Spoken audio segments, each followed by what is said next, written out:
Enter the world of Paranormal M, where darkness tells its stories. Haunted places and sinister artifacts await your curiosity. Subscribe now. The unknown is calling. The Ghost Dog.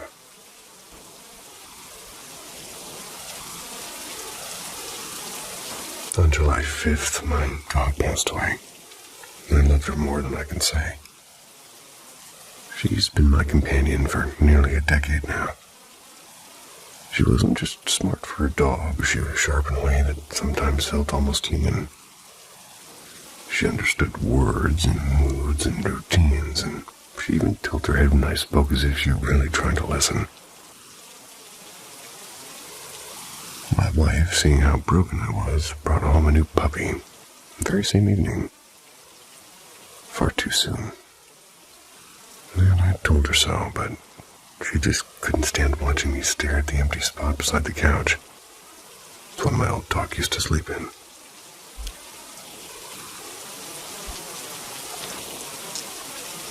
First occurrence.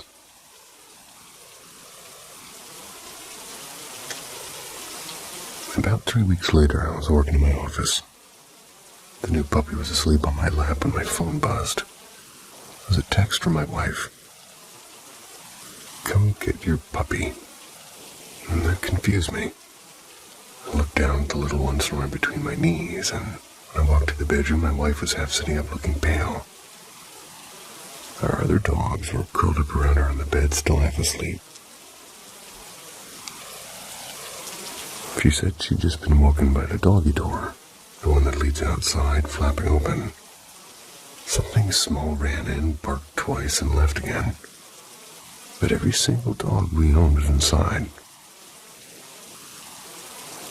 I told her maybe she dreamed it, but she swore she hadn't, and said the other dogs had lifted their heads too, all looking toward the door. I went outside, checking the yard, and nothing. No paw prints. No disturbed dirt near the fence. Our place is fenced all around, but stray animals do show up now and then. Still, this time, there's no trace of anything. I convinced myself it was a half-dream. I had to. The second occurrence. About 2 weeks ago, it happened again. I was at my desk late at night, same room, with two dogs on my lap. One of her strays, and they're obsessed with the other and never lets them out of her sight. So I figured she'd be along soon. Then I heard it, the soft flap of the small doggy door opening. It's a sound I know well. It's because I installed that one myself. Smaller than the others, meant only for my late dog to use so she could wander freely around the house. I couldn't see the door from where I sat, but I waited for the next sound. Her nails on the floor, a second flap leading outside. Nothing. The silence stretched on. I called her name, got no answer. When I finally turned to look, nothing was there, and I got up and checked every room. The rest of the dogs were either in the yard or asleep in the bedroom. But I know what I heard. The door opened and closed just a few feet away from me. There's no way it could have done that on its own. What do you call that? My wife and I lived here 12 years. We've heard the usual creaks, the air conditioner kicking on, and the occasional possum in the yard, but this is different. And she heard it too, weeks earlier, same sound, same little bark. It even sounded like her bark, the one from the dog I lost. I'm not quick to believe in ghosts, especially not animal ghosts, but I've run out of other explanations. Nothing about those doors makes sense. Maybe she just came back home one last time.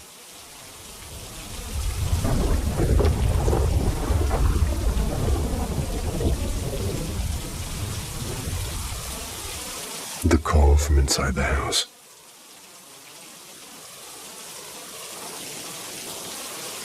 Yesterday morning, I woke up and did what I always do. Grabbed my phone first thing. I keep it playing soft rain sounds all night so I can sleep. Anyway, I opened up and boom, notifications everywhere. Like my phone had been in airplane mode all night and suddenly decided to wake up. Messages and emails all coming in at once. Weird, but whatever. And then I see a missed call and a voicemail like a... nice. Maybe it's the job I'm waiting to hear back from. So I tapped the number to call back, and suddenly the landline phone at my grandparents' house starts ringing. For context, I live with my grandparents, and they're very old school. I never, ever call the landline. I always call my grandpa's cell phone if I need something. My number definitely isn't saved in their house phone, so why on earth would it be calling me back? And here's where it gets stranger. My grandpa had just gotten home about 10 minutes ago, around 10:15 a.m. He'd been out all morning. As the landline rings, I jump out of bed and I run to the hallway. I see him coming toward my room. "Did you call me earlier?" I ask. He looks at me confused. "No, I just got back." So I show him my phone, missed call, voicemail, timestamp 9:38 a.m. The call came from our landline. See, it says he called me. He even left a voicemail. How could I? I wasn't even home. And that's when the silence hits. No one else was home, just me and a phone call that apparently came from inside the house. Our landline isn't one of those fancy glitchy ones either. It doesn't accidentally dial people. Especially not numbers that aren't in its memory. After we both stood there processing this, I finally played the voicemail. That wasn't much, just a short beep, but the weird part is the last call was long enough to hit the voicemail. Someone or something had let it ring. So yeah, if anybody has any logical or not so logical explanation for how a phone can call myself from inside my own house when no one's home, I'm all ears. I'm still creeped out.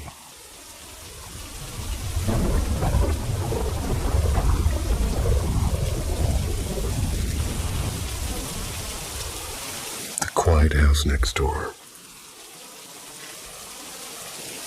I've lived for years in a semi-detached house with my grandparents next door. The place is old, over 100 years. And before we moved in, it belonged to one family for 3 generations. Lately, I've been doing some remodeling. I found strange objects tucked inside the walls and old coins and yellowed notes. Even a cracked porcelain doll's head. Nothing sinister, just odd things that make you pause. I used to think the house just had its quirks. I mean, sometimes covers opened and blinds turned themselves halfway up. Or the blankets folded down like someone had been sitting on them. Never anything scary. More like the house breathing, but in the last year and a half, things have felt different. My wife and I moved in together about a year ago, and ever since, something's been louder. At first, it was little things. Doors swinging open, footsteps when nobody was home. Drawers rattling like someone was looking for something. Well, my family would call while I was at work, and they were asking if I came home early. That's because they heard furniture scraping across the floor. Once I reached for the front door, and it opened before I even touched it. Just a gentle swing, as if someone on the other side was letting me in. Right there in the hallway lay a prayer book face down several feet from where it belonged on a low shelf near the entrance. I put it back, thinking I must have left the door unlatched. But the next morning it was face down again, same spot, and again the day after, always face down. One night, half asleep by my wife, we both heard 3 knocks. They came from inside the hall closet, the one that opens by itself. At first I thought I dreamed it, until I saw her sitting upright whispering to me, "Did you hear that?" We both heard the same pattern, 3 knocks evenly spaced. And since then it happens almost weekly and always in threes. Our dog started noticing it too. He'll stand in the living room doorway, staring at that same closet with his tail stiff and his ears flat, completely still. Then suddenly he bolts to us and hides between our legs, growling at the dark. Once as he ran back, a framed picture flew off the wall, and landing halfway across the room. Another time he refused to come inside the house at all, and I had to carry him in. And of course, the closet door was open. I buy flowers for my wife every couple of weeks, and good man. Then once when we came back from a walk, we found the vase, or vase, upright in the middle of the floor. The decorations from the table stacked neatly beside it, and nothing was broken and looked arranged. We started taking photos around the house. Not ghost hunting, just documenting weirdness. Twice we caught something like a black shape hanging over our heads in a photo, blocking the wall completely. It wasn't there in the pictures before or after. Once we left a camera recording for a few hours. Found a shadow glide slowly from that closet across the room and then shoot back again. The whole thing lasted maybe 15 seconds. You could see the outline, the head and the shoulders and the torso. No tricks of light, just shadows moving with purpose. I'd been trying to piece together why all this began when my wife moved in. So, I finally asked if she'd brought anything new with her. Something old, maybe. She admitted she picked up a vintage spirit board in an estate sale, tucked into that same closet. I didn't even know what was in there. We both love antique finds and horror films, so I never thought twice about the gargoyle figurines at the candle holders. But now it feels like too many coincidences. And that bookshelf full of horror memorabilia sits right next to the closet. Look where everything keeps happening. Lately, we've been having nightmares, and same ones sometimes. We'll wake up drenched in sweat and hearing faint knocking from somewhere below the floorboards. Occasionally, we catch the smell of something rotten that vanishes as quickly as it appears, and sometimes we see light, a small glowing orb drifting through the room. It moves slowly and deliberately, and then disappears into the wall. We both saw it once together and didn't speak for a full minute. It wasn't a bug. It wasn't light from a car. It was something else. I don't want to jump to wild conclusions. I lived here almost a decade with barely any strange moments before this. But lately, the comfort is gone. My wife's afraid to be alone here, and honestly, I'm not as calm as I pretend to be. I keep the Bible. Still that same one on the entry shelf now, face up just in case. I'm not claiming anything supernatural. I just know this house feels different now, and I can't explain why.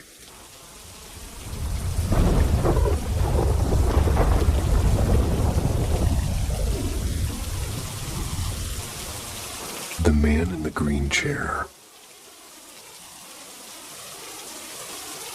This happened back in the late 80s.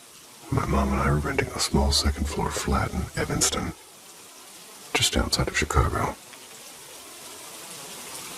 The place was old, chipped crown molding, creaky floors, and those tall, drafty windows that rattled whenever the wind, sort of off the lake, was picking up.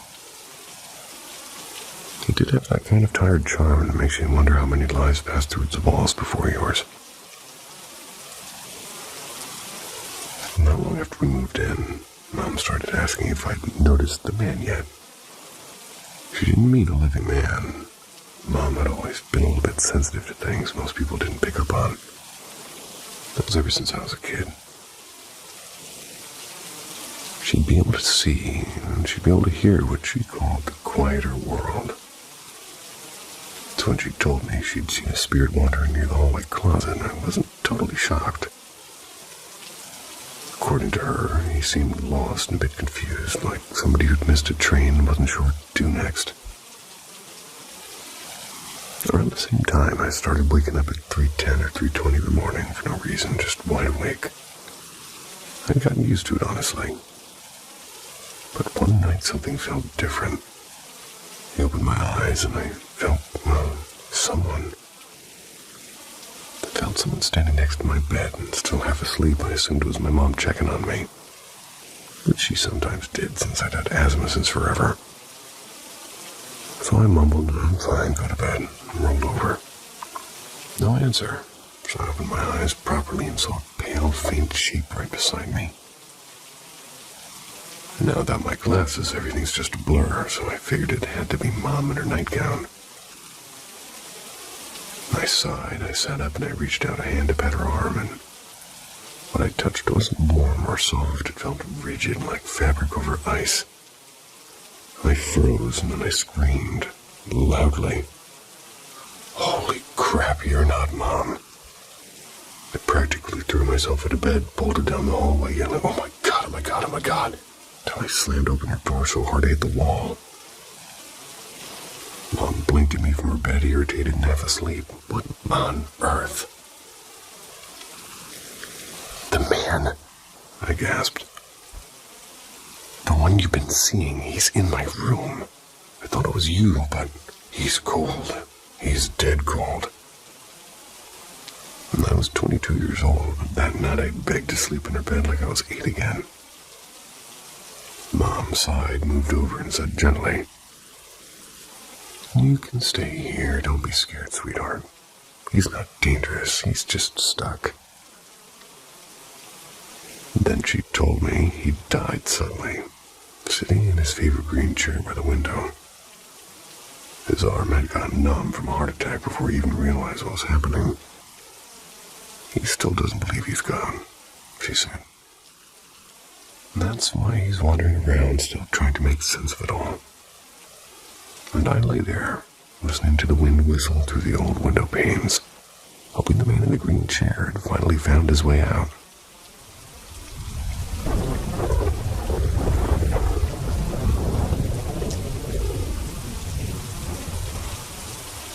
The house on Maple Avenue.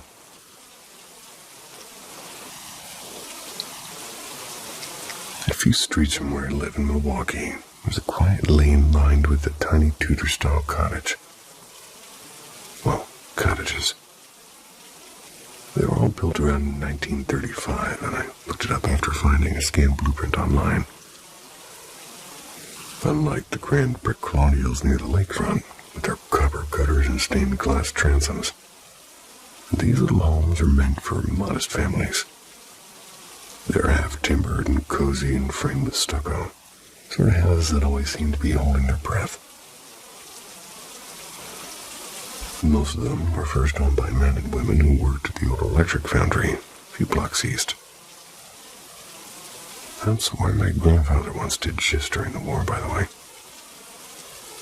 My own home, a tall prairie-style duplex from 1910, feels like a cousin to them.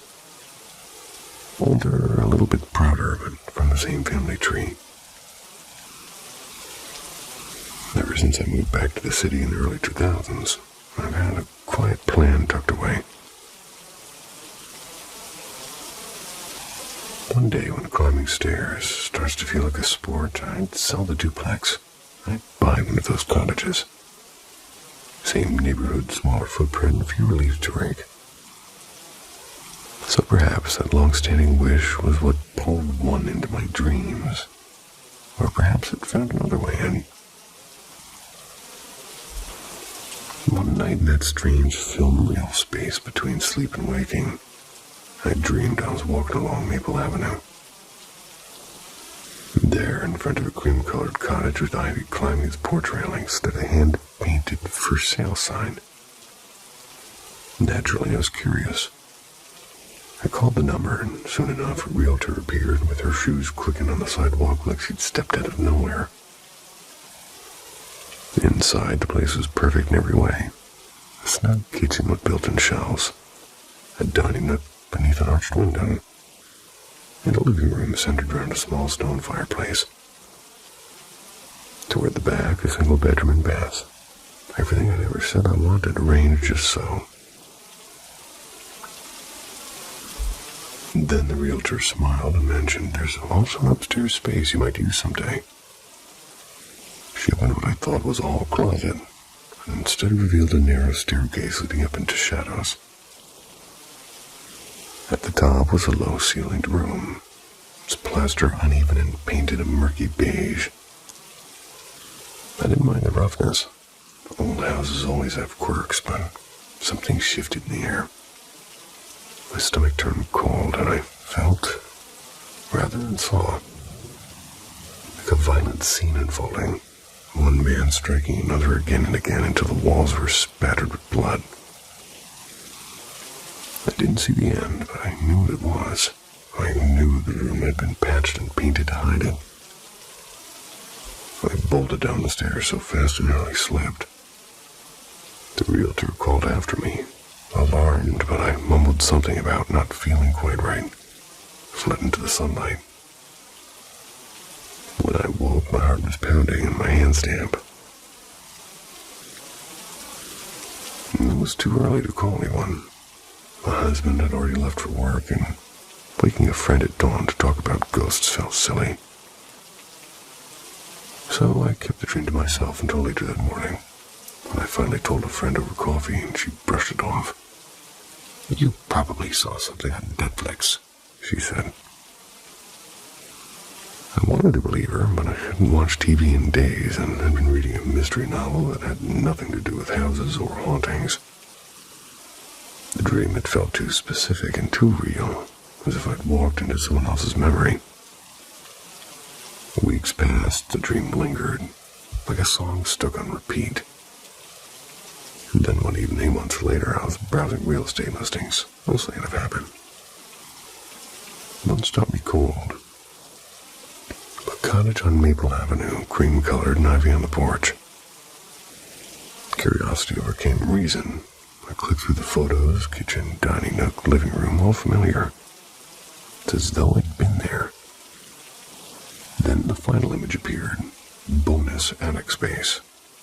The same low-sloping walls, the same dull beige paint. I could feel that room. My pulse spiked. The violence, the fear, and the silence after. Closed my laptop, sat there a long time, staring into nothing. I don't claim to know what dreams are. Echoes, memories, or warnings. But I can tell you this. Some places remember even when people don't.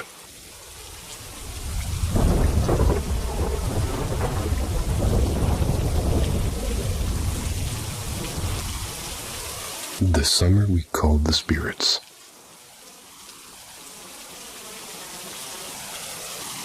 When I was 12, the summer of '79, it was all about roller skates, soda pop, and the AM radio that never stopped playing Fleetwood Mac and the Bee Gees.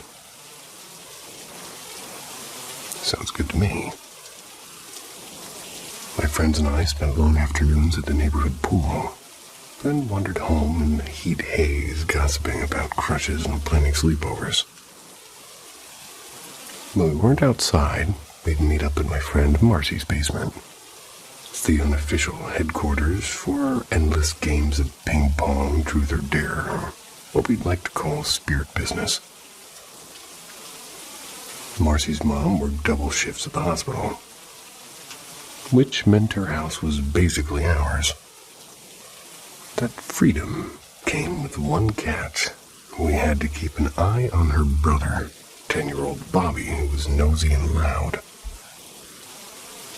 We were mostly harmless. None of us were into smoking or drinking yet, but we were obsessed with weird stuff. After weeks of whispering about ghost stories, we'd worked our way through Bloody Mary and tried a store-bought Ouija board, and once attempted a love charm from a dusty paperback on witchcraft. Place 3 rose petals and a strand of his hair beneath your pillow. There was a lot of accidental brush borrowing that month, believe me. But the big one still awaited us, a seance. And what better time to try than a Friday night when Marcy's mom had a date? She thought we were just watching TV and eating popcorn. She even left us a big tin of pretzels and a pitcher of lemonade. Plus the usual warning. No boys, and definitely no touching my record player. Easy enough. Once her car disappeared down the street, we got to work, and the basement's old card table became our seance altar. We arranged candles, dimmed the lights, and circled around, and there were 6 of us. Not the most mystical number. But Bobby threatened to scream until the neighbors called the cops and we didn't let him join, so we eventually caved. We weren't exactly trained mediums, but that didn't stop us. According to the tattered guidebook Marcy had found at the art sale, we needed someone spiritually receptive. The girls voted me in, not because I was psychic, but because I was the only one who could keep a straight face. I wasn't sure if that counted as a qualification, though. Spirits, I began, trying to sound solemn. We invite you to make contact with us tonight. We went around the table, each choosing somebody to reach out to, and Marcy and Bobby called for their grandpa. Nothing. And then Lisa tried for Elvis Presley. I think she just wanted to flirt with him from beyond the grave, but again, silence. Finally, it was my turn. I decided to call on my grandmother, Lucia, who'd passed away before I was born, but was often spoken of as a family guardian. The air seemed still when I said her name. But then, just as I asked for a sign, the tin of pretzels, which had been sitting untouched on a nearby chair, flew halfway across the room. It clattered against the wall, and every single one of us screamed. And at the same moment, the candle flames turned a longing blue, and I later learned that said to mean a spirit is nearby. Terrified, I broke the circle and stammered an apology. No, Lucia, I'm sorry. We didn't mean any disrespect. Slowly, the flame shortened and we went back to yellow. We didn't say another word, we just sat there, hands in our laps, until someone finally turned the lights on. We tried to act normal after that. Poured lemonade, turned on the TV. Felt like something unseen was still in the room watching. And that night I couldn't sleep. I kept thinking, had we disturbed her peace? My grandmother had been deeply Catholic. Maybe she didn't approve of our witchy games, or maybe she'd only come to warn me to stop. Either way, I never tried a seance again. And if the spirits wanted to talk to me, they'd have to make the first move.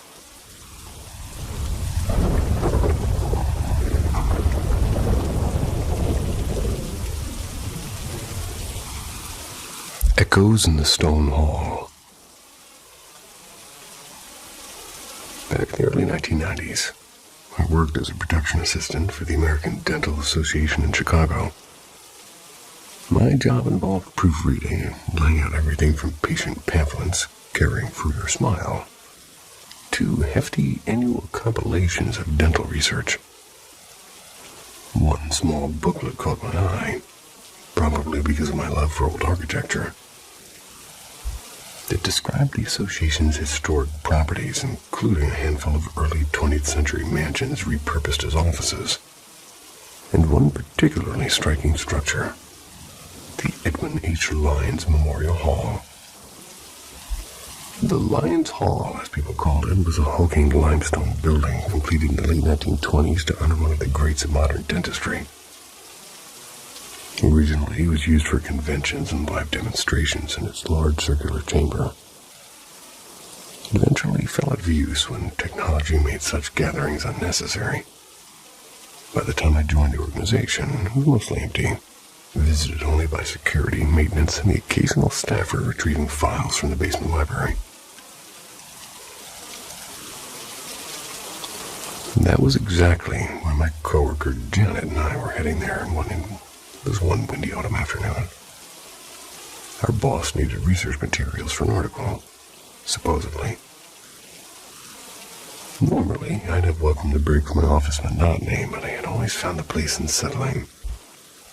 You see, years earlier, when I was a student at DePaul University, I'd often walk past the Lions Hall. The first time I saw it, its massive columns and shadowed archways, felt a wave of dread so strong I crossed the street immediately. The next week I tried again, same reaction. And after that I passed with my head down or with my hands cupped beside my face like blinkers. For someone who adored old buildings, that fear made no sense at all. So I was relieved Janet would be joining me. She was cheerful and unflappable, the type who could turn a power outage into a party. But as we climbed the green copper steps, she said quietly, "I'm glad you're with me. This place gives me the creeps." Perfect. Now we were two nervous researchers in a stone tomb. And at first things went fine. We found the journals we needed, and we flagged the relevant pages. We packaged the volumes into tote bags. The dim light and the smell of dust were almost comforting, and for a while I forgot where I was. We talked a little, lost in the rhythm of reading. Then came the footsteps. They started faintly from the hallway above us, slow and irregular. We froze, and the security had already made the rounds.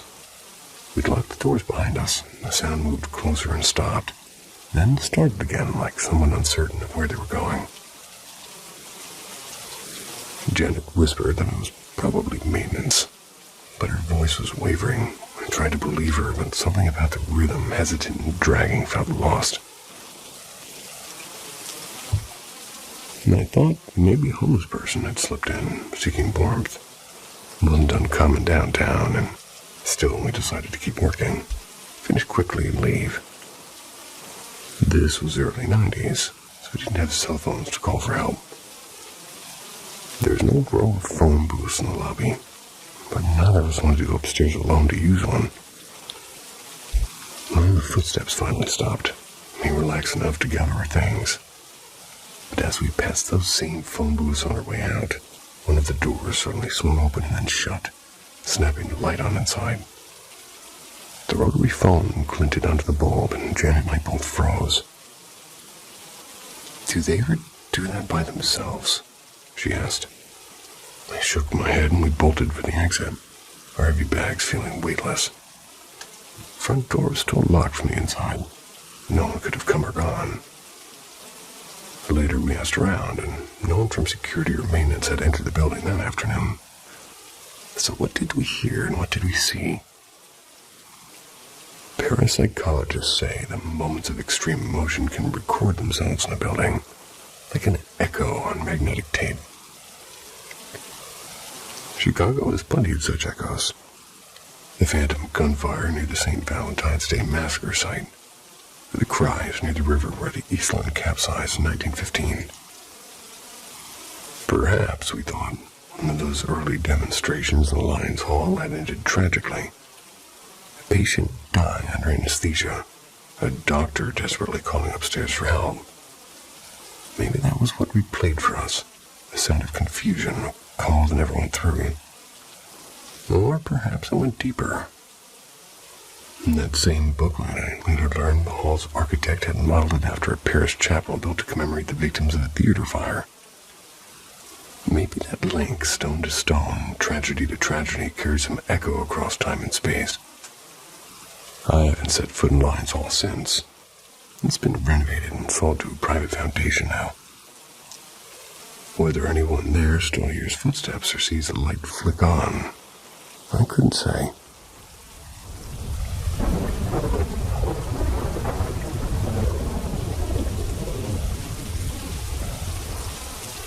The silver glint by the willow path.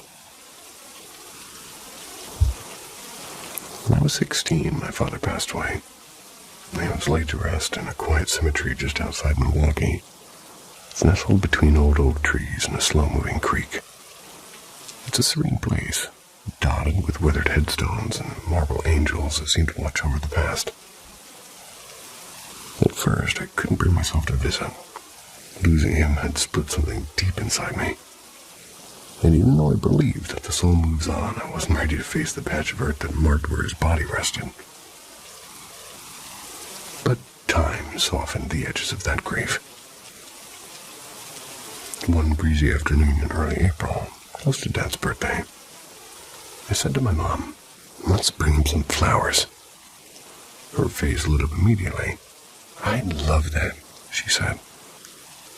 We walked there together, and it wasn't far, and wandered along the gravel paths lined with the spring violets, and as we strolled, I distracted myself by reading the inscriptions on the old 19th century stones.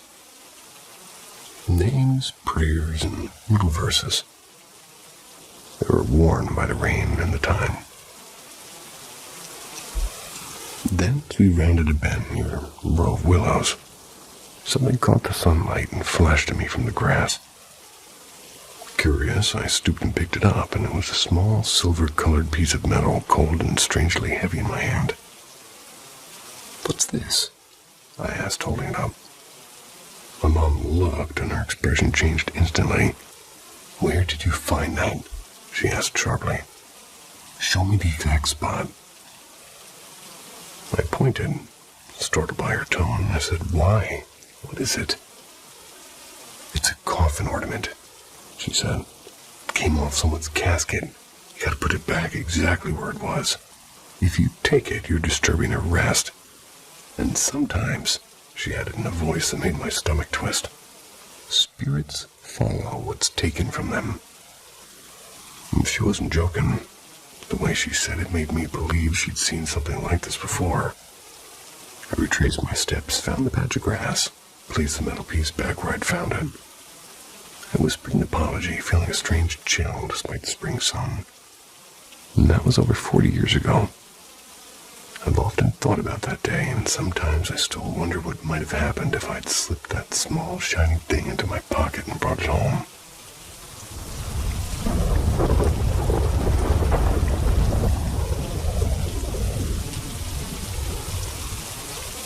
Bill's last drive. Our neighbor George, who lived 3 houses down, passed away last spring.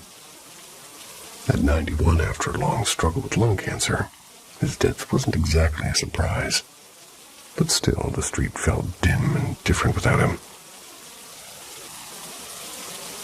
George was one of those tough, no-nonsense old-timers you could help but like. No, you couldn't help but like.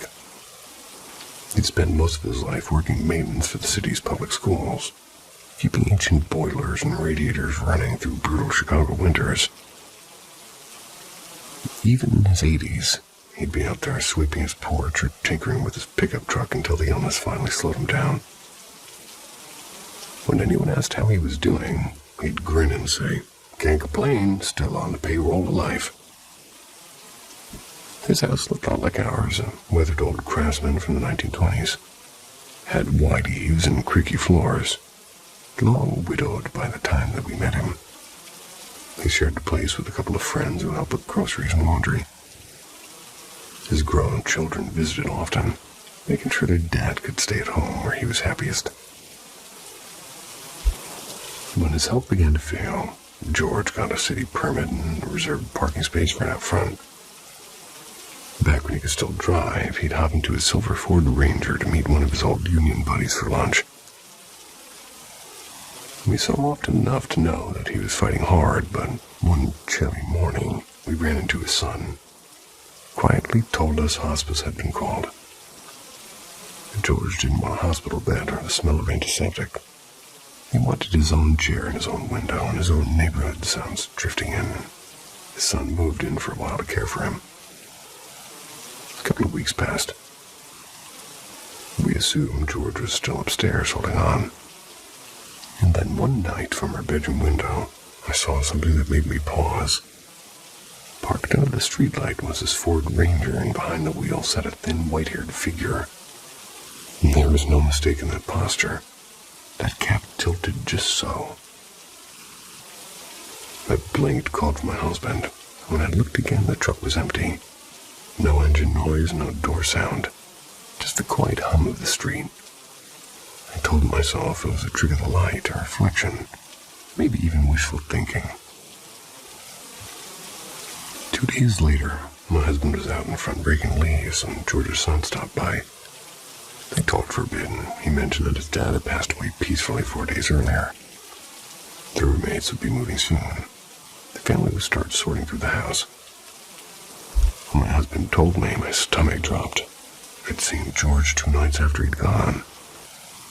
Maybe, just maybe, he'd decided to take one last drive around the block before moving on to wherever old mechanics go.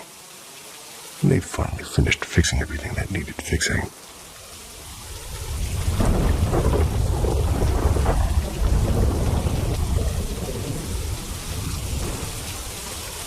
It's mad.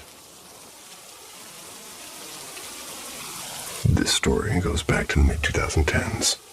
I used to grab the tram home every Thursday from the corner of Haight and Masonic in San Francisco.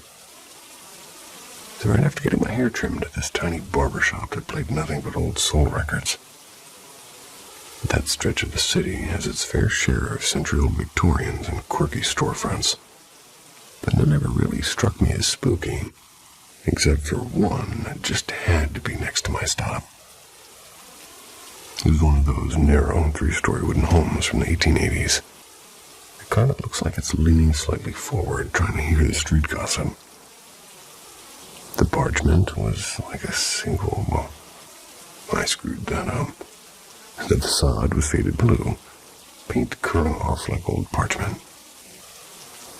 Had a single attic window sitting like a half-lidded eye, and for years the door was padlocked. The lower windows plastered with brown butcher paper that had long since wrinkled and peeled.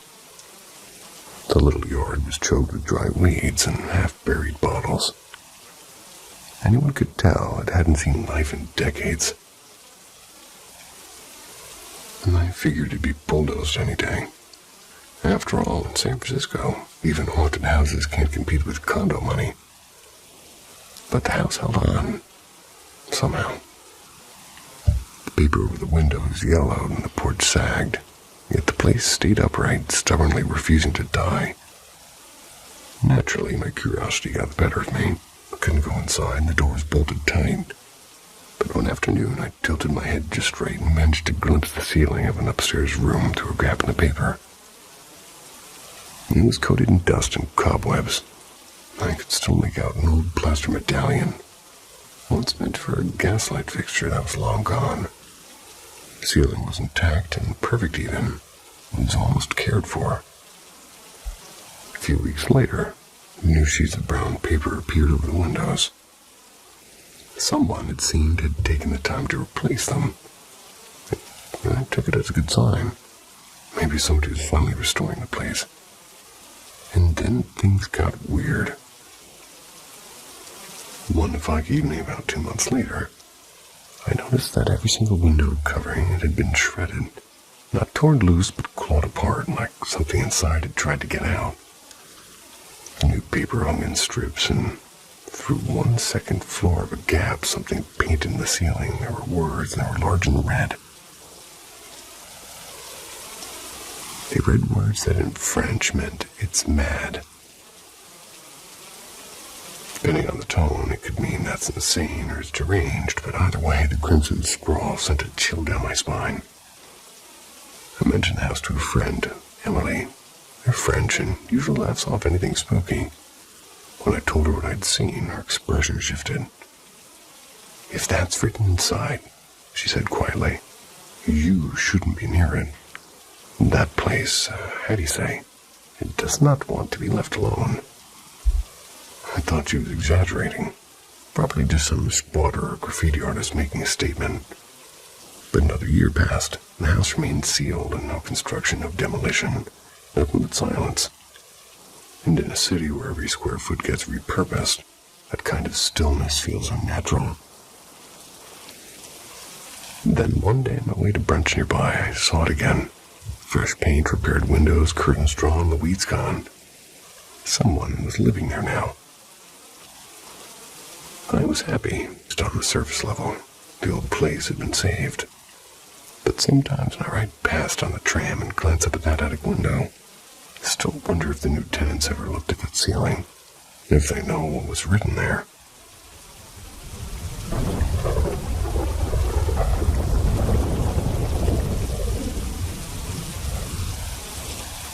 The night my cat borrowed a voice. Admittedly, this is one of the odder things I've ever written down. It's about the night my cat seemed to be possessed. Not by a ghost, but by something else entirely. A voice that didn't belong to her. It happened a couple of winters ago.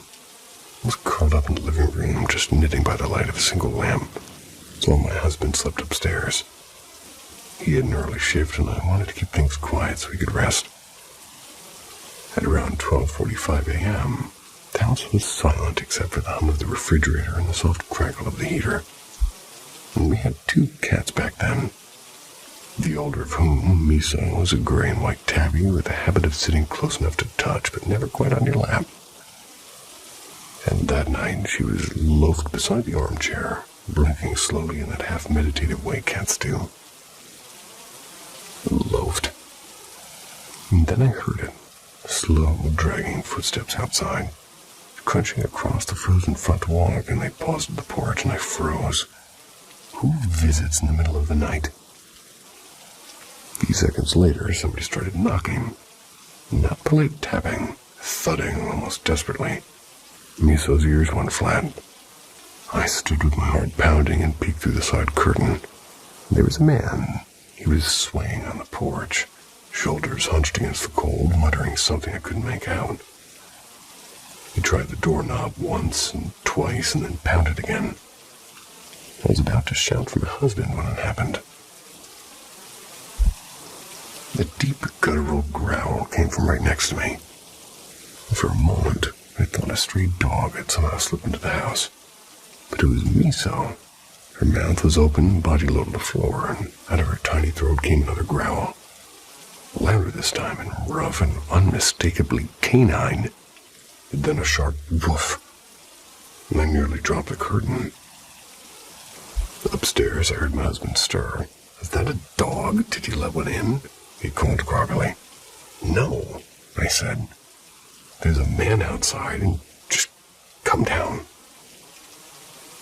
He came rushing down in his t-shirt and glanced through the window. He shouted through the glass. Turned out the man was a neighbor from 2 houses down.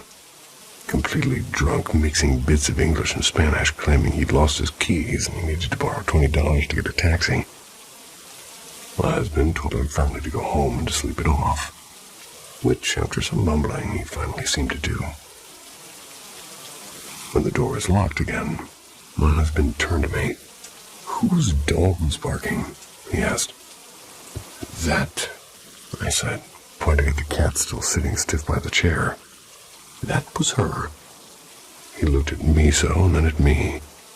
"She barked." "She barked," I said. "Or something barked through her." He didn't quite believe it, but he scratched her head anyway and called her our little guard dog, and that was that. Miso lived another 6 years, but she never made that sound again. Sometimes I think something, whatever protects old houses and salt-hearted people, borrowed her voice that night, just long enough to scare away trouble.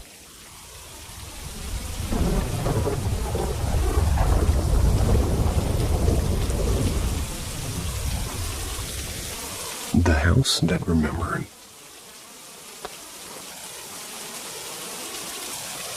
A few summers ago, I went hunting for a wrought iron plant stand where I could give my houseplants a bit of outdoor vacation time in the balcony. The problem was those lovely old pieces had mostly rusted away decades ago. When I heard about a small shop in Chicago's Ravenswood neighborhood that dealt in vintage garden treasures, I decided to take my chances. I didn't find a plant stand, but I did leave with a story worth far more. The store sat inside what looked like an old corner bakery, brick front, faded green awning, and a window painted with the words "The Secret Garden Room." Gave off the kind of charm that makes you expect the smell of lavender and dust. Stepping inside was like stepping into a foggy attic. Half the bowls burnt out, and the air smelled faintly of varnish and roses long dead. Cracked teacups and chipped cherub statues covered every surface.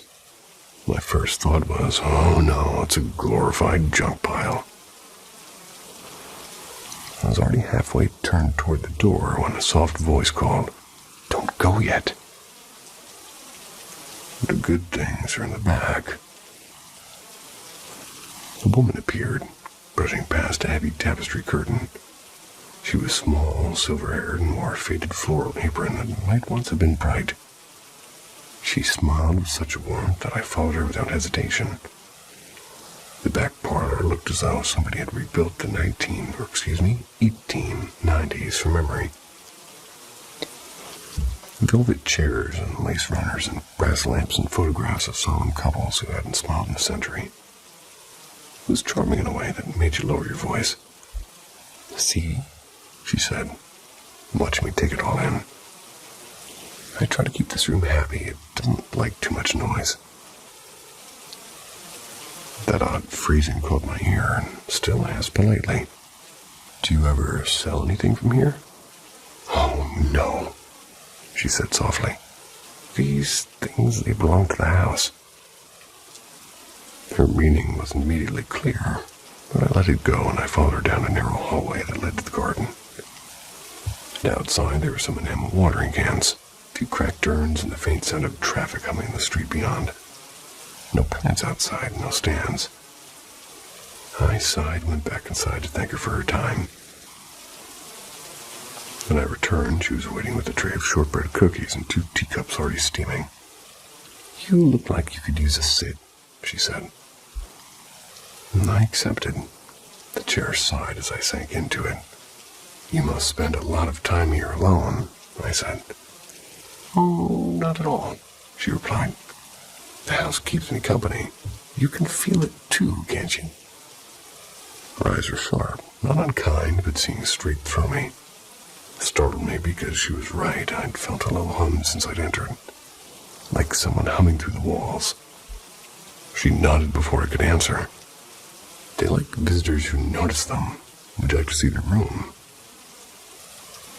Before I could decide whether that was an invitation or a test, she pulled back another curtain, revealing a small bedroom lit only by the reflection of daylight on the brass bed frame. The coverlet was slightly wrinkled, as though somebody had recently risen. The air was cool, but not cold, and faintly floral, like violets after rain. "Beautiful," I said quietly. "I think they were caretakers here once. They never left. They just, well, I tried to make them comfortable." Sometimes upstairs creaked, and then a long, deliberate step in another. I looked up and said, "There's a second floor." "There is," she said. "And anyone alive up there?" "No." And that was all. A silence settled between us, soft and almost polite. Finally, I stood, thanked her for the tea, and said, "You've made a very special place here." She smiled. "It's not mine, really. The building's been torn down soon. New condos are coming. Suppose we'll all move on somehow." Outside, the city noise hit like a wave, and I looked back once, looked through the front window, and I thought I saw the faint flicker of light upstairs. It was as though somebody had drawn back a curtain for just a second. I smiled to myself. How else does it remember, after all?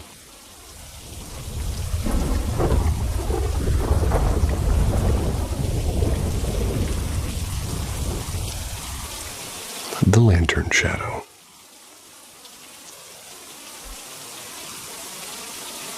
Though autumn's just beginning to chill the air where I live now, for some reason my mind drifts back to a summer evening from long ago.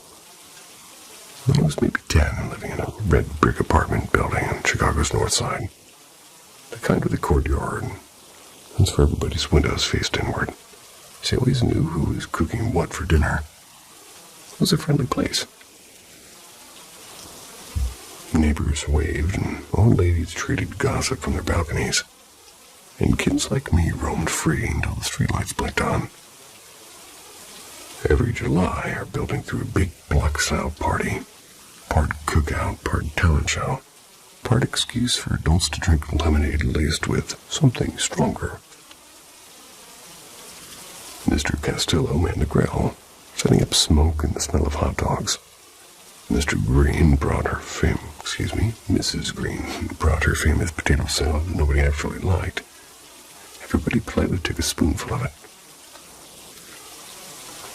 We'd set up folding chairs under the courtyard trees, and concrete stole warm from the day, and the grown-ups would sway to music humming from a battered radio. When the sky deepened into that perfect indigo of summer twilight, the kids broke off into our own chaos. Sparklers hissing, sneakers slapping against the pavement. I remember feeling like the night itself belonged to us. It was during one of those games, maybe tag, maybe something we made up on the spot, that I noticed it. It was a shadow, and it wasn't mine. It moved when we did, but slower, as if wading through water. It was taller than any of us, and its outline looked draped like somebody had thrown a sheet over themselves for Halloween. Except this was the middle of July, and the air was sticky enough to melt crayons.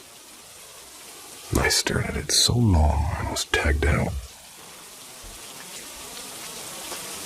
I figured at first it was some trick of the courtyard lights. Maybe the glow from the bug zapper blending with the old flood lamp above the laundry door. But the more I watched, the less that explanation made sense. The shadow lagged behind us, too far to belong to anyone. And I realized something else. No one else seemed to see it. Later, when we switched to hide and seek, I was it. I leaned against the brick pillar with my eyes shut, counting slow. When I opened them, the courtyard was a patchwork of darkness and porch light. I started searching, and there it was again. Only this time, there were two shadows following me. Mine and the other one hovering just behind, its edges rippling like it was breathing. And that was enough for me. I bolted straight to where my parents were sitting, still laughing with the neighbors. "Someone's following me," I gasped. Dad chuckled and said, "Well, yeah, that's how hide and seek works." "No," I said. "It's not a kid, it's a shadow, and it's wearing a sheet." Mom frowned, half amused, half concerned. "Honey, maybe it's just your own shadow. It's a double from the lights. You've been running around for hours and you're just tired." I wanted to argue, but the lump in my throat was too big. She patted the chair behind her. "Come sit down, we'll go up soon." I sat with my eyes darting to the walls, waiting for it to appear again. It never did. Still, sometimes when I close my eyes, I can see it. A tall, wavering silhouette, keeping just far enough behind to make sure I never quite forgot it. And 50-odd years later, I haven't.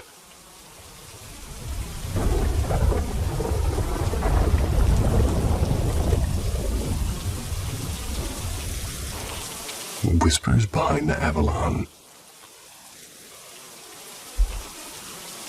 I'm a fourth-generation Chicagoan with roots that you could say they're deep. You can bet I've heard every ghost town, scandal, and miracle story this city's ever whispered. But for all my curiosity about the supernatural and a touch of second sight I inherited from my grandmother, I never actually gone ghost hunting. And I've heard plenty about the phantom hitchhiker near Orchard Avenue, the spectral figures at Graceland Cemetery. But my adventures stayed safely within the living world. And that changed one cold November night. I'd just seen the late screening at the Avalon Theater, a grand old movie house that still smells like buttered popcorn and damp velvet. Stepped outside into the quiet street. My friend Mark, who shares my love for old Chicago lore, mentioned the alley behind the Avalon was supposedly haunted by Eddie Callahan, a jazz pianist. They were gunned down there in 1932. The story went that he was caught in a mob crossfire after a gig and his hands still inked with piano soot. People said his ghost played faint chords that night.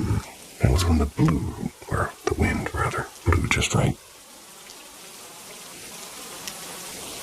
No, I wasn't there for ghost hunting. But since I was already in the neighborhood and the alley wasn't yet blocked off by the condo construction, That would later seal it forever. I figured why not? Mark waited by the curb while I wandered into the narrow, echoing hallway. It smelled of rain and brick dust. For a few seconds, nothing happened. And then, just as I turned to leave, something invisible brushed past me. It was sharp and electric, like static come alive. If you've ever stood too close to a live wire, that's what it felt like. A human-shaped pulse of energy hovering inches away.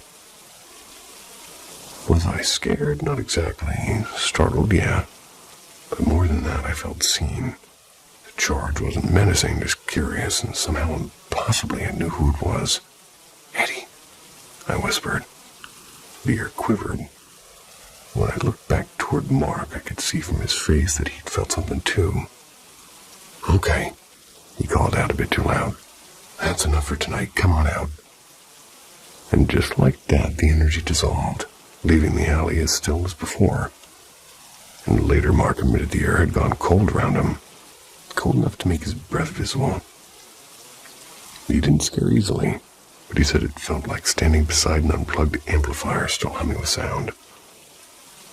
I told him I didn't think Eddie was suffering or stuck. He just lingered, tied somehow to the music in the alley and the echo of applause that once followed him out the stage door. Maybe he stayed because he never got to finish his last song. A few years later, I heard other mention similar encounters, a sudden chill, the sound of piano keys when there was no piano, the scent of cigarette smoke in an empty lane. And all said it happened behind the Avalon. And every time I walk past that alley now, I still listen. And sometimes, as the night is quiet enough, I swear I hear a few ghostly bars of Sweet Lorraine drifting through the bricks.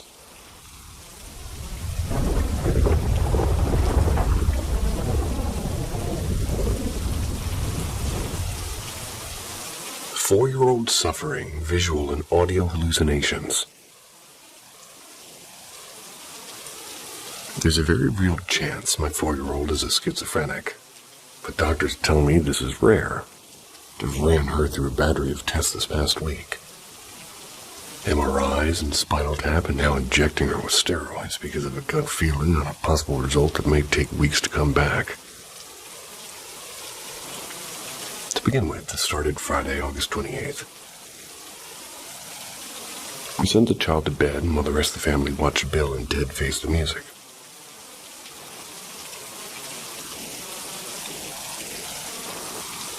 In the middle of this, she began to bang on the door that she couldn't all of a sudden open. Happens to her sometimes. Probably because she's a kid and not very coordinated. She never freaks out about it, just calls for us. That day she was definitely perturbed and frantic. Then started talking about the cloudy people. We didn't really put much stock in it, and she ended up sleeping with us that night. We even forgot about this until we needed to start piecing everything together later. The next real event was at a Target on Saturday. My son and I had been hunting action figures, and the wife and the 4-year-old tagged along with us. Everything was fine until she saw a Spider-Man toy.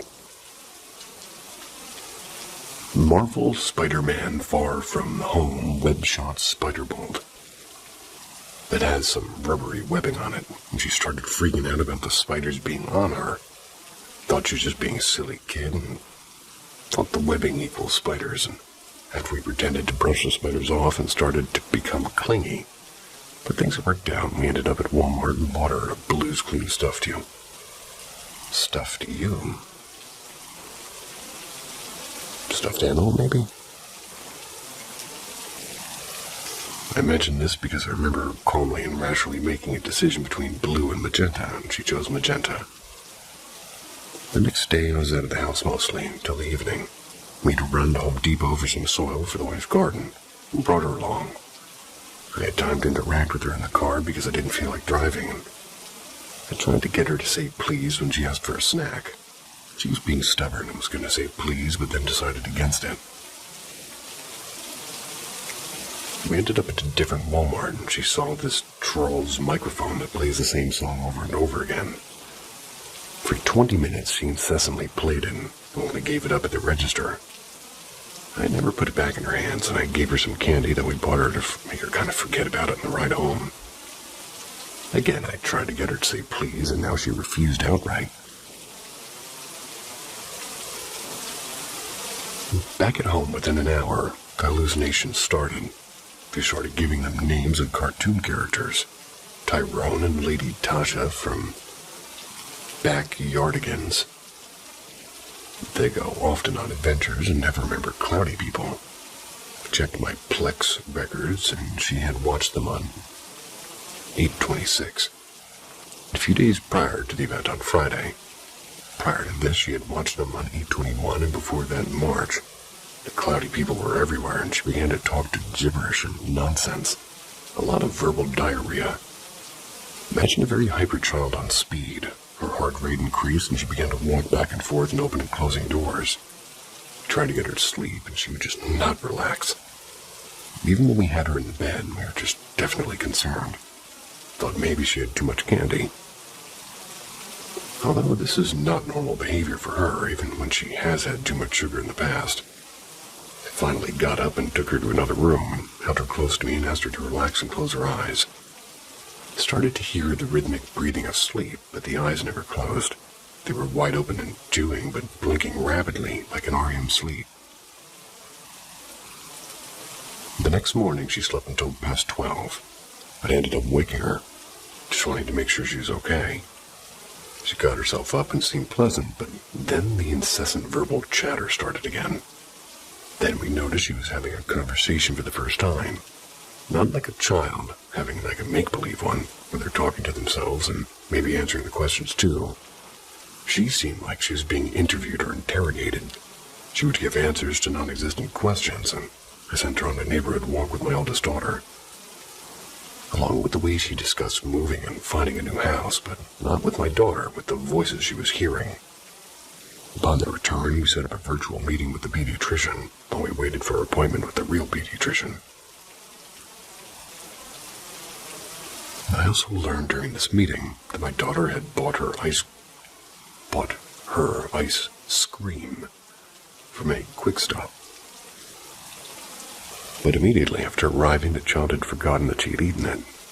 The virtual pediatrician was the first to point out this behavior seemed typical for a 4-year-old, and yeah, I've seen hyper 4-year-olds and agreed, but not for her. I still thought maybe a sugar reaction. We started to see her talk with a changed, higher-pitched baby voice. The doctor noticed it as well, and noticed her talking to herself and then answering the cloudy people. She told him that that's who she was talking to. He recommended we take her to a child psychiatrist, but told us to visit the pediatrician so we can make the recommendation. Soon after, she's bouncing off the walls and with hyper fears and anxiety.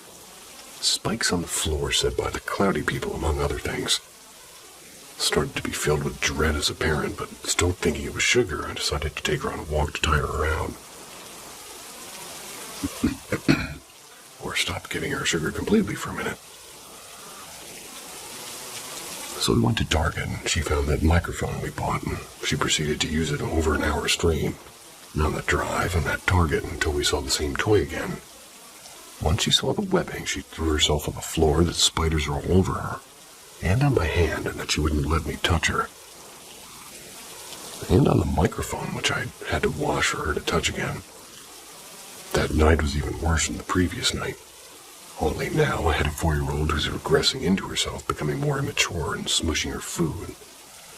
And that was a long night, hard to get her to sleep, and us looking at every theory in the book from PANDAS to ADHD to autism. Monday, the pediatrician. The first pediatrician only saw what she believed to be normal. The normal babbling of a 4-year-old. We assured her this was not normal for her, and when she stepped away, the conversations and trance-like answering and robotic voice began. When she returned with the second pediatrician, and they observed the behavior, he remanded us to the ER immediately. He said we can do nothing for her. He wanted them to swab for strep throat to rule out PANDAS. My wife has issues with strep throat over the years with swollen tonsils and lymph nodes. And I currently had swollen lymph nodes myself. But they wouldn't, and we suspect they thought our daughter had fallen into household or recreational drugs. Leave everything like cough syrup on a high shelf in the kitchen, locked up, and don't do illegal drugs or prescribed medications. So we went to the hospital, where till today she's been through a litany of tests. She has baffled and scared quite a few doctors, and today left what seemed to be a very sure of her psychologist with the case of the I don't knows. She also started with this thing that, well, she started with the she seems normal talk. Then we mentioned the cloudy people, saw the terror in my daughter's eyes, and then began to just lose her shit from that moment. We think it's stress-related, but they won't let her out of the hospital, and the neurologist gave us the hard sell on steroids.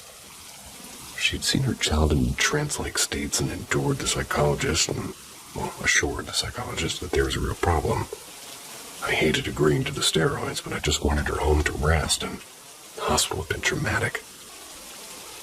She's been referred to the nursing staff as killers, and her hospital gown is jail clothes, and described a jail area somewhat in the hospital. But here's the punchline. I decided to talk to her to get through to her, ask her about the cloudy people and who they were and what they were doing. And she said the name George. I said, what does George do? George and Harold make comic books, she said. Captain Underpants is a favorite of my son. It just so happened she watched it at the hospital, and I'm getting nowhere. So frustrated, I said, George and Harold are on the TV. It's Captain Underpants. Tyrone and Lady Tasha are backyardigans. And they're on TV too. They aren't real. She gets quiet and whispers, they have the same name. The same name as who? George and Harold? No, as the George at home and Georgie, the fucking dog, who's at rescue off the streets, whom we named Georgie because our child, who was still growing at the time, just said the name out of thin air. We thought it was cute and assumed it was from a cartoon and thought nothing of it. She stopped talking soon after that, and we feared autism and we took her to speech therapy. Eventually started talking again. But if that wasn't enough, my wife's sister watched her today at the hospital. When the sister was leaving, she told my wife that she also talked to ghosts as a child. My wife realizes that, well, she had repressed those memories. Now I've been home without my wife for 5 nights, still a skeptic and jumping at every strange noise I hear in the night.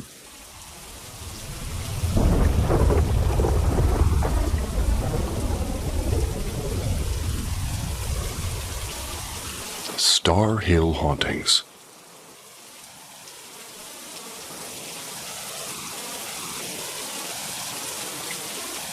In a small town in upstate New York, about 15 minutes north of Utica, there's a place called Remsen. It's home to quite the hot spot for unexplained activity. Star Hill, as it's known locally. It's a point on Star Hill Road in Remsen, New York, where the Penn Mountain State Forest meets the road. On the road are 2 parking areas, both with impressive views of the Mohawk Valley. You will find 2 lookouts, one along the actual road and another off of a trail that turns off the road and goes into the forest. Locally, we refer to them as the first and second lookouts. The first being the one by the road, the second being the one in the forest. So I'll be referring to them as such. Up this trail is also a cemetery, a small cluster of buildings, if you can call them that. A small body of water known as Hatch's Pond, and a radar dome with a sign from the U.S. Air Force prohibiting anybody from getting too close to it. I've gone there. All of these locations have their share of strange activity. Over the years, people have mostly used this as a gathering spot. It isn't uncommon to go there on a nice weekend in the summer and find people camping or some high school kids having a party. That is, or at least was, mostly what it was known for. High school dyke parties. I've spent my fair share of time here over the years. I've only experienced one of these myself. It's just the kind of place everybody seems to have a story about.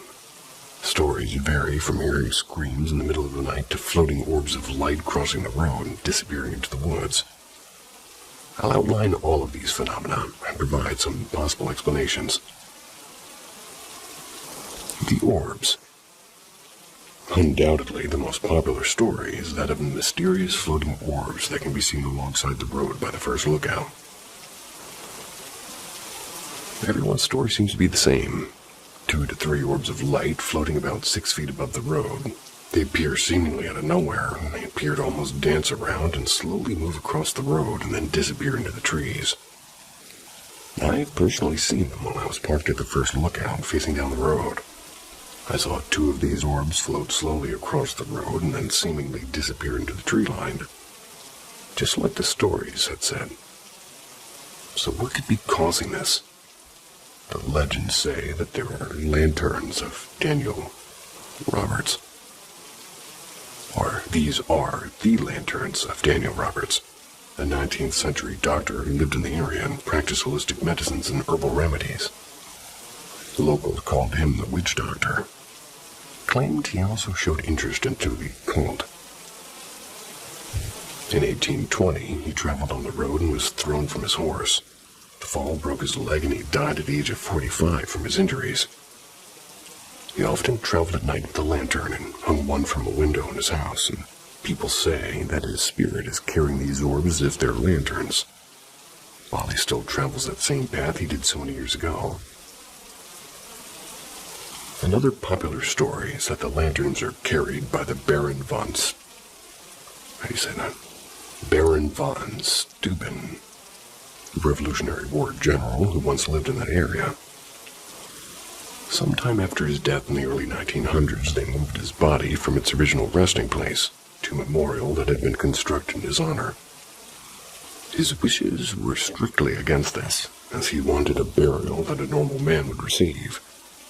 The legend states that these lanterns are carried by the Baron, searching for his body. One thing is certain, these lights cannot be coming from a vehicle. They're too far apart to be headlights and have a distinct flicker to them like candlelight. It's also been speculated that they're being produced by a car driving through the area. However, they do not produce light in the same way that a vehicle's headlights would. There's no other rows in the direction that you'd be able to see them. The screams. Another popular occurrence people often report is hearing blood-curdling screams all throughout Penny Mountain Forest, centered mostly around the cemetery. People say that the screams of a woman can be heard at random hours of the night. They've been reported in other areas, but mostly near the cemetery. The theory explaining this is, back in the 60s and 70s, a man by the name of Bernard Barney Hatch, who lived nearby, would kidnap women from the surrounding areas of New Hartford and Utica. He'd bring them into the woods and kill and torture and bury them there. There only ever to pin one crime on him, and that was the murder of Mary Rose Turner, April 26, 1973. Hatch killed and dragged the dead body of Turner up nearby Potato Hill Road with his car. He then buried her body in the woods alongside the road at an intersection. He's currently serving a life sentence in state prison, but many believe he's responsible for other unsolved murders of women and children in the area during that time. The screams are said to be that of his many victims, who never got the justice they deserved. The rocking chair. Drive up the rocky dirt path, and you'll stumble upon a cemetery. This cemetery dates back to the late 1800s. Has a ton of graves from this time period. There was once a rocking chair here. It's been said that anybody who sat in it would die within the next 24 hours. Today, it's no longer there. The story goes that a young lady had gone there with a group of friends. Some of them had dared her to sit in the chair. Knowing the legend and dismissing it, she sat in it anyways. The next day, that girl was killed in a car accident. The father, after talking with one of the grief-stricken friends, had learned about the dare and the legend. He went up to the cemetery and destroyed the chair, so no other parents would lose their children to this chair. Evidence of this is scarce and almost non-existent. However, many do report that there was in fact a rocking chair there at one point, and it had simply gone missing. No one seems to know what happened to it. There's also signs posted around the cemetery saying that there are security cameras in use, 2 of which can be seen mounted on trees. They seem to be pointed in the corner where the chair supposedly was, and it could be argued that they were put there to deter vandalism, which unfortunately seems commonplace there. That, however, does not explain why they'd be focused on that corner in particular. Miscellaneous occurrences. These events are not popularly reported or experienced by a great number of people that visit here, but a few people have shared these stories with myself and others, so I believe they deserve to be listened to in some fashion.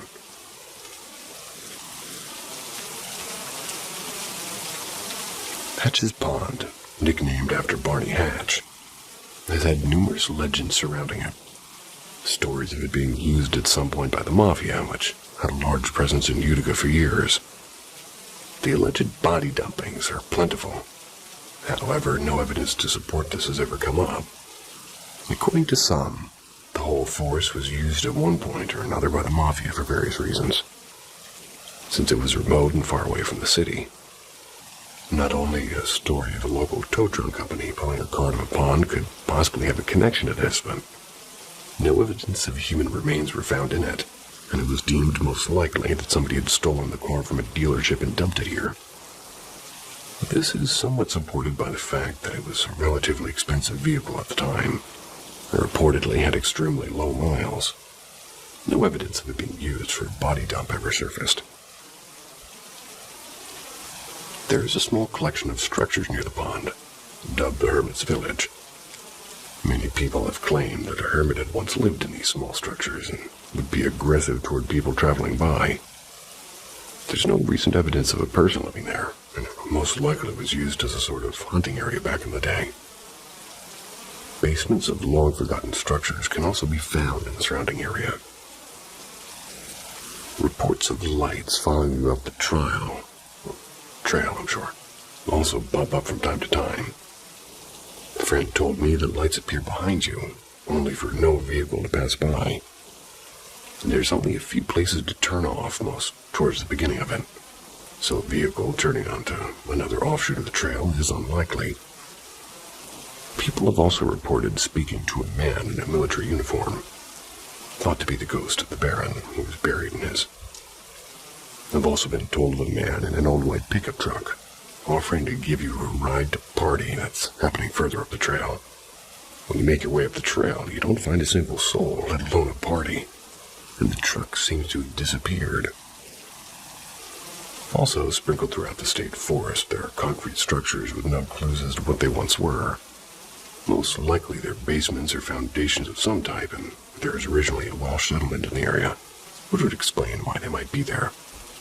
There's plenty of what appears to be more modern construction as well, and it's anybody's best guess as to what they are. These are just a small collection of some of the things that sort of happen up here, and if you're from the area and have your own stories, please feel free to share them. If you've never been before and are willing to take a drive there, you won't be disappointed if ghost hunting is your type of thing.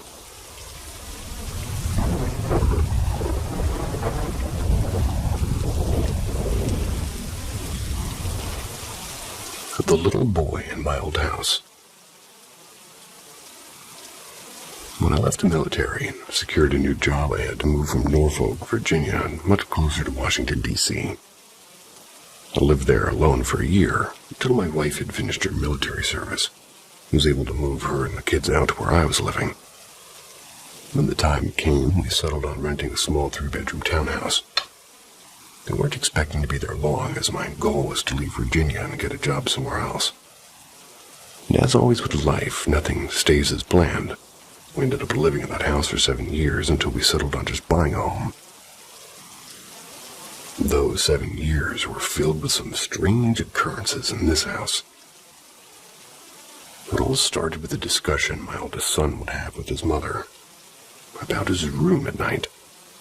He had the second largest bedroom, and at the time he was 4 and our daughter was 3. Our son would go on to tell us how a little boy would come to him in his room at night and talk to him. He said he would talk about how he had to hide from the bad man because he would kill him if he found him. We were confused, but figured maybe he's just having some weird dreams. And this went on for a couple of years, though until he started to get closer to 12 when he ended up having to move rooms. We decided because our youngest daughter is getting older, she needed a bigger room. So the wife and I moved our room into the basement, moved her son into an old room, and moved our daughter to his old room. Then it started again, except with her daughter. She started to tell us how she would see this boy, and unlike my son, it was scaring her. She would often sleep on the couch in the living room, and this is where her odd habit of needing to sleep with lights and TV on started as well. And this isn't where it ended, though. There was an occasion where I was taking a nap on the couch in the living room, and the wife laying opposite of me on the couch was just sitting and reading a book. That's when she saw something. She looks up with her skin pale and asks if I saw what she saw.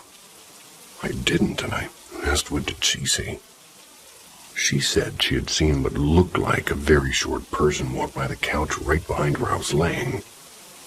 Whatever or whoever it was, they were gone. When I turned around at least, and, well, she even saw this thing disappear right in front of her. Needless to say, this terrified her a little, and my wife has always been a bit more sensitive to paranormal things, so she always did see more than I ever did. On another day, while I was at work, the kids were at school. She told me she was laying on the couch, could see right up the stairs to the first landing, and a little boy in very old clothing was actually sitting on the stairs. She explained that she had asked the boy what his name was, and how old he was, and even invited him to sit on the couch with her if he was lonely. She said there was not a single answer, and the boy just stayed where he was. Now, I never witnessed or really saw anything happen, but I have had my own experiences as well with this boy. Back before the rooms were moved around, there were many times when the wife and kids would go see her mother, and I'd be home alone for weeks at a time. No matter what I did, you always felt like somebody was sitting with you or watching you. I had a problem with having to sleep in the dark in the home when everyone was gone. I used to sleep in her bedroom when it was upstairs, but I couldn't anymore, as every time I did, there just always seemed to be somebody in the room with me or standing in the hallway. Now, shortly before we ended up moving, there was a series of the same incident that got me to the point where I could never even sleep in the upstairs room anymore. Never. My wife and I don't sleep in the same rooms. It's due to our habits. She needs lights and a TV on, and I need darkness and silence. So we just sleep in other rooms. Well, I opted to just stay on the couch every night. But for a few nights, I had to sleep in my son's room because we had to get rid of our couch, wait for a new one to arrive. My son had a trundle bed, so I slept on it for a few nights. And every night I slept on this thing, I'd be falling asleep, and then I would just feel like someone or something would lay down right next to me. I wouldn't see an indentation, but as soon as I would look, there'd be no one there. At first, I thought, well, maybe it's one of the cats we owned, but they were never in the room with us up there. To be honest, there isn't really never anyone up there in general. This would happen every night, and when I brought it up one day, my son, who is now 11, told me, "Yeah, it happens all the time.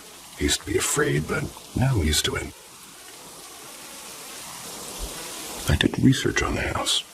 However, there was no listed history of a boy living there, or ever dying on the property. The only history of the area was that it used to be mostly trees where we lived many years ago. And the area was also where a Civil War battle happened before everything else. Still no mention of the deaths of young children anywhere. To this day, in an odd way, I feel horrible about moving out of that house, because being a parent has made me feel as if we left a child there to be lonely. And perhaps that's all it was. This child's spirit was just happy there were people there. Now he didn't have to feel lonely anymore. Who was this little boy?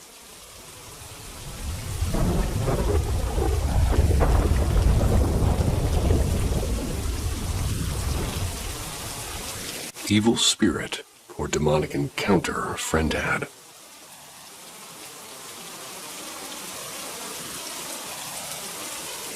Years ago, when I was between 18 and 20, I was in a little metal band with 4 others, and this incident happened to our bass player in his home, which is also where we would gather for practice.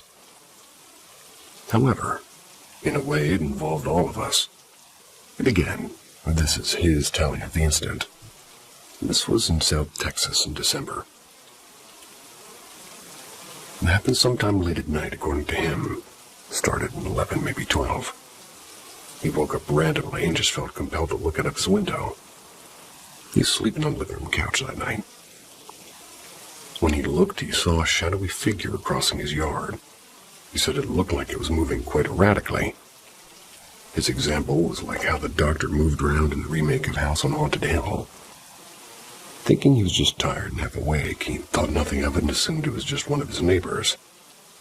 They were known to do that often, and he went back to sleep. His neighbors did that often, huh?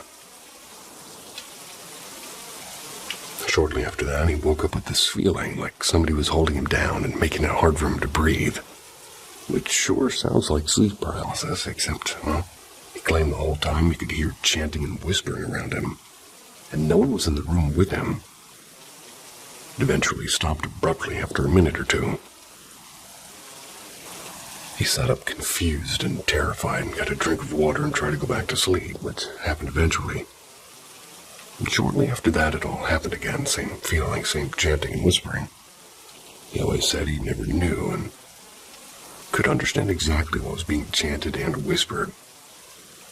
Regardless, this episode ended, and he once again was scared and confused, and he chalked this up to maybe he had a bad dream and managed to go back to sleep. Then it all happened once more. He woke up like something was holding him down, making it hard to breathe. The chanting and whispering all around him again. Though this time, something new happened. He said he looked over next to him on the couch, and standing in front of the Christmas tree was a short, about 4-foot-tall, shadowy figure that appeared to be cackling at him. Wasn't making any other noise. This went on for what he said felt like forever this time. And when it stopped, he said, forget sleeping. Went to his bedroom and played his bass guitar the rest of the night. Good man. Also, for the remainder of the night, coming from the direction of his sister's room, he would hear 2 knocks every couple of minutes. He didn't go back to sleep until the next night due to this. When the band and I gathered the next day for practice, he told us what happened, and of course we all laughed and said, yeah, right, you're full of shit. Then he showed us that in his yard he found what looked like footsteps. They were tracked through his yard all the way to his front door. And the steps were just that, footsteps, made from shoes, but no defining features to them. No imprint on the bottom of a shoe, just plain. Then when he sort of told around what time this started happening, that it was about 3 a.m. when the last attack happened. We all froze because of what we realized we were doing that night. Our singer woke up randomly and was praying.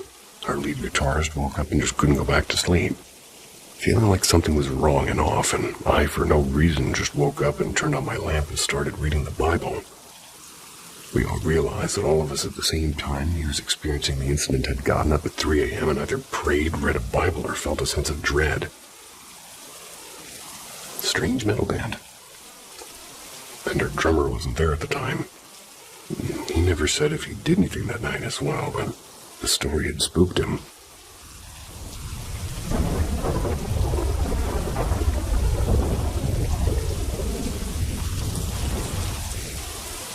What is going on? I'm 16 years old. Recently, my parents split up. My dad rented a new house, my mother kept the old house. For a little picture of the inside, there's a kitchen with a small dining area connected to the main room and living room. The living room has 2 doors. It all started off normal. Came over to his house for the first time to stay a couple of nights with him.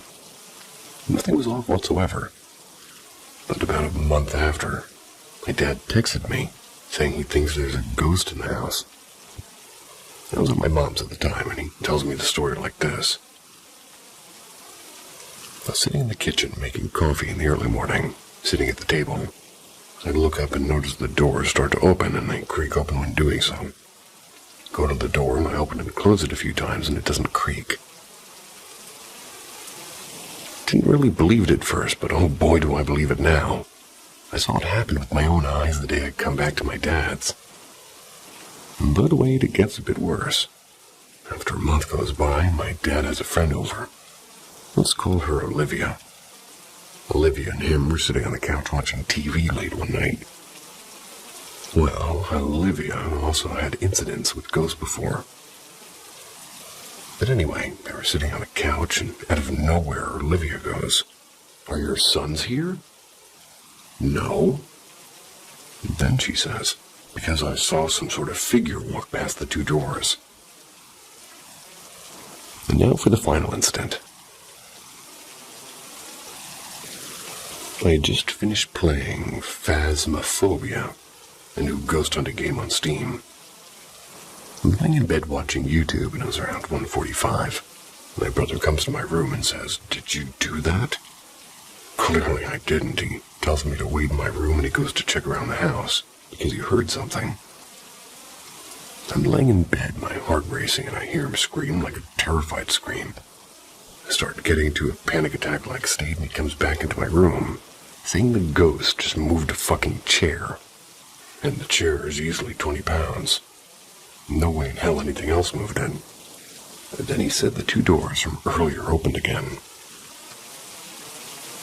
And believe it or not, the chair I've been sitting on for the past couple of years doing this job weighs maybe a pound, maybe half a pound. It's a sad, sad chair. I'm sure you can hear it making noise sometimes.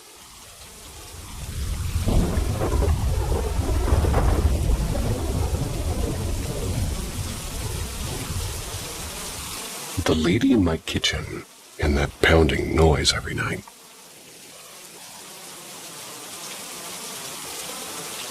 Without further ado, I suppose I should start like when I was young. I lived with my family. My parents and an older sister in a trailer home on a plot of land behind my grandparents' house, which was, no kidding, a large 2-story pink house. It was in Texas, in Galveston County to be more exact. Behind my parents' and grandparents' property was a family with their own business there. This was a large U-Haul rental place. The family that lived there was a wife, 2 daughters, and husband. I won't be naming any names except one, the husband. There was a man named Timothy Gribble. Now, Timmy here was a convicted murderer, strangled and raped 2 women, and he was given the death penalty and executed back in 2000. I lived in the trailer up until maybe 4th grade, then ended up moving to a pink house to house sit in, since my grandparents moved to a new home for retired folks. Now I'm mainly just trying to at least place the setting. Perhaps it'll help to bring some understanding as to what I experienced over the years on these properties.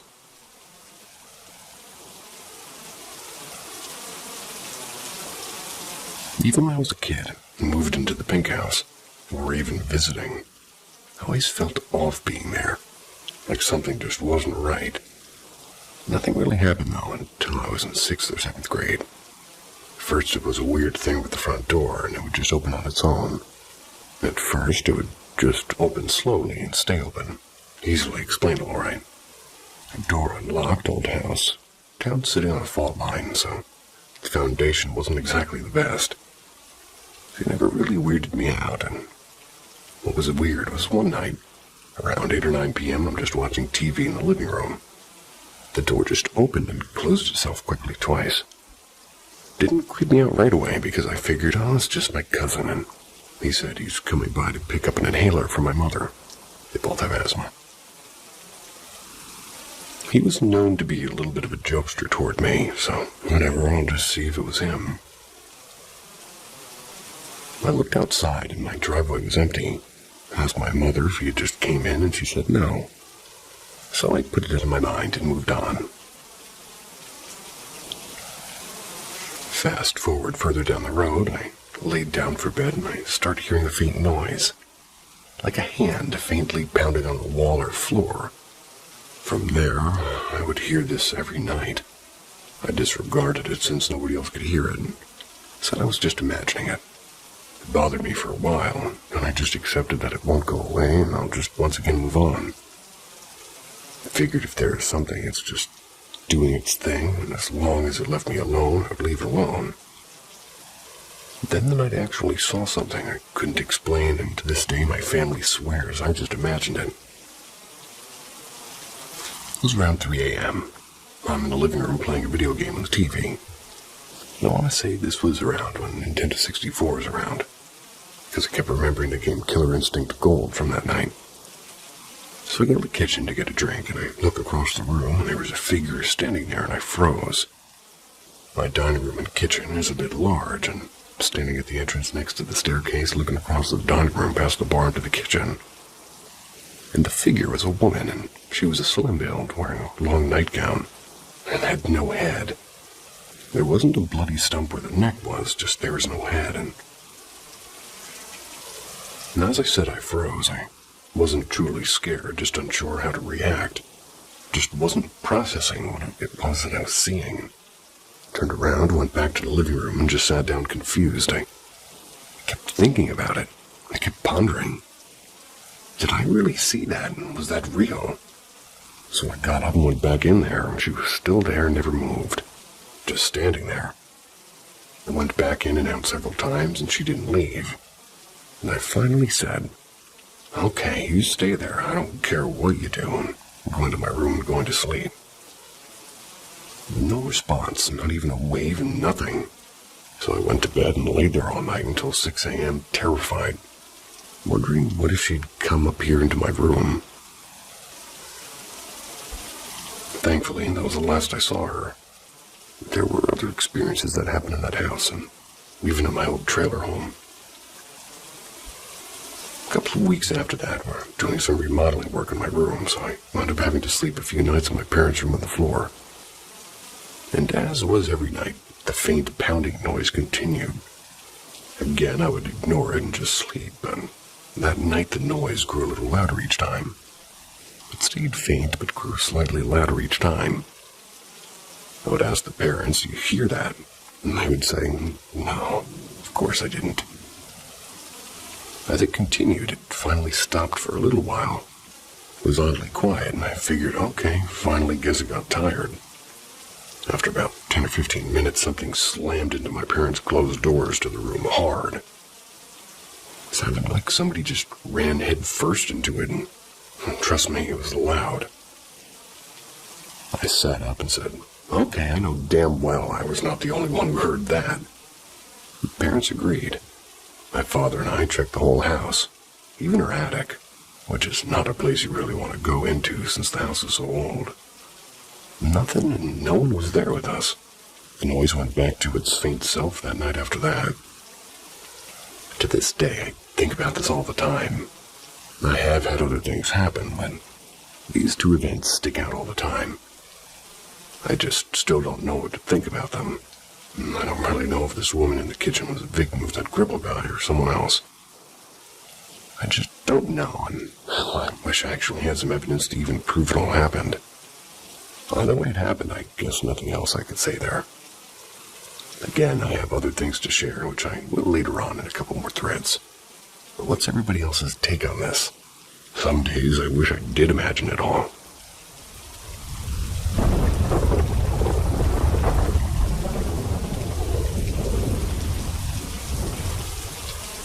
I think my apartment is haunted, and it seems to be growing. I've lived in my apartment for about 5 years now. It's a small one-bedroom place where just me and my girlfriend stay. It has a kitchen, a living room, bathroom, a bedroom, and a boiler room kind of thing. That's the water heaters and heating for the top 2 floors as we live in the basement. The boiler room is near the bathroom. It starts off the hallway to our back door. It always had a type of weird vibe coming from it, but we just kind of played it off. We have noticed over the past 3 years we're starting to get more and more creeped out by the room.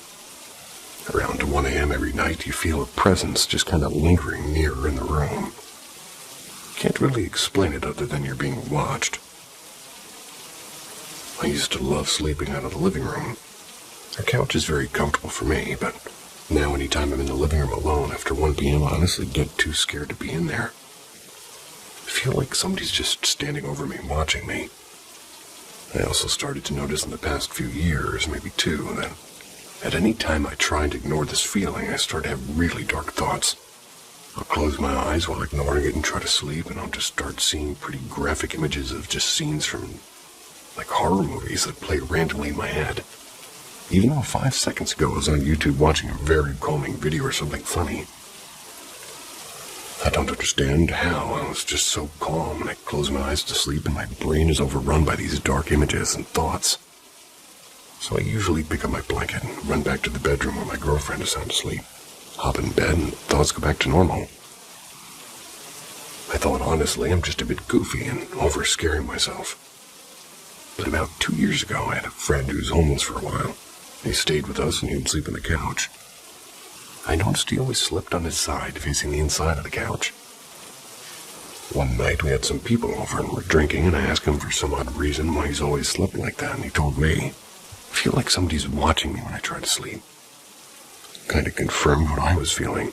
So me and my girlfriend went and got sage from Spencer's and sage to the house, but nothing changed.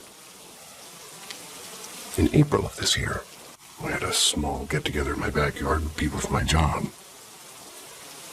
We're all in our early 20s, and this girl from my work asked my girlfriend to go with her to the bathroom. My girlfriend was busy doing something outside, so she explained to the girl where the bathroom was. I know where it is, I just get a creepy vibe from the room next door. So later that night, we're playing drinking games and talking, and I asked what she meant, and she told us that when she went to get ice cream earlier, and it felt like she was being watched by something or someone in the boiler room. She kind of feels spirits since her grandma had passed away the previous year. We all kind of started discussing it, and a few people also mentioned it was the same thing about the room. See ya.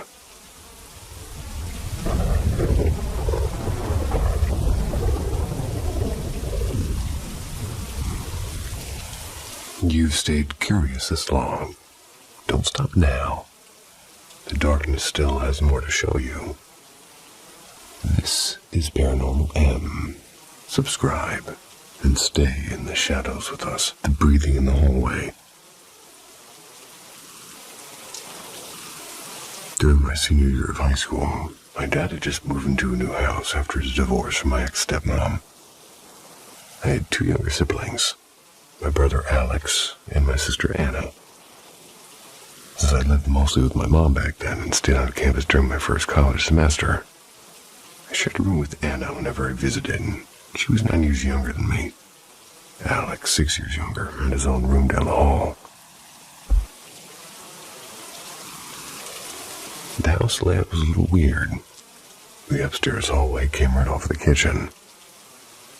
Walking down it, the kids' bathroom was on the left, and Alex's room was on the right. And at the end, there was a small square with doors to Dad's room and our shared room sitting diagonally from each other. One night late in the summer before college started, I came home around 1:30 a.m. After hanging out with my boyfriend, the house was dark and still. My dad's snoring drifted faintly from his room, and both kids' doors were closed. I tiptoed into our room, I tossed my phone onto the bed, and went to the bathroom to get ready for bed. I shut the door, changed into pajamas, started brushing my teeth. A soft creak from the hallway caught my attention. The old wood floors always gave you away in that house. Figured Alex was up for a bathroom trip, so I called out, "Just a second." But before I reached for the doorknob, I froze, and there was breathing. Not the kind of sleepy, uneven breathing you'd expect from a kid. This was deep and slow and heavy, and it had weight, and it sounded adult. My dad's still snoring. It wasn't him. Alex didn't sound like that. And then came another creak farther down toward the kitchen. Heavy steps, like my stomach was dropping. An intruder was what my brain decided immediately. The back door in the kitchen slid open to the yard, and our fence wasn't hard to climb. Maybe one of the kids had left it unlocked earlier, and I knew I'd locked the front door when I got home, but I didn't check the back. The breathing came closer. The floorboards moaned softly with each step, and my hands trembled as I locked the bathroom door and held still, straining to hear. The breathing stopped right outside, and it was so close I could almost feel it pressing against the door. I crouched, my heart pounding so loudly it drowned everything else out. I peeked under the door, and there was no feet, no shadow, there was nothing. And suddenly, no sound at all, no breathing, no creaks, just silence. I waited and still nothing. Then, gripping my hairbrush like a weapon, I unlocked the door and threw it open. Hallway was empty. Ran to my room, snatched up my phone, and called my boyfriend, whispering frantically as I checked every room in the house. Alex was sound asleep, and Anna too. The back door was locked, and my dad still snoring. The next morning, I told Dad everything. I could tell I was shaken, so we went around checking doors and windows. He even mentioned the alarm system, which apparently had been armed all night. It wasn't an intruder, but something had been there, and I knew what I'd heard. For months after, I avoided sleeping in that house. And every time I visited, that hallway felt colder than the rest of the place, like it remembered me.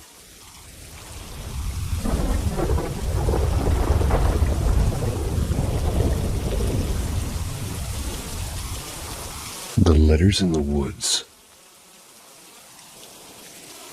About 20 years ago, my mom and dad were out walking through a forest somewhere in Northumberland. Or at least that's what my mom thinks it was. They'd gone there on a whim, following an old trail they'd found on a paper map, and this was before smartphones. The place had a strange stillness to it, and as they were chatting about how otherworldly it felt, my dad laughed and said, if fairies were real, I bet they'd pick this spot to live. And only a few moments later he flinched hard and said it felt like somebody had pressed a burning coin against his lower back. Assuming it was just a wasp sting, he just asked Mom to have a look. But what she saw wasn't a sting, it was writing, clear capital letters forming out of the skin itself, and said, why? Now that my parents are the superstitious type, so instead of panicking, they mostly stood there stunned and fascinated.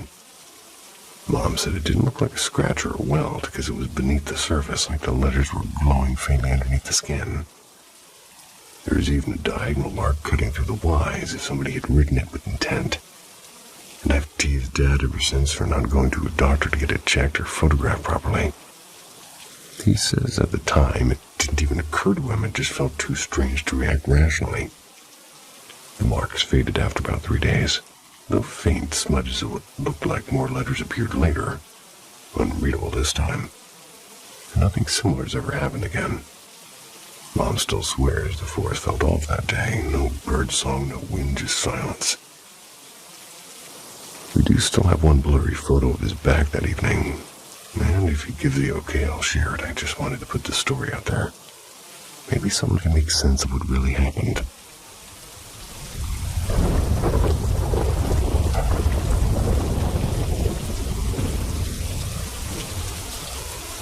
Flickering lights and unfinished goodbyes. Hi guys, I know this might sound a bit weird, but hear me out.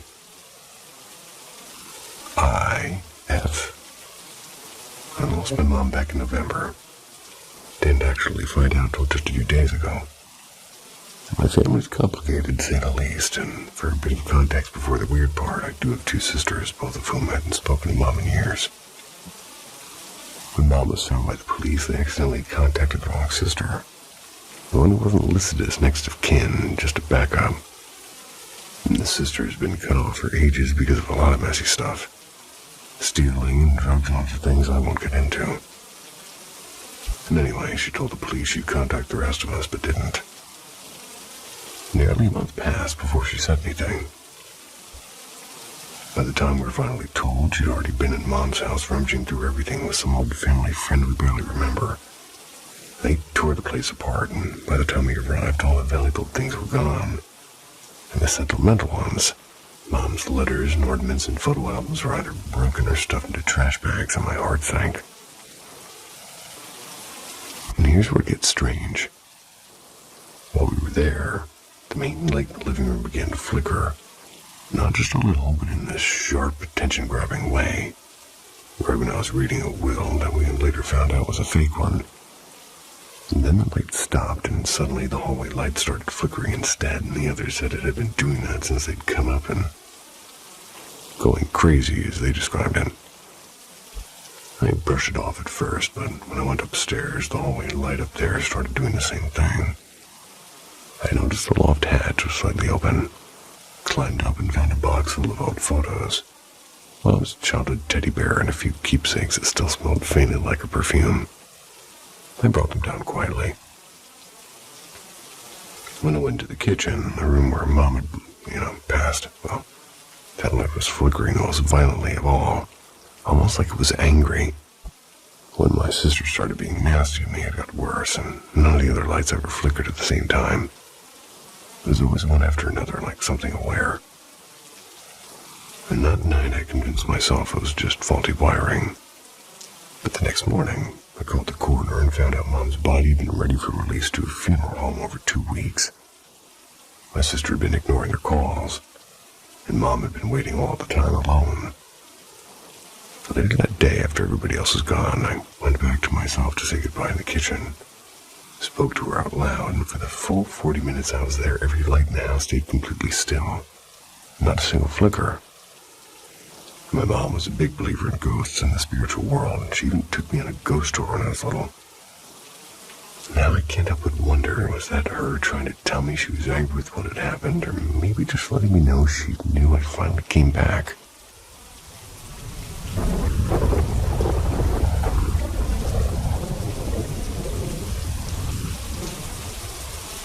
Since I was 12, my parents had been divorced, sharing custody of my younger brother and me. I stayed with her mom during the week and spent weekends with her dad, and around the time I turned 15, Mom moved us again. This time to a quiet little cul-de-sac tucked beside a stretch of woods. It wasn't bad, actually, and the air was clean. Neighbors waved when you passed. The house had that fresh paint smell of new beginnings. Still, every now and then, I'd get this strange sense that we weren't alone in there. Like someone was watching from just out of sight, never constant, but sharp when it came. Like invisible eyes pressing against the back of my neck. One afternoon, Mom was at work. It was just my brother and me at home. The day was bright and warm, the kind of weather that makes you forget about anything creepy. My best friend, let's call him CD, came over carrying his football. 3 of us hung out in the side yard, tossing the ball and joking around. And then CD threw a perfect spiral toward my brother, and I hit him square in the chest and dropped to the grass, and he didn't even flinch to catch it. "Dude, what are you doing?" I said. I was walking over to grab the ball, but my brother didn't answer. He was staring at the house, and his eyes were locked on something. "What is it?" I asked. He didn't speak, just lifted a shaky hand and pointed, and first I looked up at the roof, and there was nothing. Then I lowered my gaze a little, and my stomach dropped, and my brother and I froze in place. CD came over confused and said, "What the hell are you two staring at?" Neither of us answered, and I just pointed the same way my brother had. CD started to scoff, and I don't see, and then he stopped, because he saw it too. There in the upstairs hallway window was a pale, solid white face, and small and childlike, staring right back at us. It didn't move and it didn't blink. And then we stood there for what felt like forever, maybe 2 full minutes, until the face slowly backed away into the darkness of the house and said, "You saw that, right?" "Yeah," CD muttered. The 3 of us just stared at each other, trying to process what had happened. Because I was apparently the dumbest of the group, or maybe just the most stubborn, I decided to go inside and check. Took a few deep breaths before I pushed open the front door. My brother and CD stayed in the porch, watching through the screen as I crept up the stairs. Hallway was empty. Bathroom, my room, Mom's room, all empty. Nothing disturbed, nothing out of place. No open windows, no footprints, no trace of anyone at all. When I came back down, my brother's face was pale as the one we'd seen. We didn't talk much after that. Before that day, I was already half a believer in the paranormal, and CD thought it was possible. Brother thought it was all nonsense. Whatever that thing was in the window, it made believers out of all of us.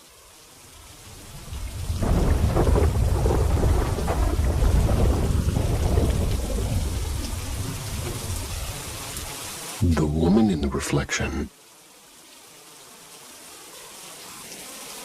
I just recently moved out of the house I'd lived in for nearly 6 years. My family and I moved there when I was 13, sharing the place with a family friend whose parents had passed away not long before. For the most part, it was an ordinary house, a little creaky, a little cold. Nothing too strange happened. Just the usual flicker at the corner of your eye, or the sense that someone's behind you and no one is. The layout of the house was odd. From the living room couch, you could look straight through the narrow galley kitchen, down a long hallway that led to the back door. On the right was a small half bath and a cramped laundry area. A few years after we'd settled in, I started noticing something or someone standing halfway down the hallway. That was whenever I caught a reflection on the black screen TV. Or probably black TV screen. It looked like a woman, young, maybe in her 20s, with long dark hair. It spilled down her shoulders. Her outline was faint but unmistakable, like a shadow with a shape. At first I thought my eyes were playing tricks on me. I'd stare, glance back toward the hallway, and of course there'd be nothing. But every time I turned back to the TV, there she was again. I checked for hanging coats and, piles of laundry, or any weird play of light. Nothing ever explained it. And after a while, I just got used to her, and she never moved, never made a sound, just stood there frozen in time. I figured if she wasn't causing trouble, there was no reason to panic. No one else in my family mentioned anything, so I eventually chalked it up to imagination. Maybe the light, maybe fatigue, and that's what I told myself at least. A few months before we moved, I started dating my new boyfriend. He'd come over pretty often. Sometimes he'd even stay the night, and today we were trading ghost stories from childhood and laughing. That was until I began telling him about that house. I hadn't even gotten to the part about the reflection before he interrupted me with his eyes wide open. He said one night while getting a soda from the kitchen, he suddenly felt someone watching him. When he turned toward the TV, he saw a woman's shape standing in the hallway behind him. His voice got quiet as he described her. Long black hair, still shadowy, exactly as I remembered. He said she didn't move, but he could feel her presence. He saw her only, but that was enough. I felt my stomach drop, because for years I'd wondered if I'd imagined it, but now someone else, somebody who hadn't even known my story, had seen her too. When I asked my dad later, he said he'd never seen a woman, but sometimes thought he saw movement in that hallway. Almost like somebody pacing quietly out of sight. And to this day, my boyfriend and I are the only ones who ever saw her. No explanation, no logical reason, just a shadow of a young woman who'd never left that hallway. Maybe never could.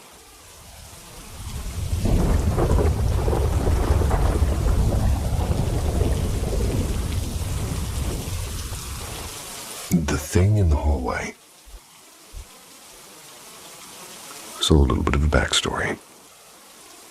Me and my significant other moved into our first house about 6 months ago. Everything was great. Quiet neighborhood, nice backyard and all that. But about 2 weeks ago, weird stuff started happening. It began with my son having bad dreams or nightmares, whatever you want to call them. And one morning I woke up and he wasn't in his room. Instead, I found him curled up in the hallway rug and asked why he wasn't in bed. He said something started shaking his bed in the middle of the night, and I figured it was just the train. We live next to the tracks, and the house rattles sometimes when one goes by. Then he started having the same dream over and over again. He said he woke up under his bed once, like he'd been pulled there. And that's when we really started paying attention. We noticed knocking sounds and no one was around, and sometimes we'd hear dragging noises across the floor even though nothing had moved. One afternoon, my significant other was on the couch while our son played with his blocks, and suddenly my son looked toward the corner of the room and shouted, "I see you." My partner asked who he was talking to, and he said, "The shadow in the corner." Fast forward to today, and, my sister-in-law came over to visit. We were chatting in the kitchen when a strange high-pitched beeping started. It wasn't the smoke detector, not the microwave, not even the phone. It just didn't belong, and we looked everywhere and couldn't find it. Then about 10 minutes later, we heard 3 slow knocks from the hallway, one every minute, and after that there was silence. Now my son refuses to sleep in his room, and he says the shadow man waits there when the light goes out. And honestly, I'm starting to believe him.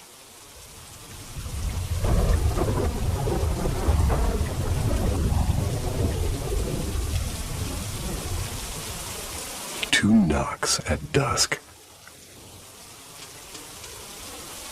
I know from the title alone that you're probably not expecting this story to be particularly scary.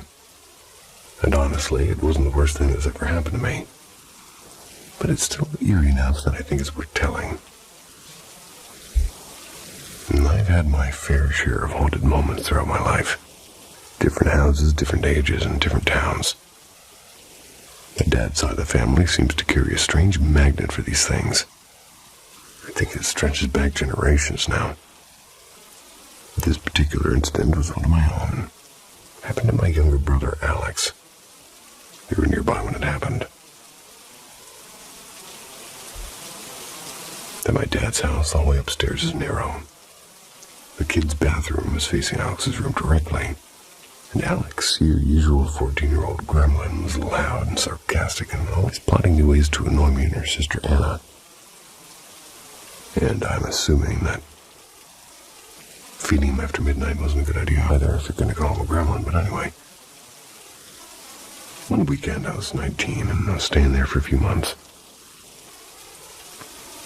I was in the bathroom and I was on TikTok, and Anna, who was 11, was in her shared room drawing. Alex was across the hall with his headset on, came as usual. All the doors were closed, and a couple of minutes in I heard 2 soft knocks on the door. Just 2, because I didn't think much of it, and I said, "Hang on, I'm almost done." I called out, assuming somebody just needed the bathroom, but there was no reply, so I shrugged it off. And then, right as I was about to get up, it happened again. 2 knocks, same rhythm. But this time, lower down on the door, I think. Like really low, as if a little kid were standing there. Gave me pause, and I frowned and said, a bit sharper, "Alex, seriously, stop messing around. You can wait or just use the other bathroom." Still no answer. When I started washing my hands, my phone buzzed, and it was a Snapchat from Alex. "Why are you yelling?" I typed back, "Because you keep knocking like an idiot." He replied almost immediately, "I didn't knock. I haven't even left my chair." That made my stomach tighten a bit, so I texted, "Then was it Anna?" He said he didn't think so. I stepped out, giving his door a glare on my way to my room, and Anna was there lying on her stomach with her sketchbook and headphones in. When I asked if she'd been at the door, she looked genuinely annoyed. "I've been here the whole time." Now I was properly weirded out, and I went straight into Alex's room, and he was mid-match, headset on, eyes glued to the screen. I could see the timer. The round had been going for almost 10 minutes now. And neither of them could have done it, and both of them were tall. Alex was already 6 feet at 14, Anna nearly my height at 11. So whoever knocked, the sound had come from maybe 3 feet off the floor. When I told Alex, he just took off one ear cup and said, "Yeah, I heard some knocking too. I thought it was you." We both went downstairs to ask Dad. He was half asleep on the couch watching some old movie. He hadn't moved from there in over an hour. Alex cracked a joke about me. "Summoning ghosts again." But when we went back upstairs, and I never said anything else, he went back to his room and I sat in the living room pretending to scroll through my phone. But I couldn't shake the sound of those 2 soft knocks right at dusk.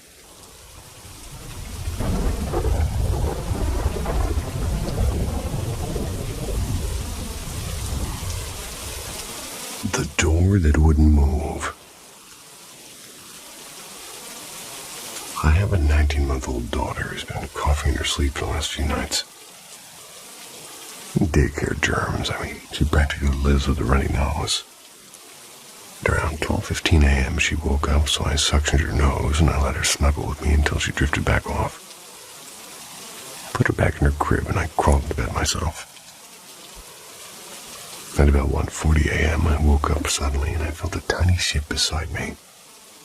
It's like someone brushing the blanket. When she's in her bed, she sometimes slides off the edge and toddles toward the hallway. So that's what I assumed was happening. But to do that, she'd have to climb over my husband, who was fast asleep, and she's not exactly stealthy. Then I heard a few footsteps and saw what looked like a little silhouette near the cracked open door, as if it were trying to push it wider. And she can open doors, so that wouldn't be unusual. So, the door didn't actually move. It stayed open just a sliver, and I whispered, "Sweetie, where are you going?" There's no answer. The shape seemed to fade, and my stomach dropped. I got up with my heart pounding. I went to her room. She was sound asleep in her crib, still tucked underneath her blanket. And she's definitely not capable of climbing out, much less putting herself back in. I stood there for a good minute trying to make sense of it. I went back to bed and sleep didn't come easy. Around 4 a.m. I felt the bed shift again. And this time, she was there beside me. Weirded out, I checked the baby camera. I could see myself earlier going in to check on her, and then around 3:35, my husband quietly getting her and bringing her into her bed. But nothing explains what happened before that. The figure at the door, the soft footsteps, and the door that wouldn't move. So here I am, typing this in the dark, a little bit freaked out and very much awake. Has anything like this ever happened to anyone else?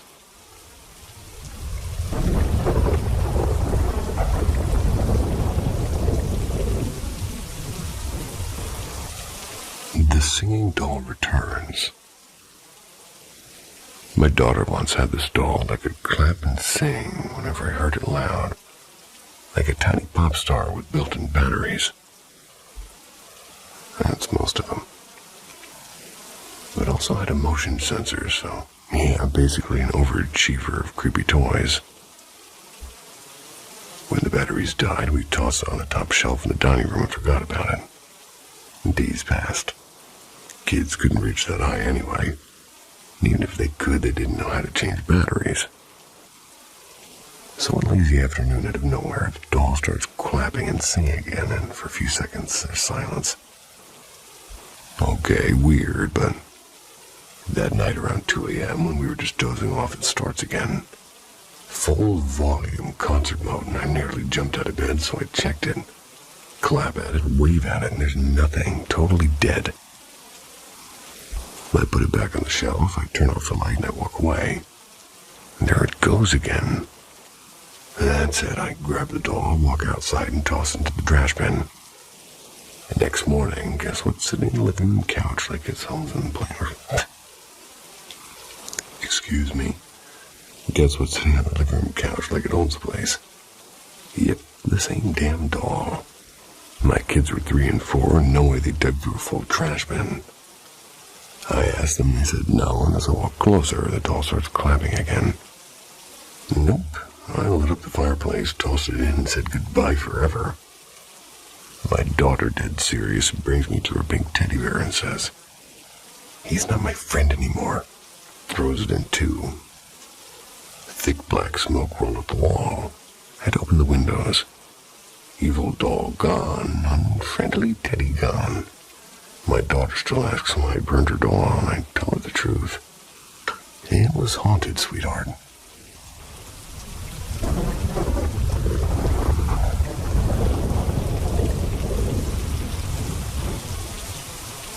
The haunting of 7A Resort.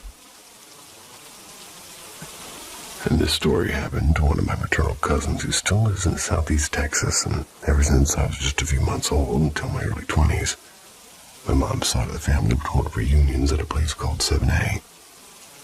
It's nestled in the quiet town of Wimberley, and those reunions eventually came to an end after the resort changed ownership. Out of curiosity, I checked the 7A website not long ago, and it looks completely different now. Almost unrecognizable compared to what it had been when our family gatherings ended nearly a decade ago. The one particular year stands out in my memory. It's because of something strange that happened to my cousin Spencer. He and I have always been pretty close, more like brothers than cousins. And he's always been a grounded, no-nonsense kind of guy, and that's really what he told me that still gives me chills. Or rather, why. Spencer said that one evening he was sitting outside the resort's old shuttered movie theater in the mock boarding house in Pioneer Town, a kind of Western-style replica built for guests to walk through. While he was there, he claimed he heard a series of knocks, always in sets of 3, coming from somewhere unseen. And then came the long, slow creak of what sounded like a door opening, though all the doors around him were firmly shut. When he walked past the resort's historic log cabin, he swore he heard the distant crack of gunfire and faint, indistinct voices arguing or calling out. Passing the old blacksmith's shop, he said the air filled with a metallic rhythm of hammering and footsteps.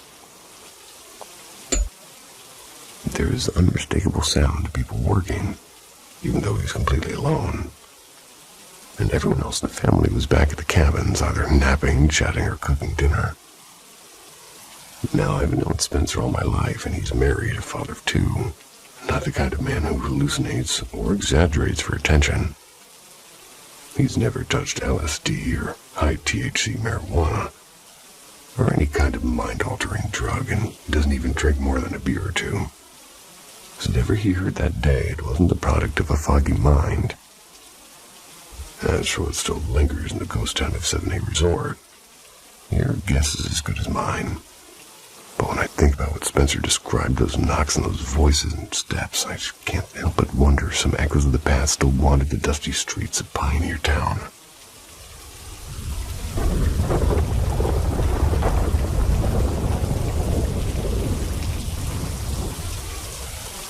The girl with the blue scarf. This was told by me by the guy who lived through it. It was sometime in the early 2000s. Maybe a year or 2 after 9/11. I never forgot it, and I think you'll see why. This guy moved to New York for a new job. He found this charming old brownstone apartment in Queens. It was owned by an elderly woman who lived nearby and wanted to rent it out again. She was kind and gentle, and she said that it hadn't been ready to let anyone stay there for a while. But when she met him, she felt he'd be the right tenant. He moved in with a friend, a good buddy who was rarely home because of work trips that kept him away most of the time. Since his friend traveled so often, they agreed that he'd get the bedroom. The guy would take the couch in the living room, and it was simple enough. The apartment still had a few leftover things. A woven basket by the closet and a pale blue scarf hanging by the door. The landlord said she thought she'd cleared everything out, but maybe missed a couple of things. A few weeks after moving in, the guy started noticing odd things. Like early one morning, half asleep, he heard the front door unlock, open and close, and then lock again. And whoever it was went straight into his friend's room and shut the door. And this started happening often. Somebody would come in late at night, go into the bedroom and shut the door. Sometimes you'd hear the shower running or pots clinking in the kitchen. Just the kind of sounds you'd expect when a roommate is home. And he didn't think much of it, actually. He was figuring his traveling friend must have come home without mentioning it. And then one afternoon, while watching TV, he saw a young woman walk by the hallway mirror. And she was pretty, about his friend's age, and wore the same blue scarf. She smiled politely and went into the bedroom like she belonged there. He assumed that she was his friend's girlfriend, quiet, neat, and respectful. Nothing weird. When his friend finally came home between trips, he realized something didn't add up. His friend was messy as hell, with dishes piled up and clothes everywhere. So one day he asked, half joking, "Man, your girlfriend's been cleaning up after you like a saint." The friend stares at him and says, "What girlfriend?" "You know, the one who stays here when you're gone. She has a key ring." "I don't have a girlfriend," he said flatly. They both got uneasy, and to be safe, they changed the locks. And yet, a few weeks later, she was back. The door would unlock again, and the scarf would appear and disappear, then show up again, like neatly folded by that hallway. They'd hear someone showering, walking around lightly in the kitchen. When the guy finally called the old landlady to ask what she knew, her voice was trembling. She told him that years before, her daughter had lived in that apartment alone. She died around the time of 9/11, some kind of subway accident, she said. The scarf and the basket were her daughter's, and she thought she'd taken them when she cleaned out the place, but apparently she hadn't. The man moved out a few weeks later, and his friend never met the woman. But he believed the story, and the landlady said her daughter had moved that apartment more than anything. And maybe in some way she never really left.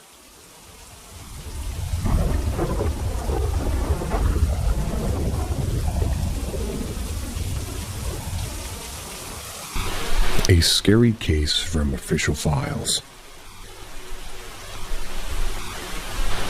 When I was a teenager, I heard about the story, but I deemed it to be an urban legend at that time. However, 2 years ago, I read it again from an official document, so it should be true. At the beginning of the 20th century, a fat man traveled to Chengdu, a large city in western China. He was there to sell herbal medicines. After a few days, he had sold out all of his goods and prepared to have lunch before returning. In a small restaurant, a young guy sitting around struck a conversation with him. The young guy told him that they were fellow villagers, and he had seen the fat man before. After this meal, the young guy invited him to go to his home because it was so rare to meet a fellow villager. The fat man agreed because he had sold all of his products, and there was no need to go home immediately. At first, the fat man wanted to leave after several hours, but the young guy urged him to stay for several days because, in the young guy's words, it was so difficult to meet a fellow villager in this city. Thus, the fat man stayed for several days. After a few days, when the fat man was going to leave, the young man handed over a letter to him to ask the fat man to deliver it to a relative on the way home. The fat man agreed eagerly.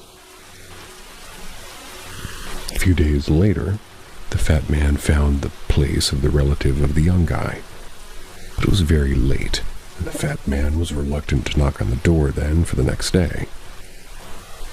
At this moment, however, he heard a conversation begin in the house. The fat man was suspicious. Why is anybody up talking at this hour? He attempted to know what was being said. After a few seconds, this fat man hurried away and summoned the police immediately. What happened at that moment? In fact, the curiosity of the fat man had saved his life. That's because of the horrible conversation he heard, as given below. Why has that poor man not come yet? Don't worry, he will not be too long. All right, but I need to see this poor man now. I've heard that he is so fat that his body will be able to contain all we need, and that's great. After hearing the last sentence, this fat man sensed danger. He crept away and then opened that envelope in private. Troublingly, this letter described nothing but the name, occupation, home address, and other information regarding this fat man. And at this moment, this fat man realized that the fat man in the conversation must be himself. So he called the police, and the police arrested all the people in that house at once. So what happened exactly in this process? In fact, the young guy and his relatives were villains and drug dealers. They conducted their business in the following way. Firstly, the young guy sought a foreigner in Chengdu and selected one who was not very bright. Next, the young guy invited the person whom he had picked to go to his home so he could gather information about his target. Usually, the young guy preferred to choose those who were single and destitute. Thirdly, the young guy would ask the potential victim to deliver a letter on his way home, and the destination was the haunt of the accomplices.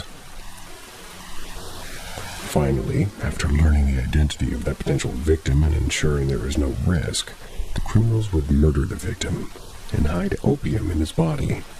and this was how they smuggled their shipments of drugs safely, transporting them inside corpses that they claimed to be on their way to the funeral. I've heard my fair of similar stories, but not quite like that. Not paranormal, but I found it interesting.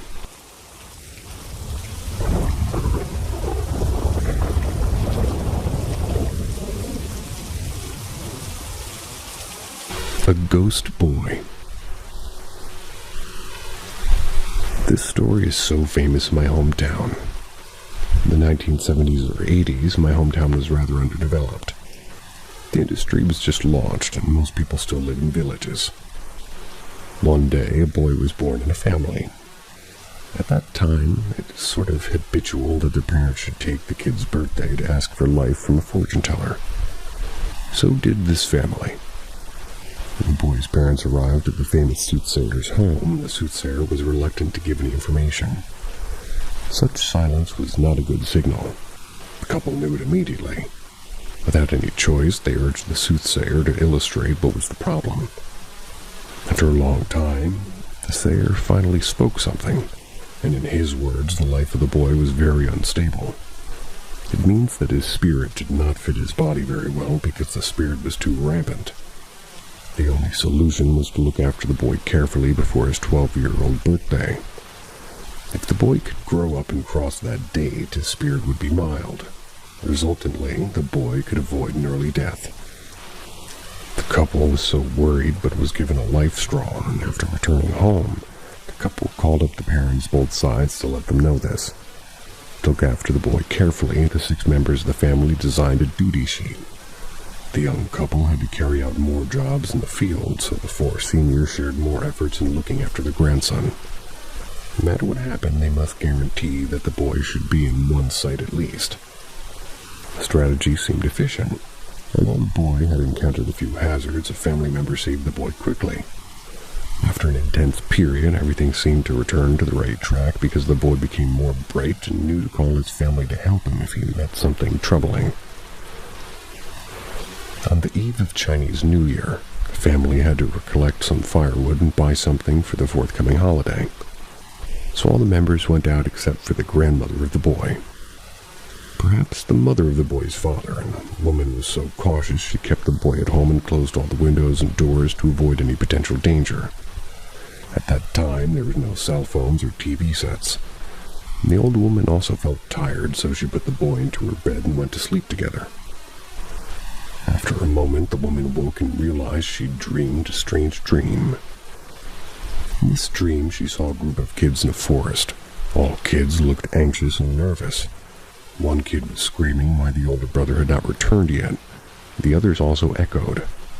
The old woman was so curious and gazed at them continually. A few seconds later, the old woman saw a boy who was a bit older, and they were running toward the group. All kids surrounded and embraced the boy and asked him why he returned so late. He should come back in 1 or 2 years ago.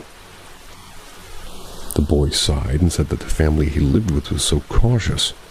One family member monitored him day and night, so he had no chance to run away. But today was the eve of the new year. 5 members were out and only an old woman stayed, so the boy caught a chance. However, the boy complained that the old woman was so cautious that she had shut up all the other passages. The boy looked for a channel for a long time and finally escaped via water.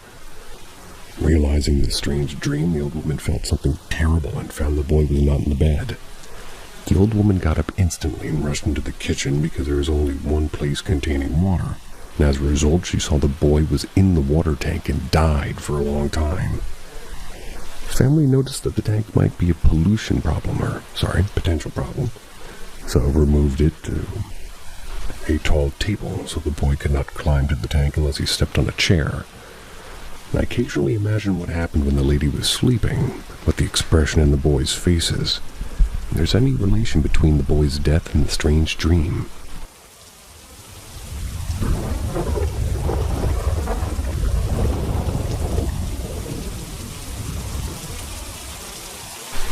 Three urban legends occurring in Beijing. First story. A few decades ago, a tailor managed to shop around the south gate of ancient Beijing City. This tailor was so skillful and friendly, so his shop was famous in Beijing. One day in the middle of the night, the tailor just went to bed, but someone was calling him at this time.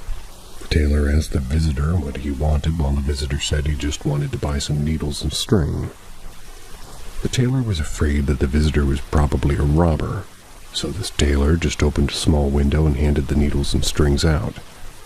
And at this point, the tailor attempted to see the customer's face, but merely found there was a bracelet in the wrist of the customer. Afterwards, the customer paid and left, and the tailor also returned to his bed. The next day, some customers visited the tailor's shop and discussed the story. In their words, a culprit who had been beheaded disappeared last night for a while. Surprisingly, when the body of the culprit was found, his head and main body were seen together already. Also, the body was holding some needles and string. Some people distinguished that these needles and strings were sold by this tailor, so they came here to inquire the tailor whether anything strange happened last night. This tailor dubitated and then came to see the body of the culprit. At first glance, the tailor saw his needles and strings, and then he saw there was the same bracelet he saw last night in the body's wrist.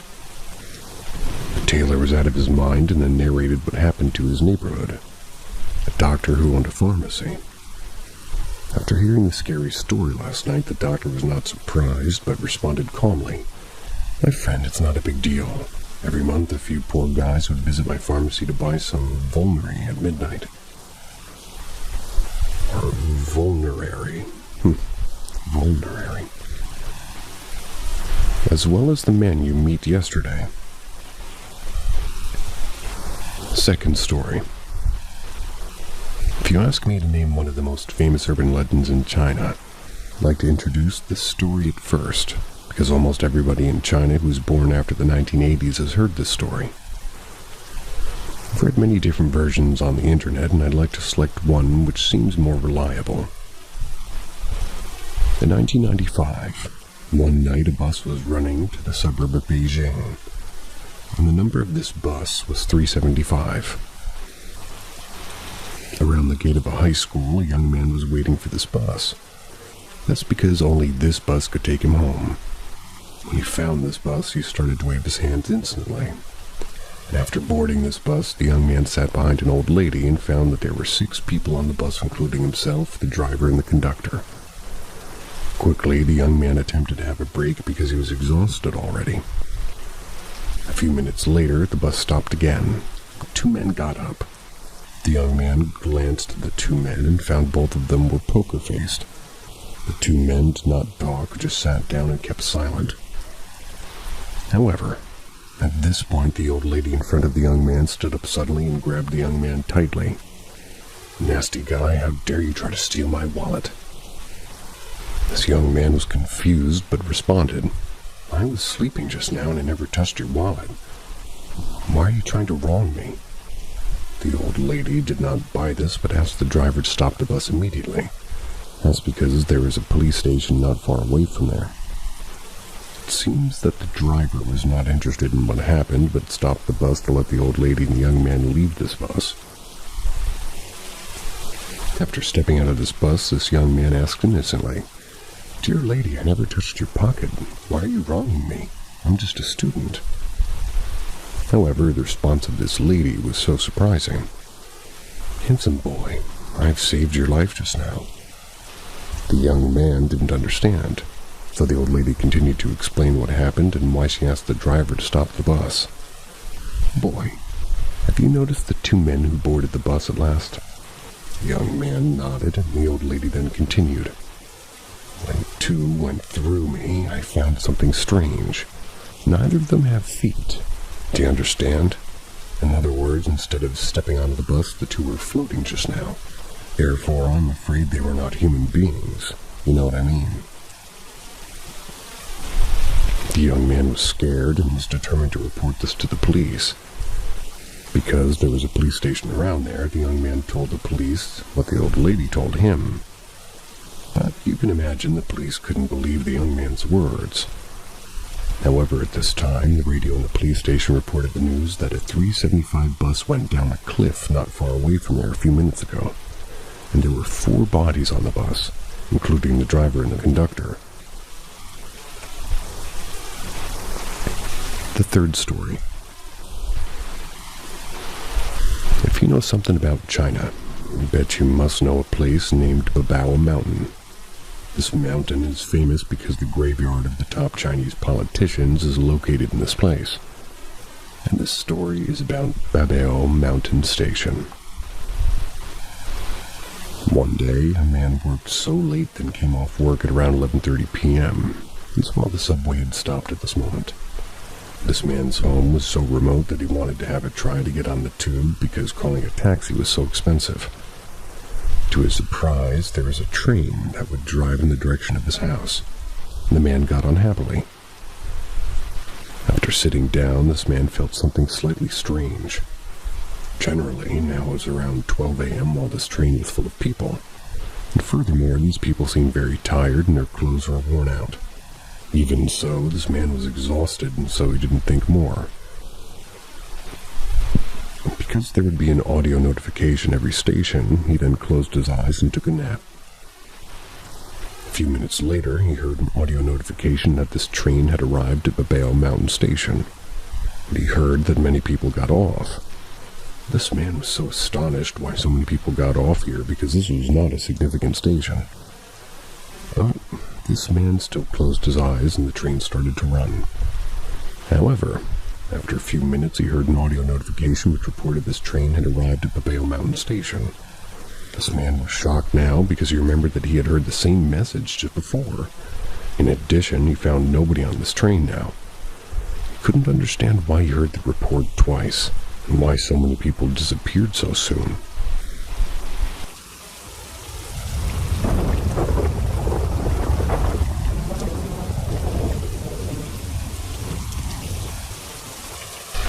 Stories of druids, witches, and friends, told by old cousins of mine.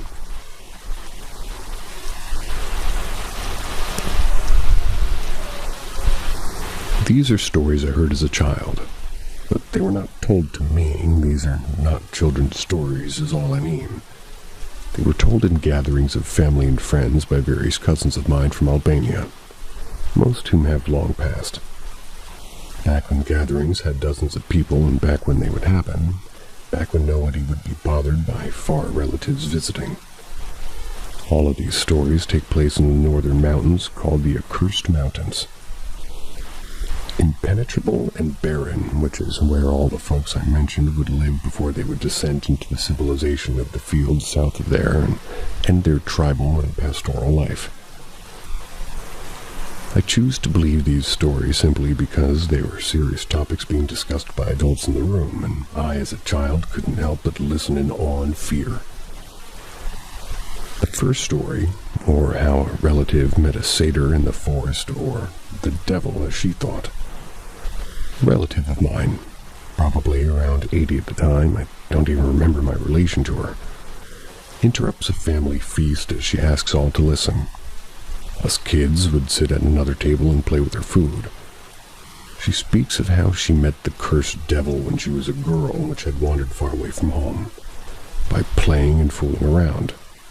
It was late when she had learned of the fact that she was far away and she had found herself in the exact place her mother would urge her not to be. A forest so thick it was called the Black Log. It said the light of the sun could barely be seen from within. It was all fine, though. She would return home. However, before that would happen, she decides to drink from a stream that would run quite a bit into the forest to quench a thirst. As she approaches, a thin man was crouched toward the stream, drinking. As she comes closer, she sees that his legs were crooked, hairy, and backwards, like that of a goat, and that he was wearing traditional folk clothes. All would be sort of like that back there. They're terrified, but With the strong spirit of a Highlander, she gathers hard and asks, "What are you?" The creature, greatly surprised that he's been spotted, says, "The cursed devil is what I am," and then carelessly jumps away, hitting trees and bushes like a dog which flees from rocks thrown at him. The second speaks of a fairy, but not the Western kind.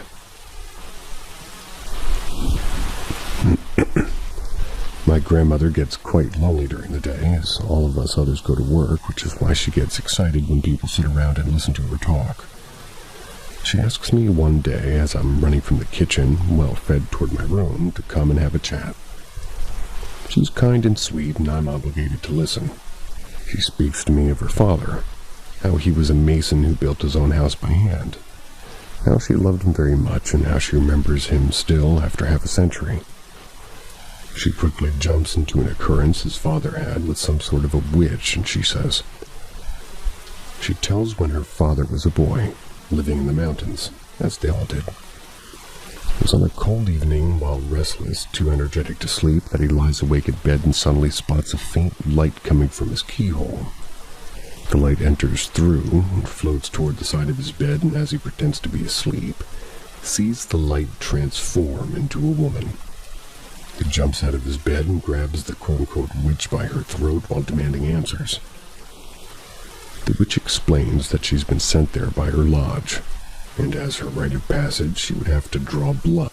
The boy makes a deal, asks that his life be exchanged for that of his loyal dog, which is then butchered, drained of its blood, and buried the next day. The third, a real Western witch this time. This one comes from my great-grandfather, who spoke of this during a gathering. This was 2 decades ago. He was still living in 90. When he was a young boy, he says, while gathering timber in the mountains, on a dark early morning, before the sun would come up, he would spot the most terrifying thing of his life. He said that above him, higher up in the mountain, there was a woman dressed in black. They were carrying a baby tied to her back. He, being surprised by this, raised his voice and yells, "And who are thee at this hour?" The woman, staring from behind her back, simply says, "No business of yours on who I am." And suddenly, the blink of an eye, the lad finds himself 50 meters away as if teleportation was a thing. The next morning, he went to the wise man of the village, who said that he was lucky not to have encountered a group of these people, but only one, as he would shortly have been dead otherwise.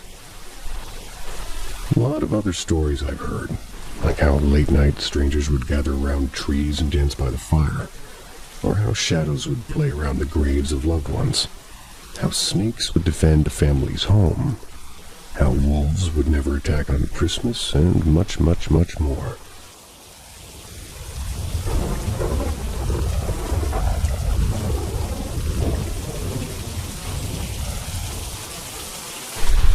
Grandma's voice.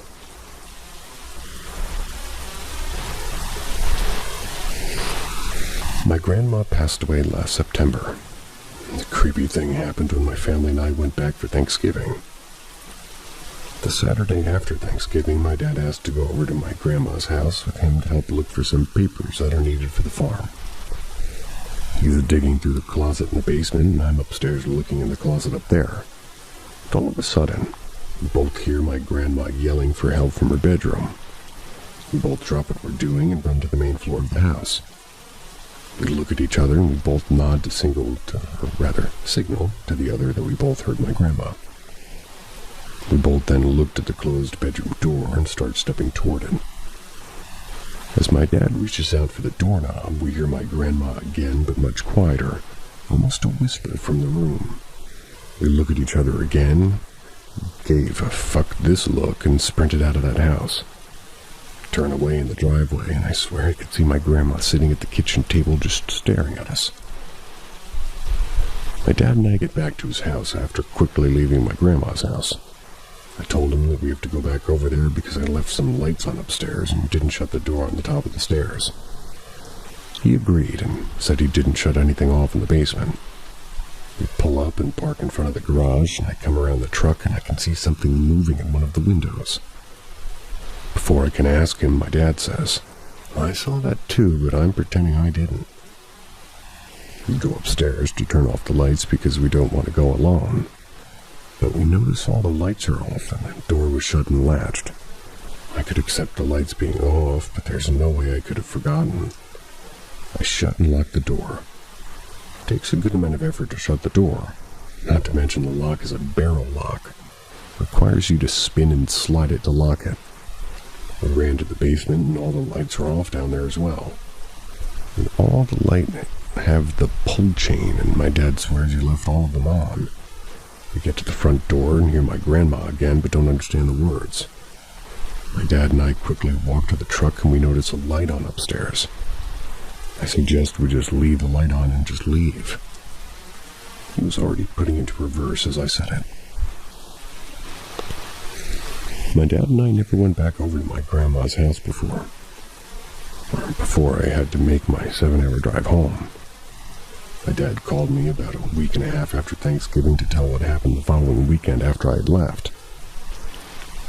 He and my brother went over there, still looking for those peepers, and as they pulled up, all the lights were on in the house. They debated on even walking up to the door, let alone going inside. My dad really needed those papers to transfer the ownership of the property to himself, and he just wanted to get it done. My dad made my brother open the door, and when he opened it, they both could hear the old TV in the kitchen. They both walked into the kitchen and could smell a cigarette burning, but they couldn't see anyone. My dad turns the TV off, brother turns off a couple of lights, and they both decide the paper can wait, and they leave. My brother looks at the house as they pull away and sees all the lights off at the same time. And that's all they told me. I'll be going for a visit in a month or so. Might be a part 4 if anything else interesting happens while I'm there. I know you've been eagerly waiting to find out if anything has happened at my grandma's house. Well, here you go. I'm up visiting my family this weekend, and this happened at about 11 last night. I was watching a movie at my parents' house when my phone started ringing. It was an aunt, and she asked if I would go over to Grandma's house with her. Guess they installed some motion detectors in the house, and she was getting notifications. I told her I'll be there, and I drove over. I pull up and see all the lights on upstairs, but no other lights in the house. My aunt pulls up a couple of minutes later. Grabbed the bat I brought along that we had to head inside, and we take one step in and we hear banging going upstairs. We hesitate, but know that we have to go check it out. She pushes me to go in first. We can now hear footsteps going back and forth. We make our way up the stairs, and the banging's getting louder with each step. I fling open the door, and the banging stops. We look around, and there's nothing. All the windows are locked, and the balcony door is still latched and locked as well. The only thing we found was the attic hatch was wide open. The ceilings are about 12 feet, and the only way to reach it is with a stepladder. The light was on in the attic space, and this light has a pull string and can't be turned on any other way. Turn off the lights except the attic one. My aunt starts down with the stairs first, and I'm about to start as well when I hear a voice coming from the attic. It either said hi or bye, and didn't care either way. Start running down the stairs and outside. We jump in our own vehicles, and my aunt leaves. I text my brother before I leave, and I look up at the upstairs of the house as I put my car in reverse. I can see the light in the attic through the little vent near the roof. I see it turn off as I start to get back up to turn around. I think last night was the last time I ever go to that house after dark. One happened to me, the other happened to my brother. One, this happened to my brother about a month and a half ago. He told me about it earlier today. So he was just leaving our parents' house around 7 p.m. or so after stopping to help my dad fix his lawnmower. Maybe a mile down the road when his phone started ringing. He looked at it, and it was my grandma's number. He answered it without thinking, and the other end of the line was silent. He decided to drive over to the house since it was pretty much on his way home.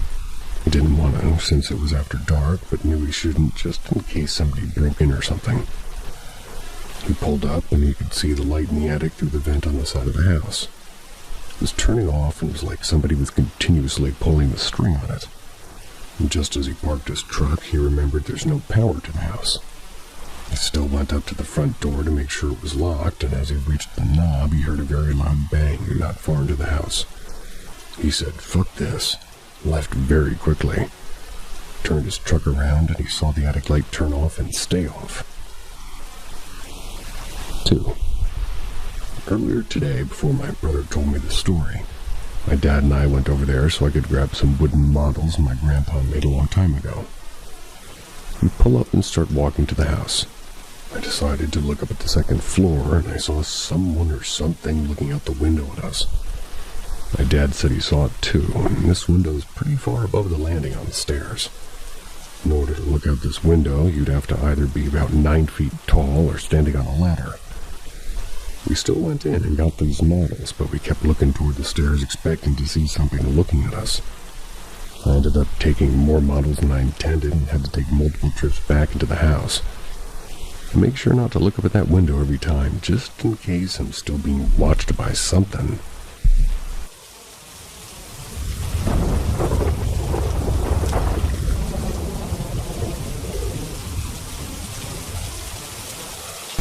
Theory on a popular Bengali folklore, the Sakchuni. A Sakchuni is a well-known spirit in Bengali folklore, often described as the ghost of a married woman who died before fulfilling her desires. She is said to wear a red or white saree with a shanka pola, a traditional Bengali bangle. They apparently haunt villages, especially targeting newlyweds or young women. But what if the stories we were told only scratched the surface? What if the truth is far worse? What if Shakchunis are not just restless spirits, but something far more ancient, something that never truly belonged to this world in the first place? What if they aren't merely haunting the living out of regret, but are actively stealing life itself to reclaim their lost existence? Imagine this. The women who die tragically, whether by suicide, murder, or accidents, are merely the ones chosen to become Shakchunis. But their transformation is not immediate. It's slow and painful, like being pulled from reality into something darker. At first, they appear normal, a grieving husband, a mourning family, they feel an eerie presence. But they dismiss it as sorrow playing tricks on their mind. Then, one night, she comes back. She stands in the doorway dressed in her wedding attire, her bangles clinking softly as she moves. The husband, paralyzed between fear and longing, calls out her name. She doesn't answer. Her face is shadowed, her features blurred as if she's not fully here. Then, as he steps closer, he sees it. Her face is not her own. Her skin shifts, her eyes, once familiar, become bottomless pits. Before he can scream, she whispers in a voice that's not hers.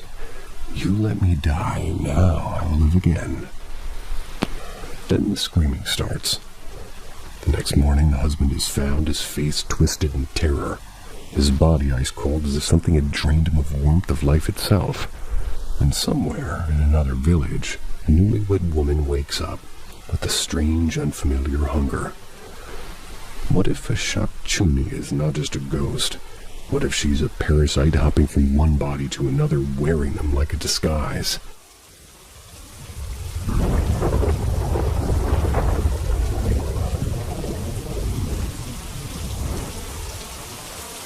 My family's ghosts. Stories that have been told by my family for 2 generations. As with most family stories, many of these have never been written, nor have these been shared outside of members of my family. To the best of my knowledge, these are true stories. For context, these occurred in Chicago during the late 20s and 30s. They were told by my grandmother. The Man on the Walkway. When I was young, maybe about 17, we're in the kitchen cleaning up after supper. Sitting near a window, I looked out and saw a man standing on the walkway. He had his face in his hands, and he would look up, and his face was covered in blood and horribly scarred. He looked up, then put his hands over his face several times. Called my mother, and when we looked out, he was gone. She said I must have been seeing things. Never saw this man again, and sometimes later my mother learned from the building superintendent that a man working painting a window on the 3rd floor, he fell from his ladder and died instantly when he hit the ground. My mother told me about this a year or so later, thinking I was too young to understand. Validated to me what I experienced was indeed real. The child on a bike. One night, my friend and I finished our shift at the factory. It was very late. Late enough that we needed to walk home as the streetcars had stopped running for the day. Our walk was about 7 blocks from home, and it was a nice night, and the streetlights were bright enough for us not to be afraid of the dark. We had just walked about 3 blocks when we saw a young child riding his bike. He crossed from one side of the street to the other side. We were concerned because even though the streetlights were on, their light was not strong enough for him to see where he was going. We called out to the boy. They didn't pay much attention. Riding faster, he passed right in front of us into a wall of a building and disappeared. We learned later the paper reported a young boy was struck by a car near the location that we'd been walking at. The impact of the car was strong enough to throw the boy and the bike in the same wall that we witnessed. The young boy didn't survive. Ghost of the young girl. The ghost on the street, and this happened to be in the very early 20th century, had to reach way back for this one. My great-grandmother and her husband had just closed their restaurant and were headed home. And at that time in southern Illinois, they had just public outhouses every few blocks. These are hauled over from the 19th century, and my great-grandfather needed us to my grandfather needed to use the restroom, and he said that he would leave the door open a bit so he could make sure great-grandma would be okay. He was done taking care of his business when he saw a young woman walk past the door of the outhouse. He was somewhat upset as he had not finished dreaming when she walked by. He finished up and walked out to see this young woman turn into a breezeway. He followed. He was going to tell her how much that she startled him. He turned the corner and watched as she walked through a gate and disappeared. He went to the gate to open it and look, but this gate was rusted shut. But she was rather a thin girl and couldn't have opened the gate, and he tried as hard as he could and it wouldn't open. A day or two later, somebody asked if he had heard about the murder that happened. A young girl was killed when her boyfriend and man started fighting. She tried to break them up and stepped between them. One had pulled a knife, and rather than stab her boyfriend, the man stabbed her. She died in the hospital later, and the murder took place near the location of this outhouse. The old lady on the stairs. My grandmother was about 10 or 11 when she experienced this. She lived on the 2nd floor of a 3 flat with her family.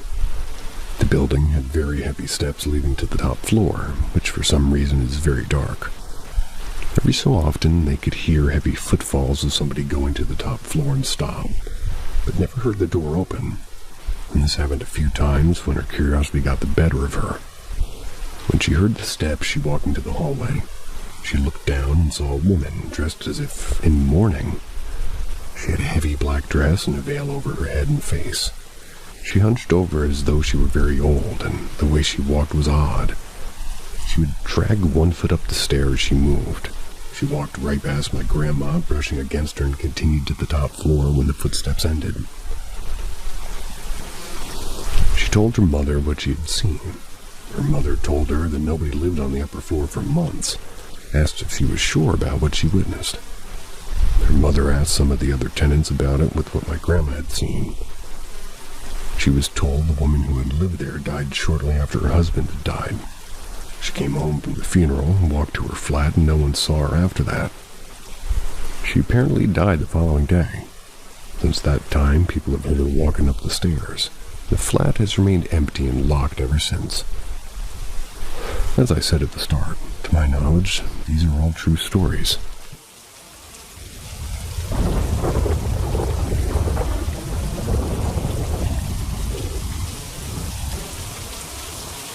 Night of the Unknown Words. A few nights ago, I came home from a small dinner with friends. I was slightly tipsy, but in a good mood.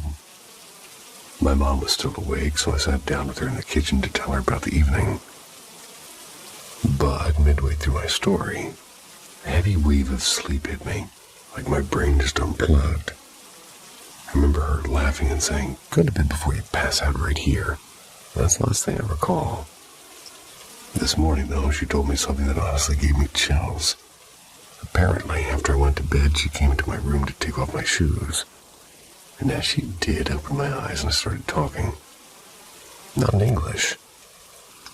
She said my voice sounded lower, like I was whispering in some weird rhythmic language you never heard.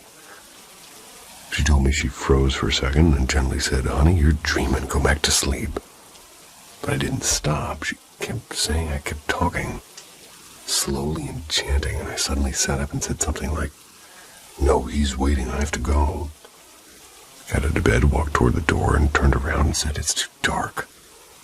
After that, I just went to the bathroom and came back to bed as if nothing had happened. Later that night, she said I woke her up again, standing beside her bed, muttering the same strange words, and she told me I didn't sound drunk or sleepy at all. "You were clear," she said, "but your words weren't from any language I know." The weirdest part is she reminded me that something similar happened when I was 16. Back then, I hadn't even touched alcohol. Honestly, I think it's just sleepwalking, maybe mixed with exhaustion and stress, but I can't lie. Hearing her tell it in a nervous voice this morning, it made me uneasy in a way I can't shake off.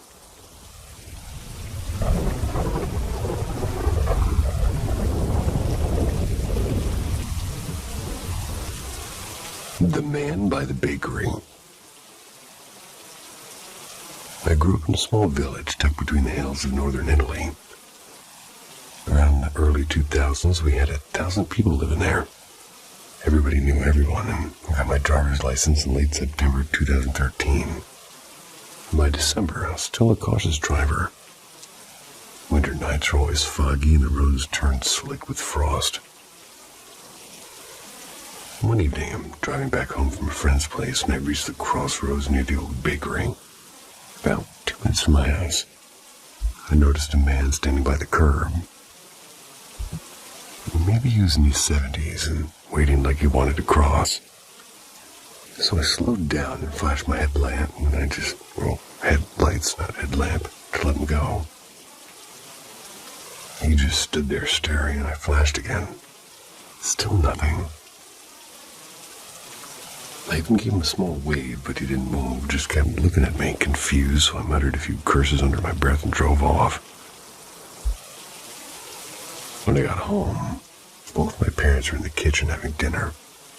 I joked about this strange old guy standing by the bakery in the freezing cold, wearing light summer clothes like it was August. I was about to ask if Dad knew him, and he looked vaguely familiar, when my father slammed his fork down and shouted, "Oh, not you too!" Then he just got up and walked into the living room. Mom told me to stop talking and never bring it up again. A year later, I'd completely forgotten about it. One frosty December evening, I'm driving the same road with Mom in the passenger seat. As we approached the same crossroads, but from the opposite direction, there he was again. Same place, same light clothes, same stillness. I pointed him out, and Mom just sighed and said, "Yeah, don't slow down, he's not going to cross. He's been there for years." The moment we got home, I asked what she meant. She said the man used to live in the village decades ago. He was the grandfather of one of Dad's old friends. Got hit by a car there in 1982. That was when there was no sidewalks, no streetlights. Just a narrow country road between two wheat fields. Mom said she first saw him in 1985, standing by the same spot. She even tried to let him cross, just like I did. When she told Dad, they had a massive argument because the man had already been dead for 3 years. We've both seen him several times since, and now whenever we pass by, we just nod or wave hello. Nothing scary or dramatic, but, well, something that makes you think, though. I guess that's what first got me curious about ghosts and things that linger.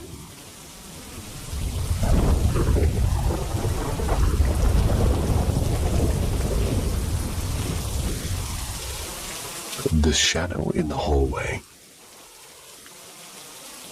Can't quite pin down the year, but somewhere between 97 and 2000, I think. My memories blur a little around that time. But anyway, here's the thing. Our house was built in the late 1500s. Damn. Right after the manor across the street, so odd creaks, knocks, or shadows are nothing unusual for us. One evening, my mom told me to take a bath while she finished preparing dinner.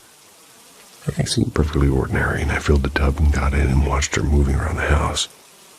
The bathroom door had a frosted glass panel. Not transparent, but you could still see shapes passing by, and I knew the difference between my mom's light and quick steps and my dad's heavier, slower ones.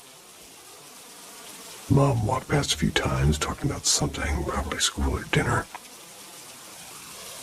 As she went to the laundry room and the kitchen, right to left, then left to right, then again, but I noticed something strange. She went left to right once more, but I hadn't seen her go back the other way first. And her silhouette looked slightly wrong and slower and with shoulders hunched a little bit. Not the brisk stride my mom always had. Then from the other side of the door, the figure said, "Ready?" like asking if I was done with my bath. At that exact moment, I heard my mom's voice calling from the kitchen, and she said, "What did he say?" She just paused, then stepped back toward the laundry room. A few seconds later, my real mom appeared, drying her hands with a towel, and she said she'd heard me talking to her. I'd only answered when I thought she spoke first, and I was maybe 9, so I didn't really think much of it. Mom brushed it off, saying that we always know when the other one needs us. She used to tell me we had a kind of connection, that we could call each other just by thinking, and to me as a kid that sounded magical. But now I wonder, what was that thing? A trick of the light, or a glitch in reality, or spirit, or something that just wanted to look like my mom?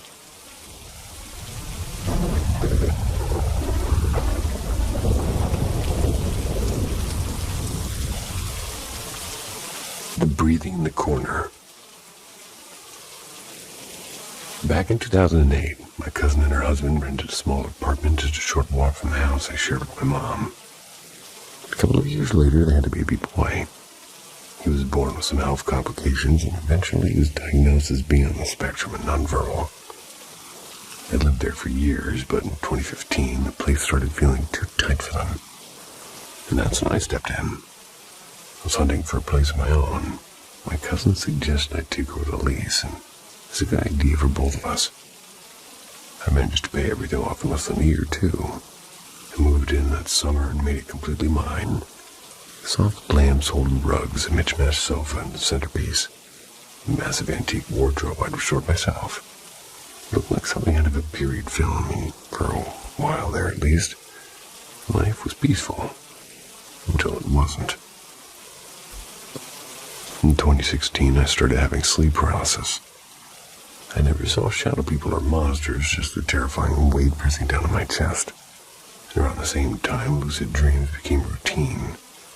I could control them sometimes, but often they controlled me, and then the noises began. It was a deep, rhythmic sound, like somebody sleeping and breathing heavily. And right next to the wardrobe. I owned 2 cats back then, and they were always up to, well, at least something. So at first I blamed them, but they never slept near that corner. I even tested the theory and shut them out of the room one night, and the breathing stayed. By early 2017, I couldn't take it anymore. I was convinced the wardrobe had brought something along with it, and I dismantled it and sold the doors and burned some parts, turned the base into a low bench for the living room. Breathing stopped after that, and I told myself it was all imagination, though sometimes little things would move or crack in strange ways. Then came Gigi, tiny black kitten I adopted in 2019. She'd never been outside a day in her life, but acted as though she'd seen ghosts her whole existence. She'd hide for hours, eyed wide, trembling over nothing. My other cats were chill, but Gigi, she was just basically born afraid. The lockdown came and went without incident. I was alone most of the time, just me and the cats. And for once, the apartment felt calm until 2022. I relocated abroad for work and left the cats under another cousin's care. Her teenage son eventually moved into the apartment since it was close to his university, and a few months later he called his mom one night, terrified. He'd been hearing that same breathing sound in the bedroom. His girlfriend said she never heard it, but he swore he could. One night on his way to the bathroom, he saw her, a woman standing still in the hallway, smiling too widely. He said nothing, turned back and went to bed. I have no idea how he managed that. Around the same time, Gigi's fear hit a new level. She started leaping onto impossible spots like top of the fridge and cupboards and even the curtain rod. Broke a few things trying to hide, and it was like she was running from someone only she could see. When I came back home at the end of 2023 to pretty much an empty place, I stayed there for a few weeks. One night I dreamt I was video calling my boyfriend from bed, and everything was the same as reality. My posture, the lighting, the hum of the fridge. Then, in the little preview box on my screen, I saw a woman behind me. Before I could react, she lunged. I instinctively grabbed her by the neck and slammed her down, and she vanished. I woke up breathless but proud, like I'd finally fought back. That night I decided to sleep in the living room, door closed. Cats are calm, even Gigi, which comforted me. Then came the sound. The loudest crash I've ever heard, like a cupboard full of metal pots exploding. And then the cats bolted. I rushed to the bedroom. Nothing had fallen, not a thing was out of place. My heart was hammering when my phone rang. It was my mom, and she said that she just had a bad feeling and wanted to check if I was okay. I grabbed the cats and left immediately. I returned a few times in daylight to finish packing, but never really slept there again. The apartment still sits empty, and I can't bring myself to photograph it for sale. People always say if it was haunted, you'd never stay there for years, but the truth is you do. You rationalize and you minimize. Minimalize. Oh, never mind. Minimize. You get used to the quiet between the strange, and funny enough, those were also my darkest years, and I was depressed and reckless and lost. And now, life is far from easy. The air feels lighter, and I sometimes wonder if that thing, whatever it was, just stayed behind.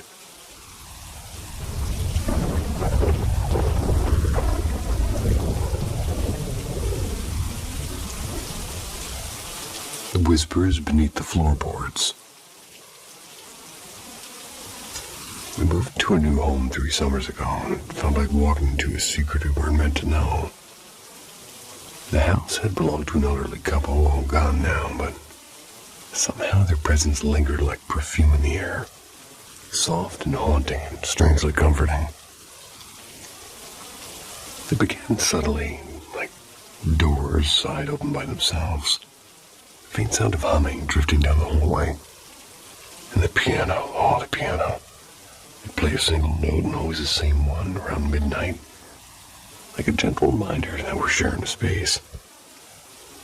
And at first I brushed it off as imagination or perhaps old pipes or loose floorboards, but over time I began to feel watched. Not in a threatening way, but like someone was curious about us and protective even. One rainy afternoon I invited a local spiritual reader, hoping to understand the odd serenity that filled her walls. She closed her eyes for a long moment and smiled faintly. "It's the woman who lived here before you," she said. "She loved this house deeply, and she stays because you care for it as she did." And that night I woke to a quiet melody. A music box was playing from the attic, and the sound floated down through the ceiling, light as a breath. I felt my heart race, and I crept upstairs, half expecting the melody to stop and open the door. But it didn't. The little wooden box, untouched for years, spinning slowly with its tiny ballerina twirling under the moonlight.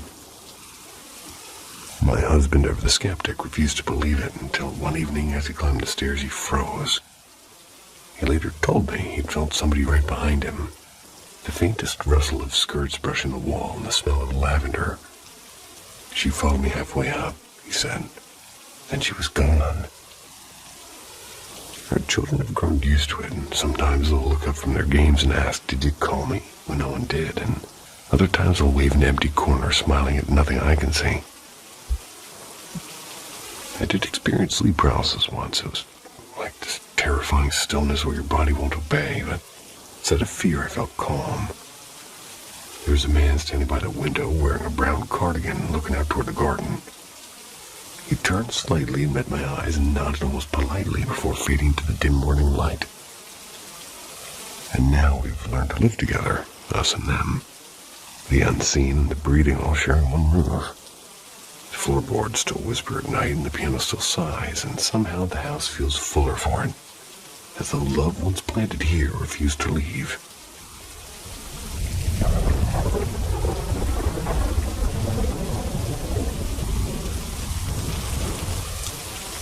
The house that hummed. When I was little, I lived in this creaky old farmhouse that looked like it had been forgotten by time. Weird things happened there. Strange noises and doors that shut themselves, and shadows that didn't belong to anyone. I could probably write a book about it, but tonight I keep thinking about the time that I was touched by something I couldn't see. It didn't happen at that farmhouse, though. It was years later in the city. I was 16, staying with my dad at my grandmother's house. To understand what happened, you need to know a bit about her first. My grandmother was deeply religious, the kind who kept Bible verses taped to mirrors and little bottles of holy water in drawers. But her husband, my grandfather, was the opposite when he was young. He told me how he used to mock church and experiment with dark rituals and invite things he didn't understand. He said for years he couldn't sleep, and objects would fly across the room and his bed would shake. Whispers would crawl into his head. One night, when he thought he was going to die from fear, he said a blinding light filled his room and what he called a guardian angel.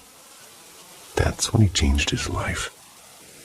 But anyway, by the time I lived with Grandma, every doorway in that house had a wooden cross above it. Religious books stacked everywhere like bricks for protection. Still, the house felt wrong. Once my dad stormed to my room asking, "Why'd you call me?" I had headphones in watching a video and totally silent. He looked pale when I told him I hadn't said a word, and he swore he'd heard me call his name clearly, in my voice exactly. It happened again and again to other people, and we started calling it the mimic. If you've ever heard your own voice when no one's around, you know the chill.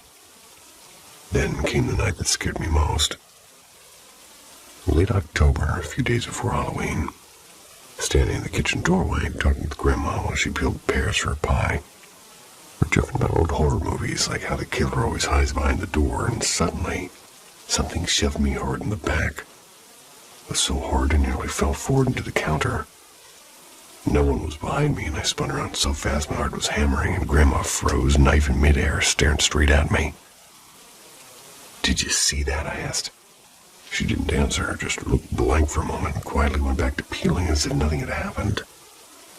I stood there shaking. I wanted to believe my hoodie had snagged, or I just imagined it, but deep down, I think I knew better, and it felt deliberate. It's like something had decided to remind me it was there. Sometimes I wonder if it pushed me away from the cross hanging over the doorway, or maybe just wanted attention, but either way, that house never felt safe again, and I moved out not long after. If Grandpa's demons ever left him, I think they found a new home. Thanks for listening. I appreciate it. Sweet dreams. See ya.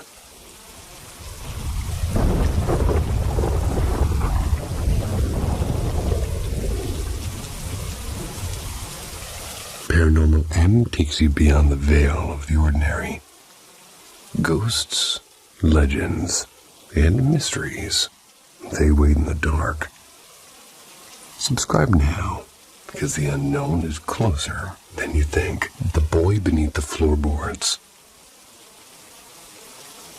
I was around 11. That's when everything started, about half a year after my mom passed from a sudden aneurysm. Looking back, I think that's when something opened inside me. Something that let me feel things most people couldn't. That night in 1988, a chilly November evening, my mom was in terrible pain. My cousin, who was more like my big sister, helped me get her into a taxi headed to Jefferson Hospital. I remember helping her settle in and her hand trembling in mine. Then out of nowhere, a voice, clear, loud, and right next to my ear said, "Kiss your mom. Kiss her now. This might be the last time." I froze. I was just a kid, and I didn't even know what that kind of voice meant. But something in me listened, and I leaned in and kissed her forehead again and again, whispering, "It's okay, I love you." And 2 days later, she was gone. After that, I bounced between relatives and the church members until I ended up staying with an older woman everybody called Miss Edna. She was a quiet church lady who lived in Norristown, Pennsylvania. Her house was an old 2-story with creaky floors and a strange stillness even in summer. And from the first night I felt it, like my eyes were on me. Not human eyes, but something else.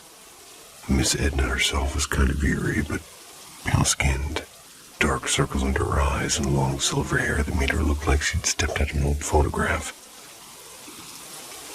One evening after dinner, I noticed a framed portrait of her printed in a porcelain plate. The image somehow looked alive, and I couldn't explain it. I covered it with a napkin. She caught me and laughed, asking why. I just shrugged. I mean, how could I say that to her face on that... Well, rather, how could I say that her face on that plate scared me? That night she told me to lock her dog in the basement before bed, and I did as she said and climbed to the bed beside her. I did it just like I used to do with my mom. Before we slept, she pointed to a small machine on her nightstand and said, "If this thing starts beeping, it means my heart stopped, and call 911 here." And I lay awake for hours and I was afraid to breathe, and eventually I heard snoring.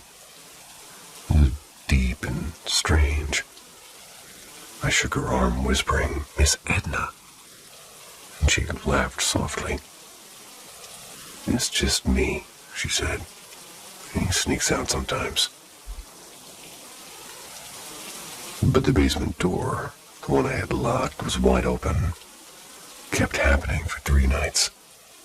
The lock would be undone by morning, and Buddy would be there wagging his tail like nothing happened. One hot afternoon, Miss Edna went to shower, leaving me alone in the kitchen. I opened the fridge for some watermelon, and when I turned around, I saw him. A boy, maybe 9, faded and see-through, wearing old suspenders and a plaid shirt. He was smiling, but it wasn't the kind of smile that comforts you. It's the kind that freezes you. We just stared, and neither of us moved at all. It was like time stopped. And then suddenly he was gone.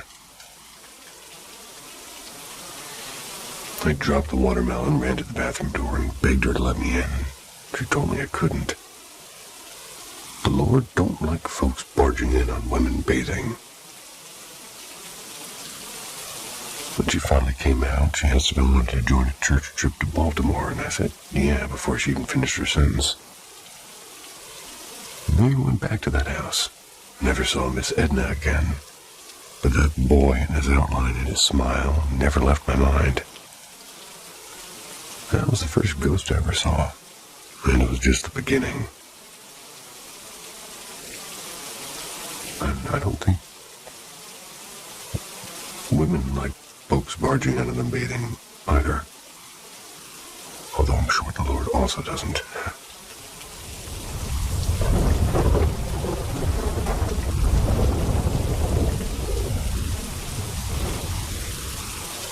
The faucet. In April of 2014, one of my oldest friends and my housemate, he ended his life in our apartment. I'm going to call him Nate. Nate had been carrying a kind of sadness for years, and he'd mentioned more than once that he didn't trust himself to stay alive. But back then, in early 20s, I never really thought he could really mean it. Strangely, he'd been lighter that last month and joking again. showing up to game nights and even talking about road trips. So when I left for a long weekend with my girlfriend, I didn't think twice. We were staying at my mom's place when the call came. Nate and I had grown up a few blocks apart, so I had known his parents half my life. After the shock and blur of those first days, they asked me if I could just pack up some of his things, the stuff that mattered most to him. So a few nights later, my girlfriend and I drove back to the apartment. It was quiet in that awful way where even your own footsteps sound wrong. Another friend of Nate's, a coworker, had found him after he didn't show up for his shift. Police had already finished their work and cleaned everything. That smell still filled the air. Not blood, not bleach, something heavier and chemical and final. Walked into the bathroom where it had happened, and it was like the air itself turned solid. My throat closed up. I turned on the faucet and shower handle, just to make some sound, any sound. The taste of the water felt like something alive again. When I stepped out, I told my girlfriend I just didn't want it to be completely silent. And she nodded. The silence in that place was unbearable. We sat in Nate's room across from the bathroom, and she perched on the bed, and I sat at his desk staring at his half-full coffee mug. A stack of old postcards he'd been collecting. We talked a little, quietly, nothing important, just trying to make it feel less impossible. Then she stopped mid-sentence and said, "Wait, do you hear the water?" The apartment was dead still, and the shower had stopped. I walked to the door and pressed my ear to it, and there was nothing. I opened it slowly, and the faucet was turned off, not dripping, it was off. I turned it again, and it worked fine. I twisted it on, then off a few times, and it was as if I was testing whether reality still made sense. It did, and yet it didn't. We looked at each other wide-eyed and pale, and both started just saying his name. "Nate, was that you? Are you here?" And then came this presence. Not cold, not scary, just immense. Like the air was suddenly aware of itself. We both felt it at the exact same moment. We said his name again, told him we missed him, and told him it was okay. After a few seconds, it was gone. The room felt hollow again. Later, we made each other swear that we hadn't imagined it, that we'd always believe it really happened. We even laughed nervously and asked Nate to flash the lights if he could hear us, which of course made us both panic a little and grab our stuff to leave. Told a handful of people, even Nate's mom. She didn't say much. I don't think she could. Sometimes I turn on that shower and hear that first rush of water. I half expect it to stop on its own.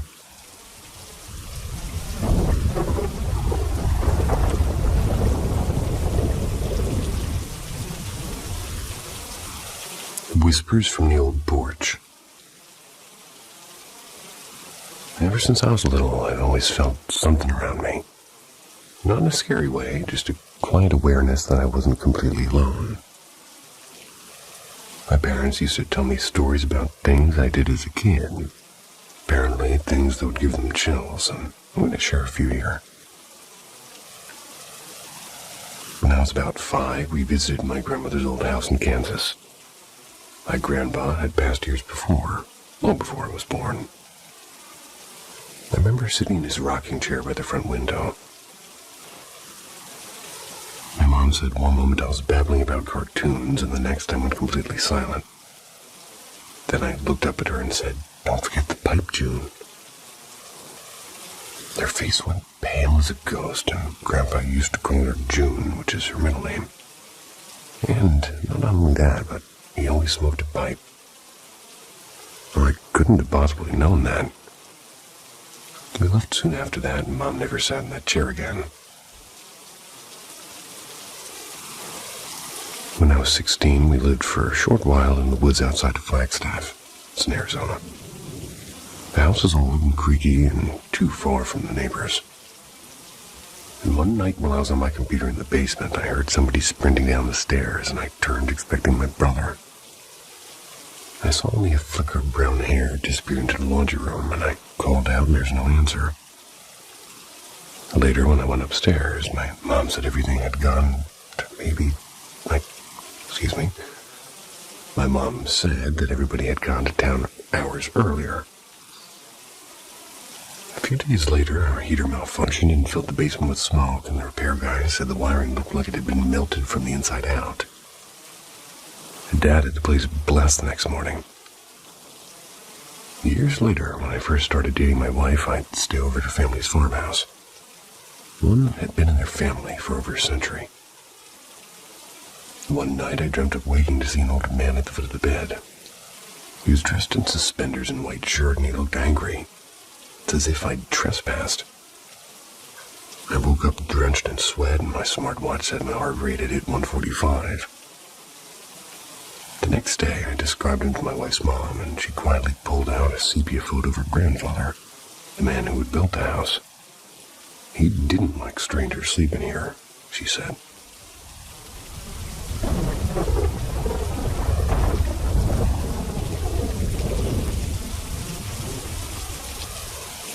The house by the maple field.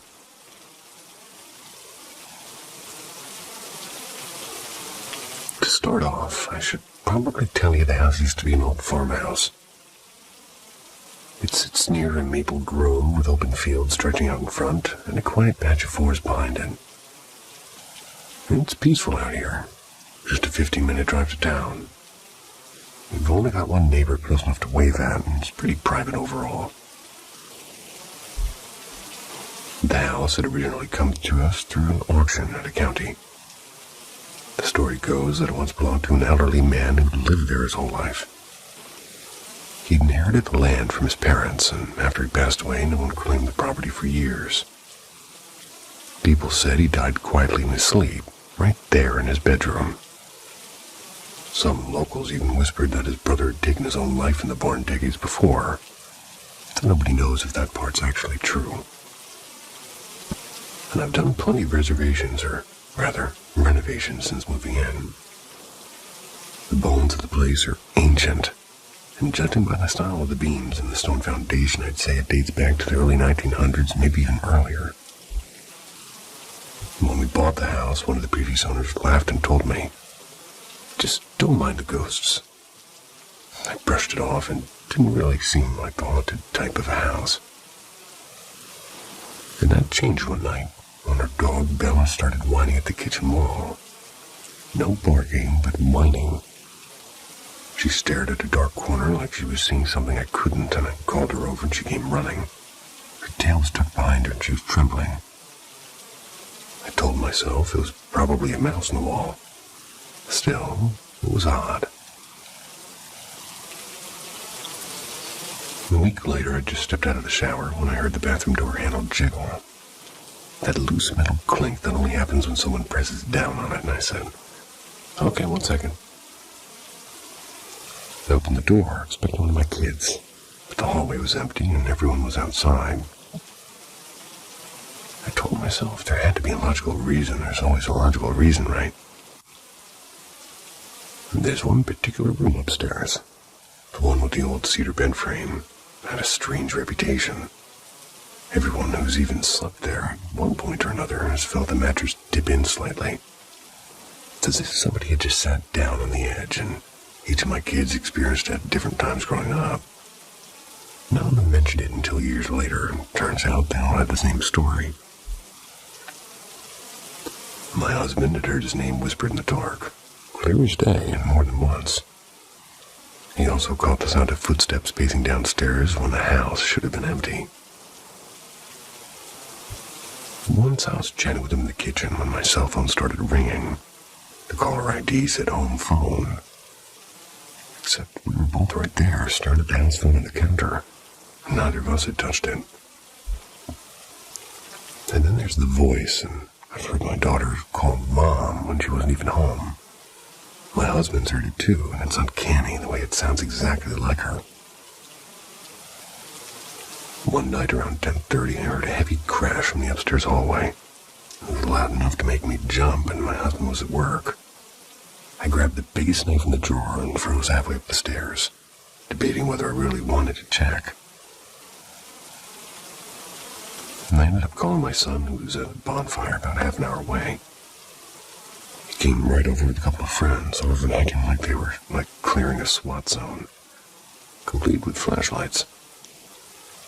They searched the entire house and even the crawl space, and there was nothing. Not a single thing out of place. I still hear creaks now and then, and footsteps maybe 10 feet away when I know I'm alone. But honestly, it doesn't feel threatening. The house has a life of its own. Old and a little mischievous, but not unkind.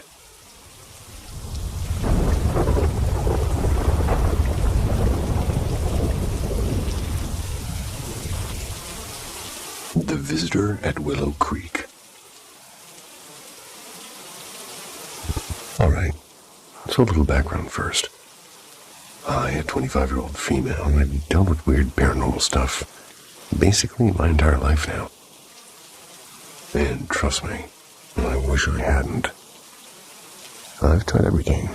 Ignoring it, saging my rooms, telling it to go away like some bossy toddler. Even convincing myself I'd maybe just sleep deprived and maybe I was imagining things. But somehow, spirits always find a way to say hi. Most of the time it's been fine, but when I was little I actually saw them like full figures.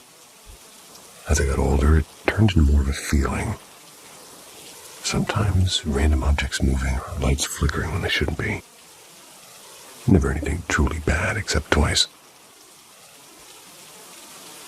The first big one was during college. My roommate and I rented this tiny off-campus house in the 1940s.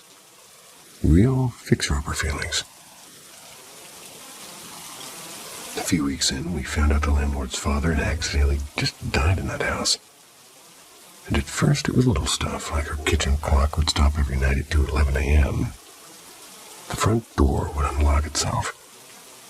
And sometimes I'd hear faint humming from the living room, and I told myself it was the air vents or creaky floors or whatever. That someone's watching feeling just wouldn't go away. My roommate was very religious.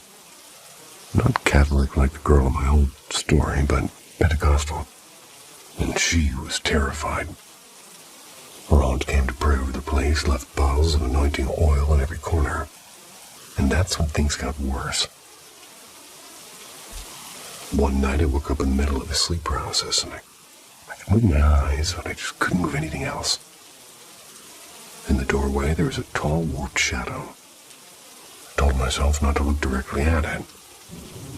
Naturally, my dumb brain looked anyway, and it leaned forward, and its limbs were too long, like somebody stretching in a fast motion. Then it rushed at me. I somehow forced myself out of bed and ran to my roommate's room, shaking so bad I could barely breathe.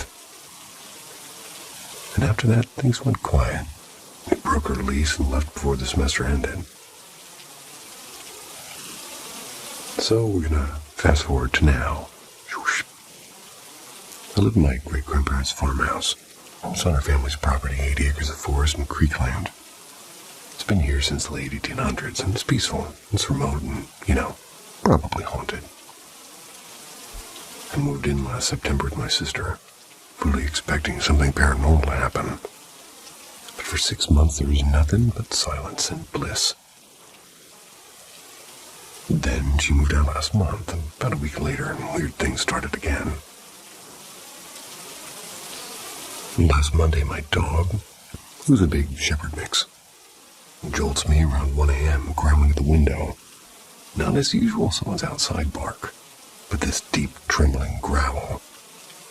I figured maybe it was raccoons, but that happened again the next night. Same time, same window. Thursday and Friday, nothing. Saturday morning, I let him out around 10. My cousin, who lives down the gravel road, was fishing at the creek with a friend. I talked to him for a bit, went back inside, took a long bath. Around 3 p.m., I heard a knock on the door. Not a knock, it was kind of a slam. The kind you hear in cop shows. My dog went nuts. I rushed out of the tub, grabbed a towel, opened the door, and there was nobody. My cousin was still down by the water, and there were no tracks from the porch either. And it had rained the night before, so I would have seen footprints. Told myself it was thunder and I moved on. That night around 10, I'm on FaceTime with my boyfriend and I'm watching a show. That's when the same violent knock happens again. The dog's barking and I freeze and my boyfriend's telling me to check the door. I peek through the blinds and there's nothing. The motion sensor lights on the porch, they're not on. Makes no sense because they always turn on. I sit back down and I'm panicking. And a few minutes later, there's this scraping sound like someone dragging a stick slow and deliberately across the porch boards. My boyfriend swears he can't hear it, but he can see me and the dog both turn our heads at the same time. My heart was racing so hard I thought I might pass out. So I looked again. No one there, still no lights. I tried to be logical, and maybe it was the wind and maybe an animal. But the boards shifting from temperature changes, maybe. I've lived here long enough to know the difference. Nothing about that knock felt natural. It was personal. And the scariest thought, of course, is that it wasn't a ghost at all, that it was a real person. But out here, no one even knows how to find this place. My GPS doesn't work past the old bridge, and only my family and a few friends and my boyfriend know the address. I called my cousin to come over that night. He brought a flashlight, checked the porch and the woods, and nothing. I tested the lights and they worked perfectly. When I asked if he'd come by earlier that day, he looked genuinely lost. So yeah, either something human is playing a very committed prank or something else finally realized my sister moved out and decided it was just me now.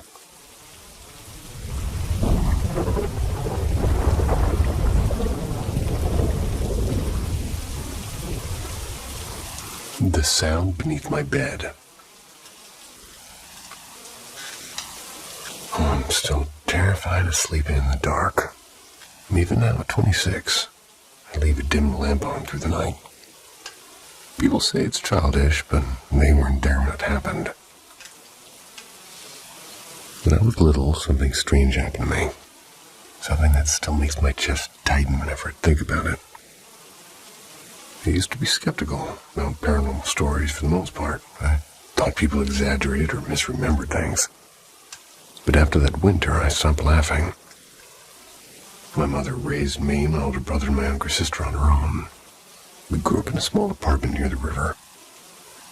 My great-grandparents lived just a few blocks away when they were alive, and my great-grandfather used to fix clocks. My great-grandmother always had cinnamon candies in her purse. He passed away when I was 6, and she followed 2 years later. I don't remember much from their funerals, just my mother crying softly beside the kitchen window that night. And a few weeks after my great-grandmother died, we were watching Tintin, our family's Christmas time ritual. My mom started talking about how much she missed them. It was one of those quiet, nostalgic evenings, but later that night, just as we were falling asleep, there was this deafening crash.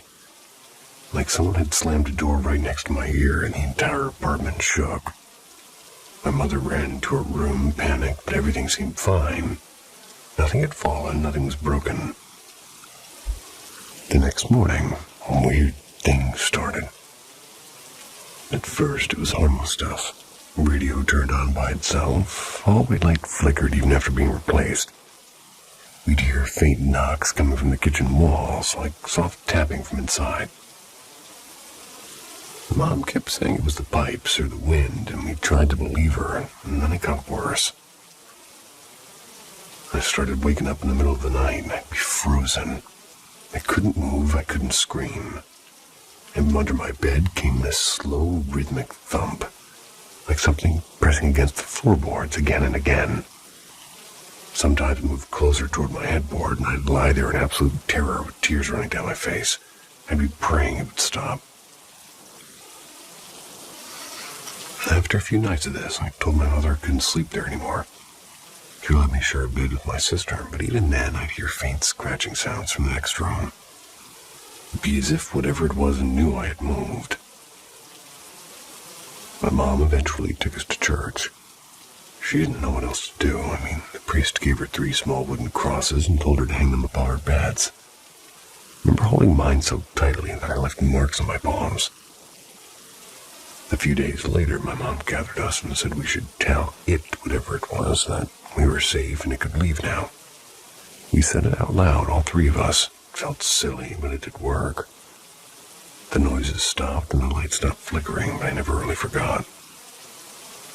And now every time I lie in bed and the house creaks, I feel my throat tighten.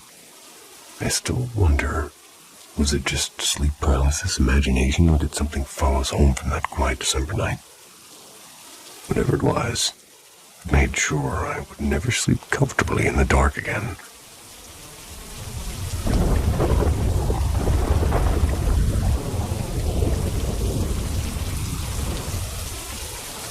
The Woman in the Blue Apron. Growing up in the late 1970s, my parents hired a housekeeper named Clara. Again. It wasn't unusual back then, because every morning women from the city took the early bus to the suburbs wearing crisp blue aprons and carrying small lunch bags. Clara had been with our family since before I was born, and she'd even worked for my grandparents. I still remember seeing my grandfather waiting for her by the maple tree near the bus stops I rode to school. Clara was more than help. She was family.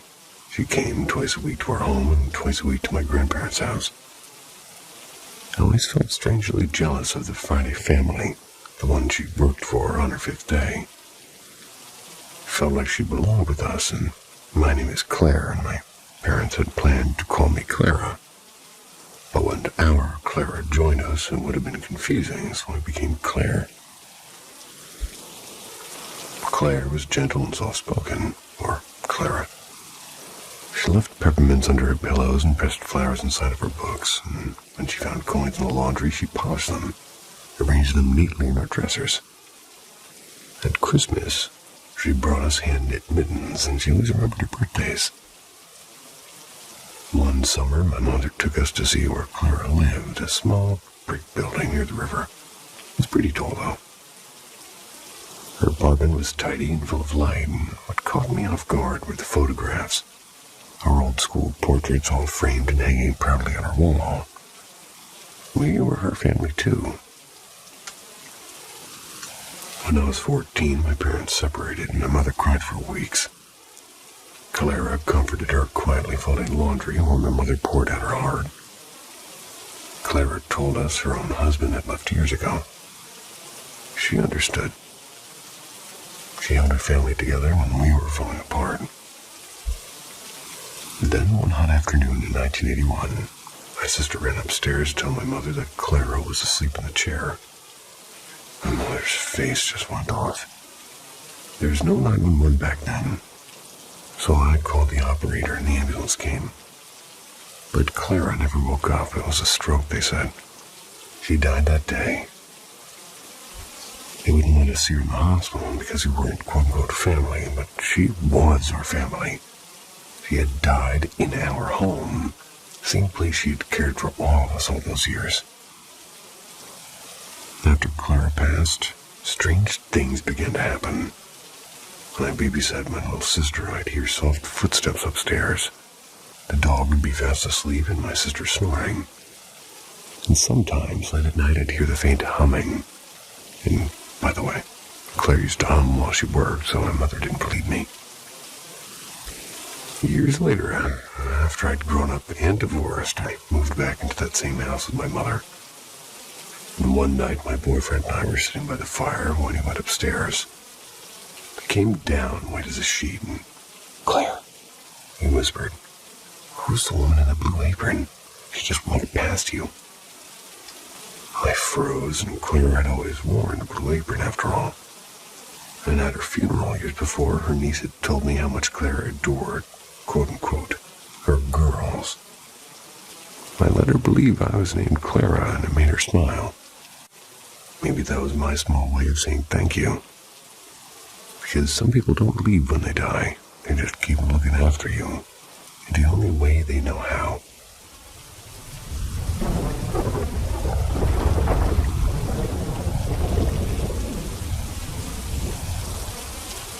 The house that wouldn't let go. In my late teens and early 20s, I was proud of atheist. Well, I was a proud atheist, I'm sure. Ghosts, fairy tales for people who can't handle the dark. So I moved out of my family home. That was 10 years ago. And in all that time, I've lived in 7 different cities. You know what's funny is nothing strange ever happened anywhere else. No weird noises, no flickering lights, no unexplainable small things. Things like open cupboard doors or the TV turning itself on. Just that one house. The house where the phone used to call my grandma's mobile by itself. The landline would ring her, even though no one was in the kitchen to dial it. And no, we didn't even know what spoofing was back then. And there were voices, like lights that would blink for no reason and objects that would move on their own. Once I saw something, maybe you could call it someone, standing in the hallway just watching.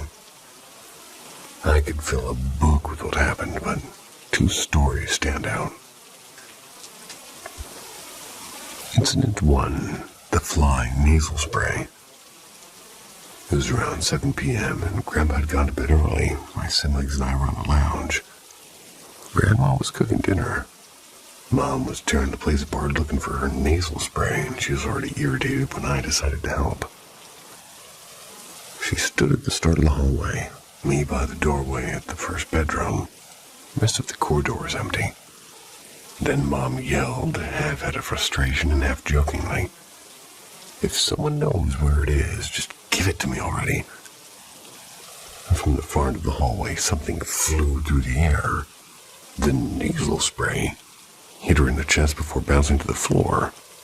I just stared, because what the hell was that?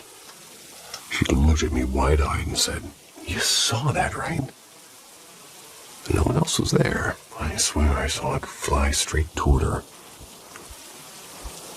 Incident 2, the mattress that came back. And this one happened 12 years later. Nan and Mom were out, and we had a friend sleep over for the night before. So the spare mattress was standing upright in the hallway. Grandpa asked my sister to take it downstairs to his room. I watched her do it, and she carried it down, and I even closed the stair gate behind her, and, well, we all chatted in the kitchen for a while. That was before Grandpa went back downstairs, and the rest of us wandered off. But when I turned toward the hallway again, the mattress was there, standing upright exactly where it had been before. I froze, and my sister came up behind me, pale. "I took it down," she whispered.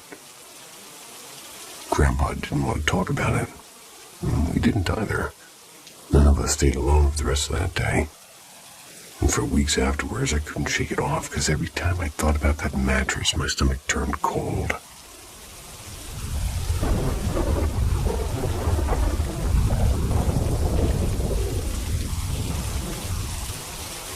The humming in the walls. Almost every night, I hear the same tired old tune. A faint classical melody that drifts through the air like it's coming from another time. It's so soft that sometimes I think it's all in my head. And other nights I swear I can hear kids laughing and thumping around inside my closet. There's no shared wall with any neighbor, which makes it even stranger. Sometimes I'll feel a low vibration in the walls. Not quite from them, but more like beside them. Like I'll be sitting at my kitchen table, and there it is again. That distant buzzing. I've checked every appliance and every light and every outlet. Nothing in my house could make that sound. At first, I told myself it had to be the neighbors. But then it started following me. I'll be at work, sitting by the window on my break, and I'll hear that same faint hum, and it sounds exactly like my phone vibrating. I always check when my screen's dark, and it happens too many times for me to brush off. And sometimes I wonder if I'm losing it, or if my late aunt's trying to say something. And then there's the bell. It rings in my kitchen. Same number of chimes, same rhythm, and every time. I pressed my ear against every inch of the wall trying to find the source, and there's nothing. And the worst part is lately I've been waking up in the middle of the night with my eyes open and there's a dark figure standing there. It doesn't move, it just is. Last night I reached out trembling and my hand passed through empty air. Even typing this gives me chills. I don't know if I'm piecing together random noises and coincidences or something's really here with me.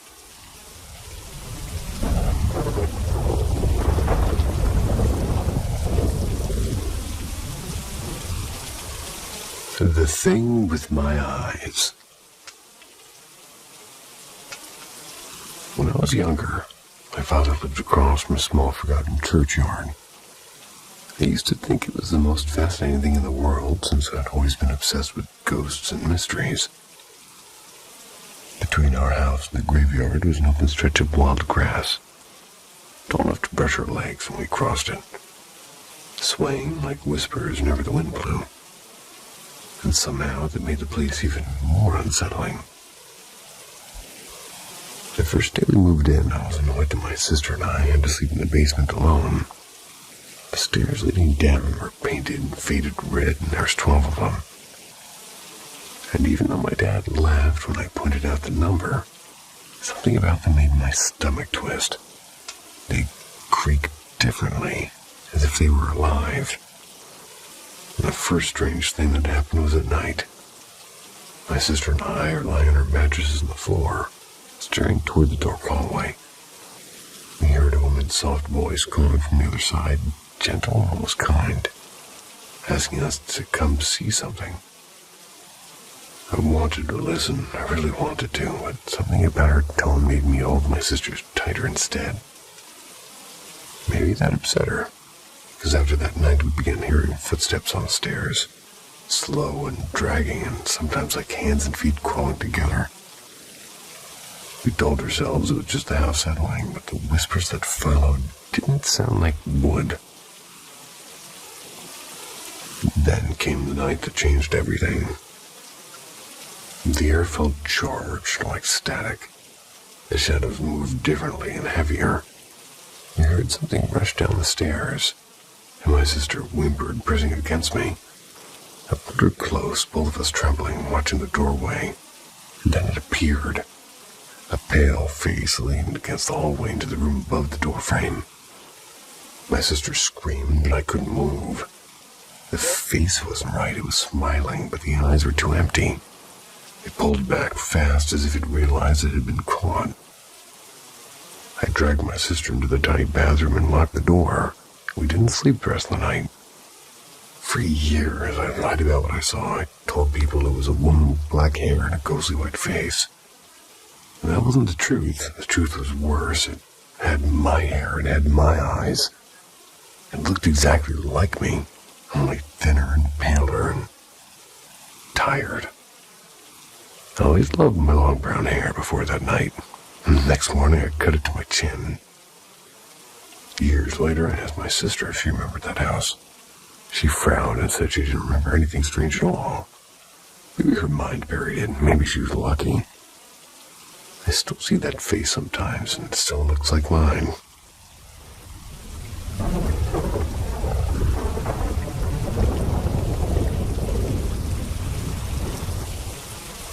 The house by the marsh.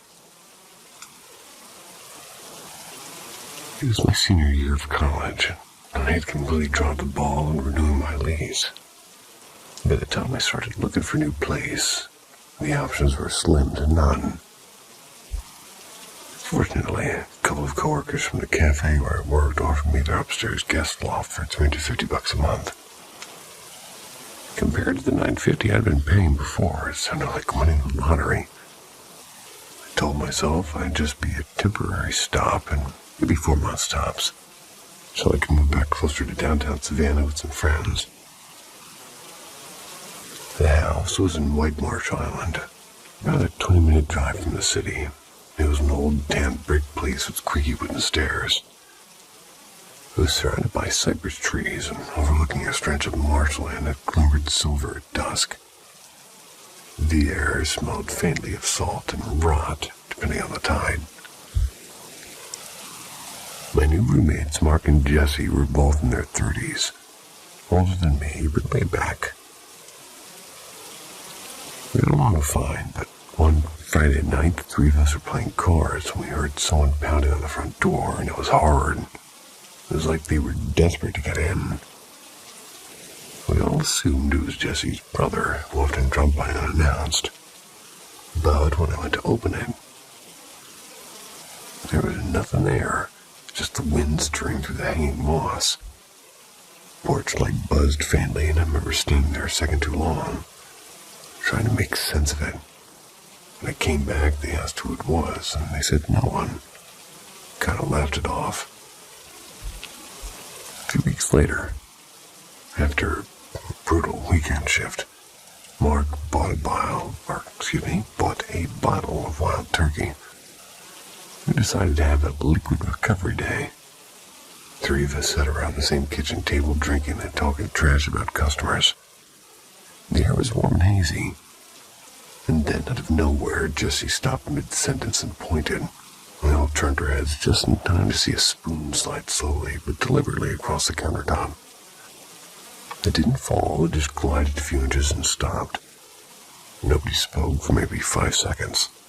Then we burst out laughing. Kind of laughter that's half panic, like, dude, that spoon moved. And Jessie muttered.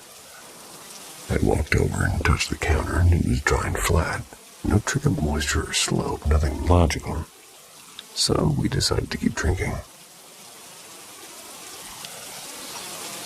By late October, my parents came to visit from North Georgia. They brought our old dog, a scrappy cattle dog had more energy than sort of a sense of anything. And after dinner downtown, they realized their hotel didn't allow pets. So I told them Rusty could crash with me for the night. Spent the evening happily exploring every corner of the house. And around midnight, went up to the loft, and my bed faced 2 tall windows that looked out toward the marsh. Glowing faintly in the moonlight, somewhere in the night, I just saw them. I woke up to a sound I didn't recognize, a deep growl, and it was low and tense. Rusty was standing rigid at the foot of the bed with his teeth bared, hackles up. His eyes were locked on the space above me, and I couldn't see anything. My skin went cold, and I reached out and grabbed his collar. I was whispering to calm down before the growl faded, and eventually we both drifted back to sleep, albeit a bit uneasy. A few weeks later, I went home for Thanksgiving.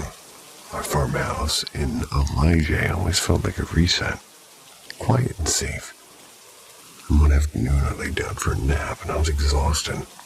When I woke, I couldn't move. My whole body was locked, and I could see the old dresser mirror from the corner of my eye. And in its reflection, standing just behind me, was a woman. Pale, soaked, and hair like black seaweed. Her mouth hung open slightly, but she didn't make a sound. I felt the weight of her presence heavy as the air before a storm. And then as suddenly as it came, it broke, and I could move again, and I sat up gasping. The room was empty. December came. It was my last month at the house. And one cold night, we're taking turns playing chess, talking about random stuff, and death came up, how it sneaks up on people, and that's when Jess asked Mark if he'd ever, Jess asked Mark if he'd ever heard anything about the previous owners, and Mark did hesitate. He said the neighbor had told him a story, and the house had belonged to an elderly couple. The husband had late-stage dementia. The wife cared for him alone. And one day the man wandered out confused, and that's when a neighbor brought him back, and they found a wife upstairs. Okay. I remember my stomach twisting as I listened. I thought about the spoon and the knocking and the way Rusty had growled at nothing. Maybe it was all coincidence, maybe stress or imagination. Brain's little tricks, but sometimes I think about that house by the marsh. I'm not so sure.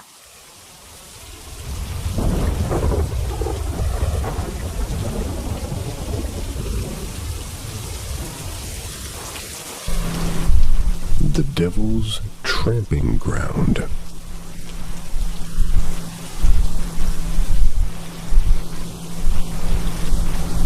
I had with a friend who's really into the paranormal like myself. Let's call him Jake. It was October of 2018. We just wanted to go ghost hunting or explore supposedly haunted buildings and areas. We had been researching and decided our drive limit was 4 hours. Came across a place called the Devil's Tramping Ground. At this place, there's a circle in the woods that can't grow grass, and the trees make a circle around it. As legend has it, the devil himself uses that circle of sand and dirt as a portal. He comes to Earth at night and stomps on the ground, pacing back and forth. We read that if you tried to sleep there, on the circle, you'll hear a soothing female singing, and it'll put you to sleep, and then you'll wake up in a different location. So what did we do? We brought tents, sleeping bags, chairs, and beers, of course. Okay, back to the story. Me and Jake were planning a trip, and another one of my buddies caught wind of it. Let's call him Nick. We were all set to go on Friday when we get out of work. We left the base at around 4 p.m., but didn't actually hit the road until roughly 8 p.m. because we kept getting sidetracked at different stores. I'll skip right to the next part. We get off the highway. It's close to midnight. We have our GPS on, and it was us going down the only damn road with no streetlights. And of course, we start driving down that narrow, dark road slowly, so we can find a clearing for the Devil's Tramping Ground. We read that there would be satanic symbols in front of the clearing, written onto the road. We had our eyes peeled, and there was something odd about this road, and I shit you not. We were being chased the entire way by about 10 dogs and one black dog. Every dog's barking except for that black dog, and he kept appearing in the woods to the left of us and in front of us as if we're driving and he's just trying to turn us around. We found the symbols and knew it was it. The dogs hadn't followed us that far. We parked, got out, we had flashlights. We scoped out the area, and I'm not gonna lie, it was extremely unsettling. We made our way up to the circle and thought, perfect, let's go get our shit. Fast forward about an hour, and it's quiet. We have our tent set up in the circle. We have our chairs set up surrounding our cooler, just telling ghost stories and drinking. Nothing really seemed to bother us other than the occasional twig snapping that sounded like footsteps and the feeling of being watched. We just chalked it up to animals. It's 2 a.m. now. I start to hear voices all around me. I'm not the only one. Nick and Jake heard it too, and it felt like we were about to be jumped by a group of men surrounding us. But we knew whatever it was wasn't human. The voices stopped, and I shit you not, at the same time the car light turned on. We went to the car to find all the doors open. Unnerved, we slowly closed all the doors and went back to drinking. 2:30 a.m., we're all on edge. Not even drunk at this point because of the events that just took place. Everyone was silent. I could hear and feel my heart beating out of my chest, and you'll never believe it. We all heard beautiful humming coming from every direction. Wish I could describe how it sounded, but we knew that it was not good. We all leaned in as the singing was going on, and without one word spoken, we all got up and went to the car to get out of there. We then visited Lydia's bridge because it was nearby, and it said that Lydia walks the road and the bridge at night. We didn't see anything, so we slept in a nearby Walmart parking lot in the car. Went back the next morning for our things.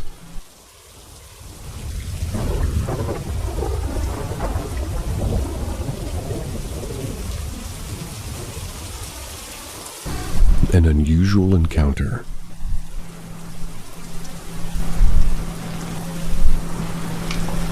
I have always believed in the paranormal. I grew up hearing and seeing things in my house. I'm from Northford, Connecticut, so you can imagine the entire state is pretty haunted.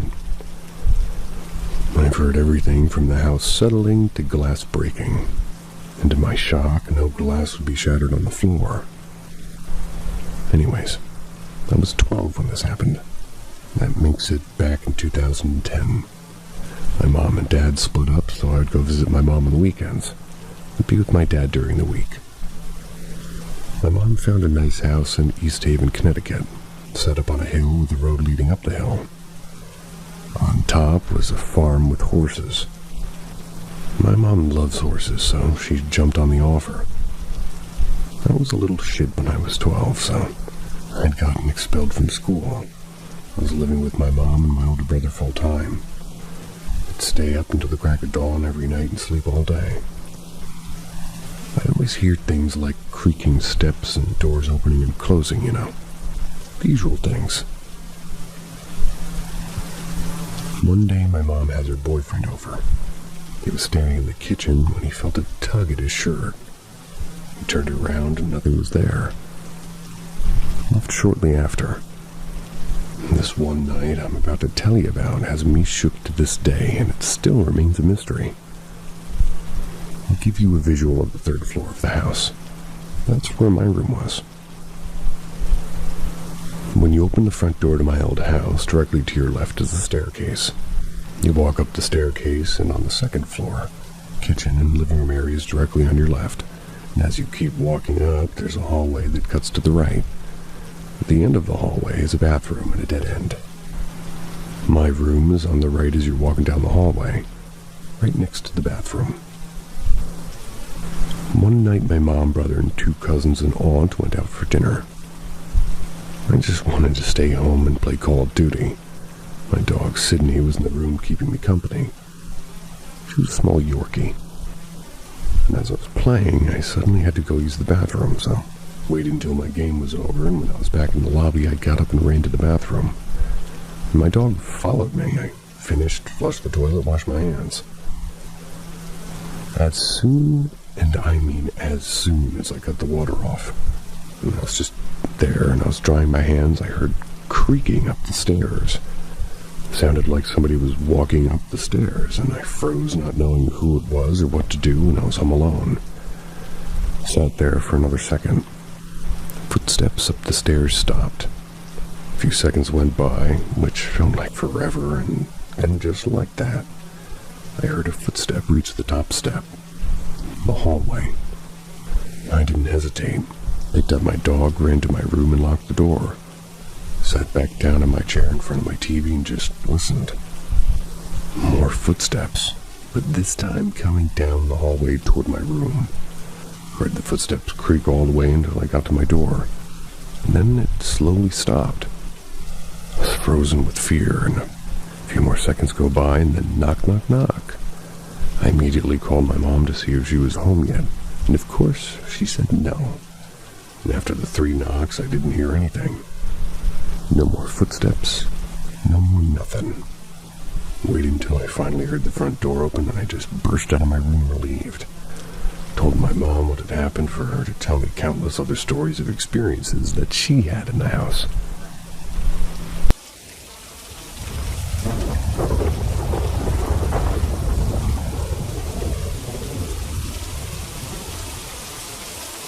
The time I lived in my aunt's haunted home. A little background on my aunt. My aunt is more than just a sensitive. She can see, hear, feel spirits or entities and even talk to them. These beings can be human or otherwise. They can be dark or positive, it doesn't matter. Just like she never focused or strengthened her abilities, she never wanted these abilities. It was inherited through her family line.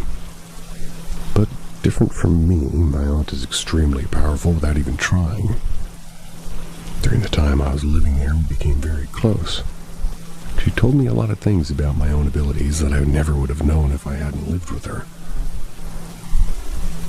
I want to say it was around maybe the 2nd month of me living with her. That's when strange things started to happen to me. I had a little more experience then, and I noticed that if I paid attention to it, it would only become more noticeable. So the little things that would happen, I would ignore and I would pretend it wasn't there. The room where I was staying didn't have an actual door. It had a simple entryway which led straight into the kitchen area. And I also had a view of the other rooms in the house from this entryway. My room was all the way in the back of the home. Now, my aunt had 4 children. 3 smaller children, 1 child who was in high school, and there was one night that I was about to finally fall asleep after coming home from work, and I heard little footsteps in the kitchen. My first thought was that 2 of the smaller children were up and sneaking a snack. I stayed quiet and I listened, and I heard the little footsteps now running back and forth from the main hallway to the kitchen. It continued on for about maybe 2 minutes.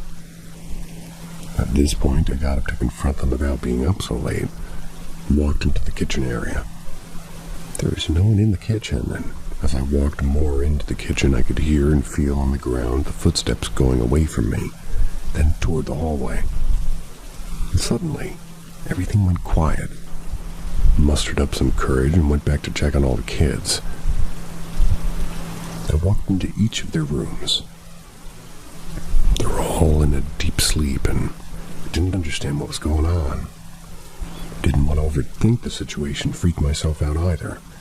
Went back into my room, and due to everything I've experienced thus far, I fell asleep with my headphones in my ears. The sounds of the little footsteps continued for the next few weeks after this. And in that time, I knew there was something inside my aunt's home. And so far, it had not been too serious, and had never personally bothered me or the kids, so I didn't talk to anyone about it. But then, one night I stayed up watching TV in my room. Once again, I heard the little footsteps. I ignored it, and I continued to watch TV. But then I heard the little footsteps run up to my entryway and then stop. I froze, muted my TV, and waited to see if I heard anything else. I was lying flat on my stomach in my bed, and I had my feet and hands hanging off from the sides. The next thing I knew, my bracelet on my arm started to move very slightly up and down my forearm. I freaked out, and I took it off and threw it across the room. After that, my ankle bracelet on my leg did the same thing. I freaked out and jumped up on my bed and told it to please stop. Up until then, nothing inside that home had ever personally touched me. Heard the little footsteps run back through the kitchen, and this time I heard giggling. I could definitely feel whatever this was, and that it was playing with me, much like my little cousins would. It really unnerved me. But still then, I decided not to say anything. After the experience, I had the feeling with hearing some sort of ghost children in my aunt's home. I decided to have my uncle install an actual door to my room, and every night I started sleeping with the door of my room closed. I didn't have another encounter with what I thought was ghost children. My aunt's home was always very lively and very busy. With 4 kids, 3 dogs, it was never quiet inside the house. There was one day that I was actually left home alone for a change. Came home from work and I decided I was going to take a shower. Don't really know why, but I needed to go into one of the kids' rooms to get something. Left the lights turned off and I walked in.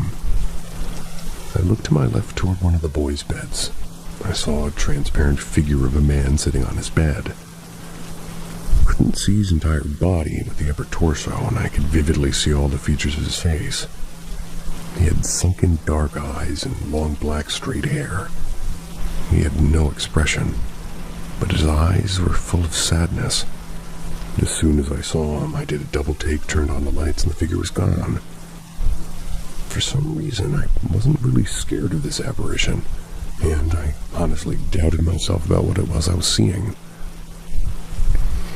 The room was dark. I only saw him for a few seconds, but all the vividness of his features made me wonder if I really did see something. A few days after seeing the ghost of the man, the house was again filled with people. It was the middle of the day, and everybody was off in different parts of the house. I had volunteered to take the dogs out in the backyard to play, and walked into the kitchen and felt like something was off. The dogs didn't react to how I was feeling, so I tried to ignore it. Thought to myself I was being silly. In the middle of the day, after all, I walked over to the door that leads into the back porch.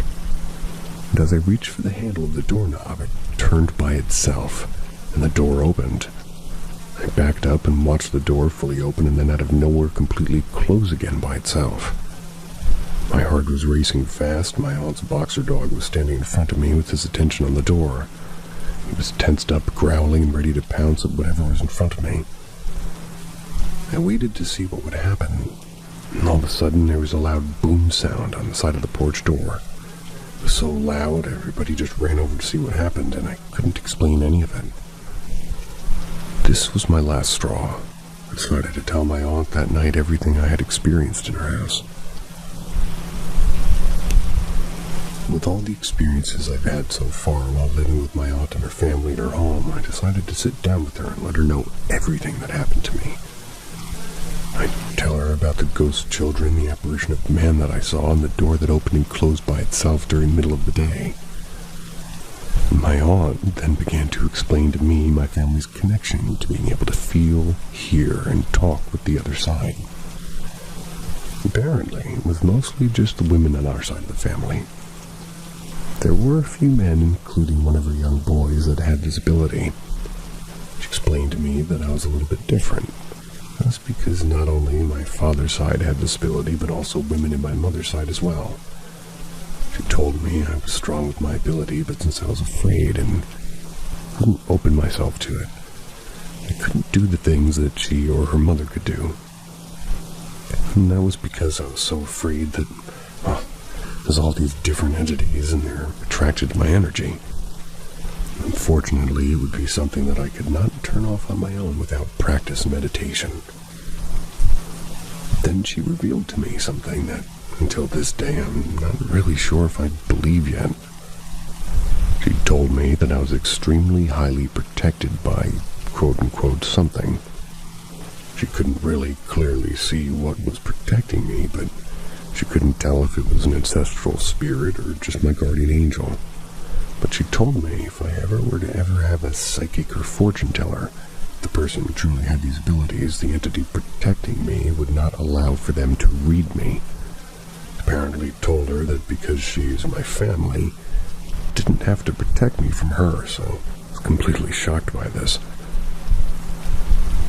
I have an extremely high respect for the other side, whether it's ghosts or otherwise.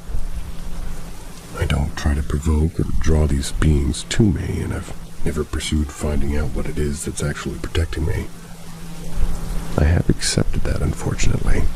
I do have this connection, and, well, maybe one day I'll not be so afraid to open myself to what I can really do. After everything my aunt shared with me, I was a little bit unnerved about everything.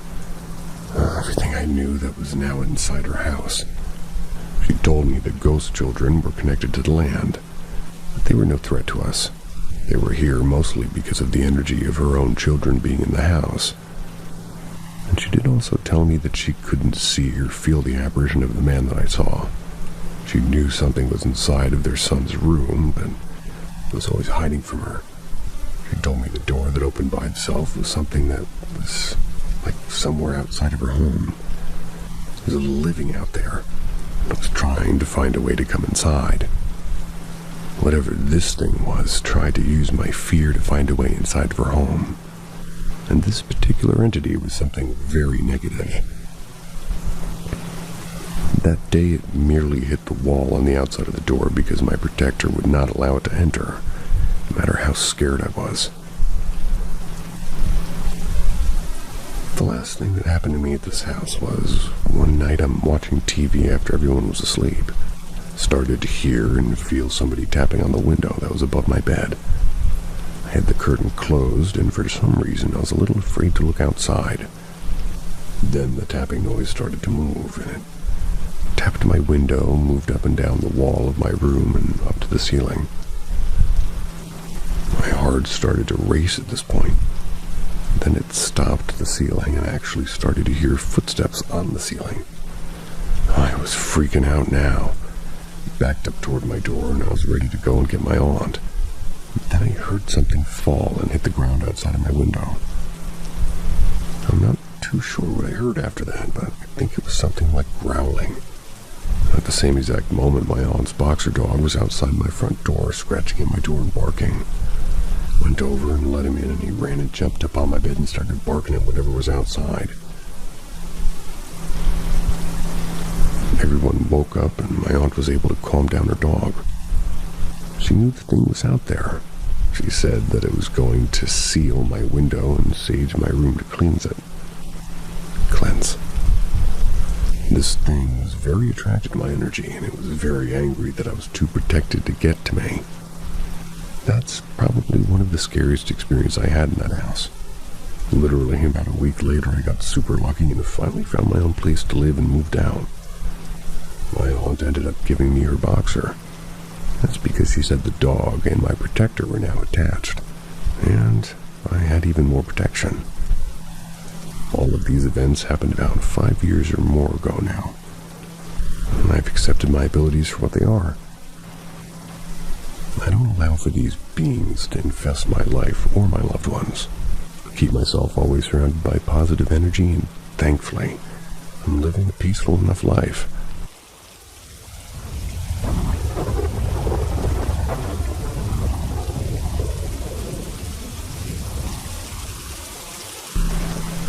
Message from the boy in the blue striped shirt.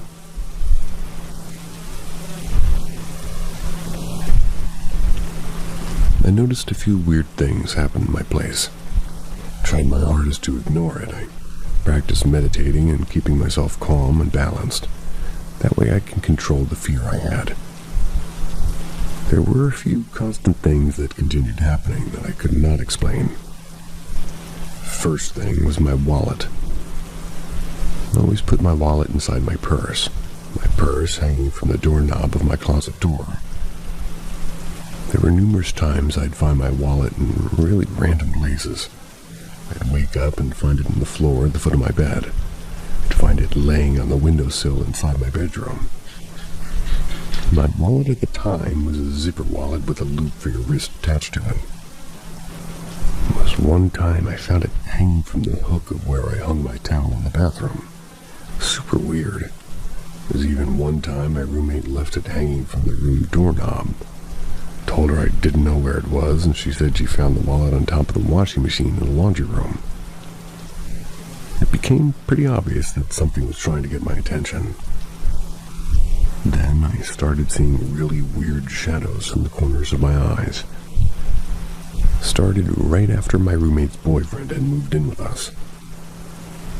They would be strange, fast-moving, blurry shadows. As soon as I would try to look at whatever was moving, it would just dash out of my viewpoint. Really didn't get it. One night, I stayed up in the living room after my roommates had gone to sleep, and I saw a very dark, slow-moving shadow going across the doorway to the kitchen, going through the wall that leads to outside of the apartment.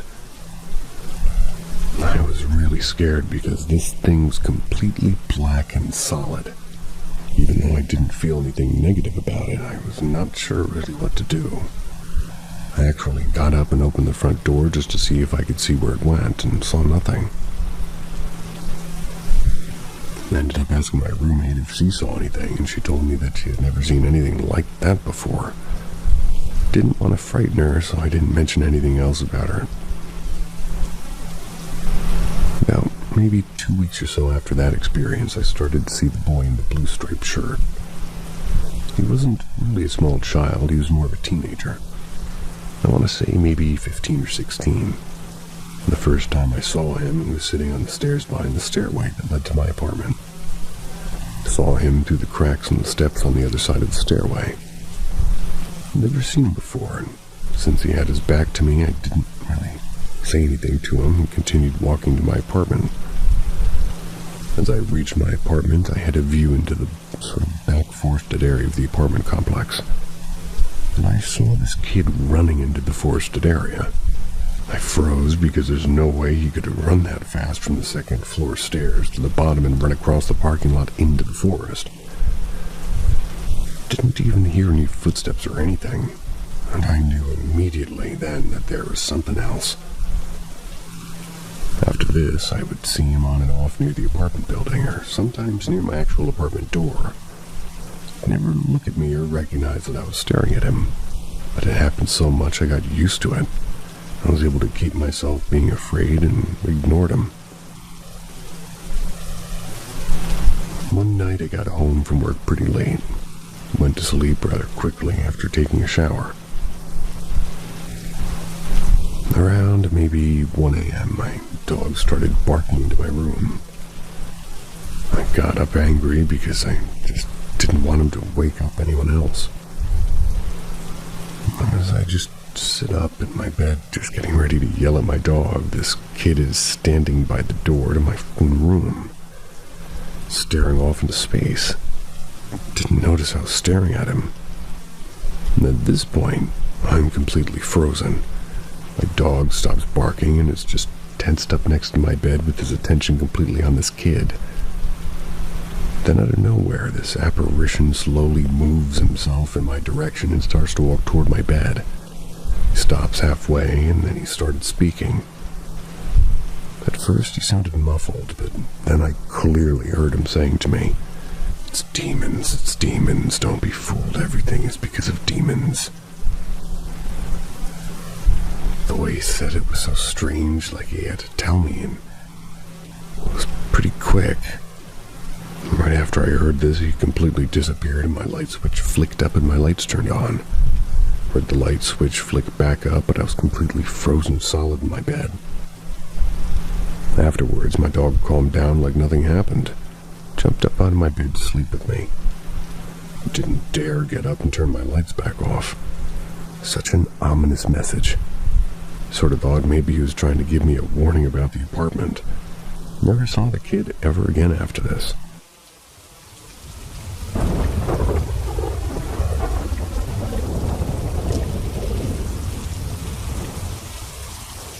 The moving voices.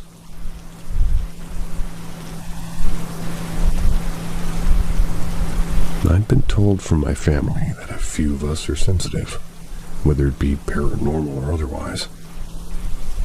Never really truly opened myself or sought after any of this quote-unquote sensitive natures, but apparently most of my experiences have been because of this connection.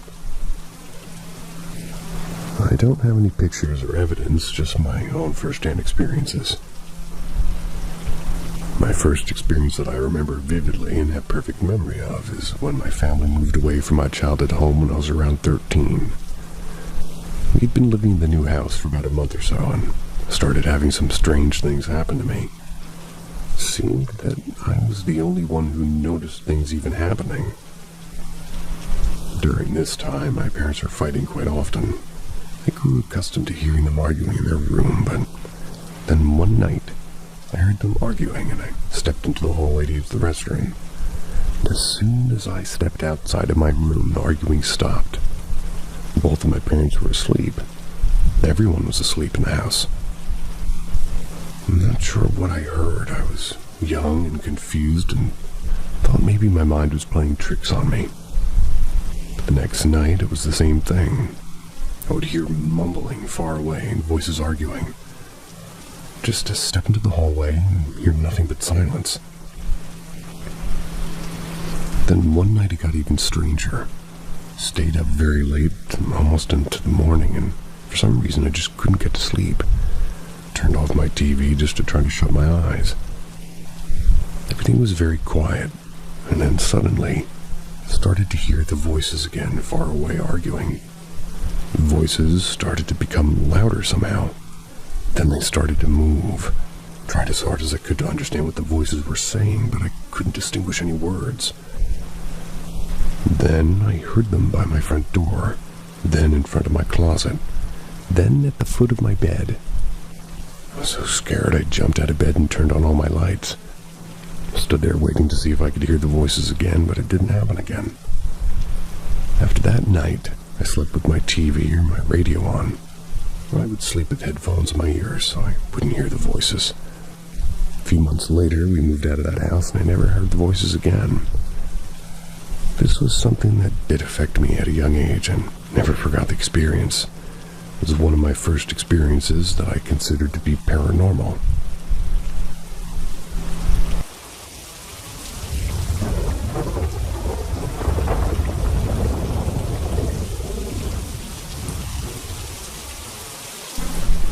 The shadow figure at the park.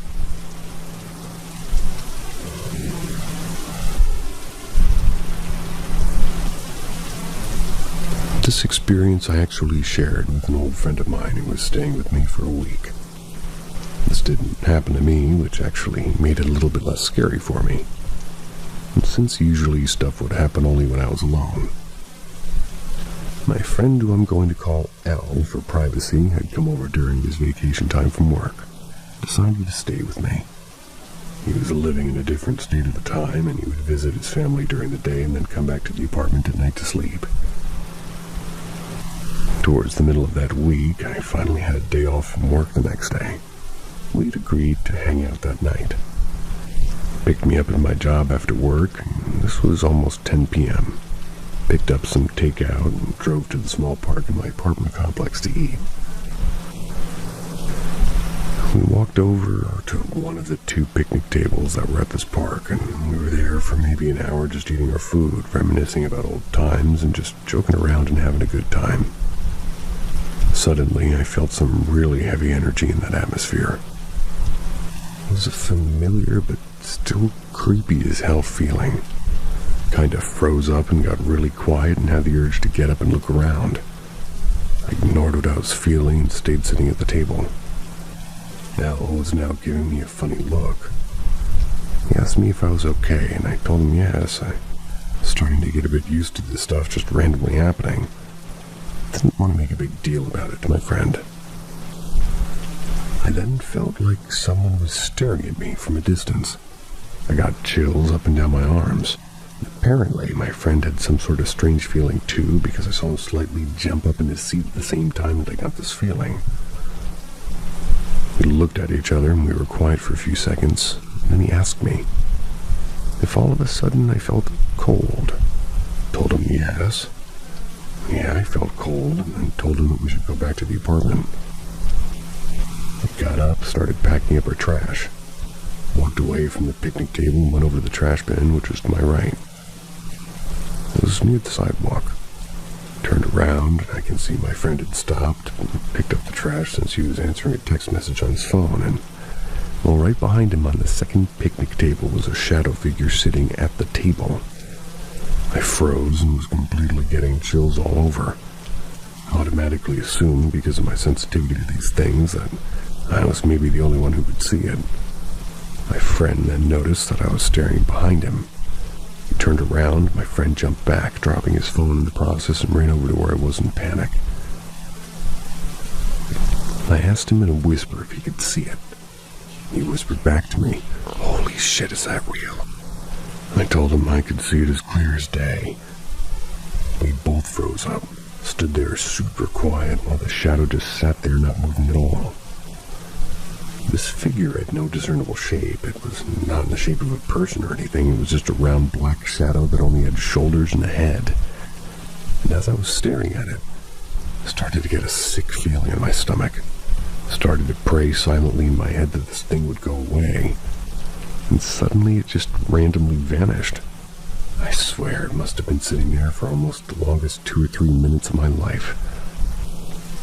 And as soon as it vanished, we both ran straight to my friend's rental car, with him briefly stopping to grab his phone. Jumped into the car and locked the doors. Al started the car, and as he was starting to back up out of the parking space, we both heard 2 bangs on the hood of his car. We screamed. He literally did almost a burnout as we drove away from the parking area. He drove fast as hell to where my apartment building was, parked the first guest parking he saw. We then both literally ran straight to my apartment. Eventually, after a long while, we both managed to calm down and talk about what happened. I explained to him the stuff that had happened to me since I moved to the apartment. He was completely freaked out. Told me to come stay with him in his family's house because he didn't feel safe. Didn't feel safe with me staying there alone, really. I explained to him it didn't matter. This stuff happens to me all the time at random places. Doesn't matter where I go. After a while of him trying to convince me, I agreed, and we stayed at his family's house for the rest of that week. Obviously, I did have to come back to my apartment after he left. He felt really sympathetic toward me and was genuinely afraid for me. Still lives in another state and calls every once in a while to check up on me. And I, of course, avoided that little park in the apartment complex like the plague after that.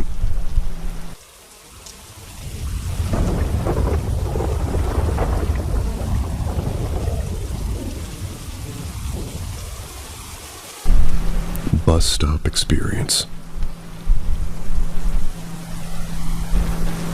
I had moved into a new apartment with a roommate, which was related to a friend of mine. The apartment was located on the opposite side of town, and I was not familiar with this area when I moved there.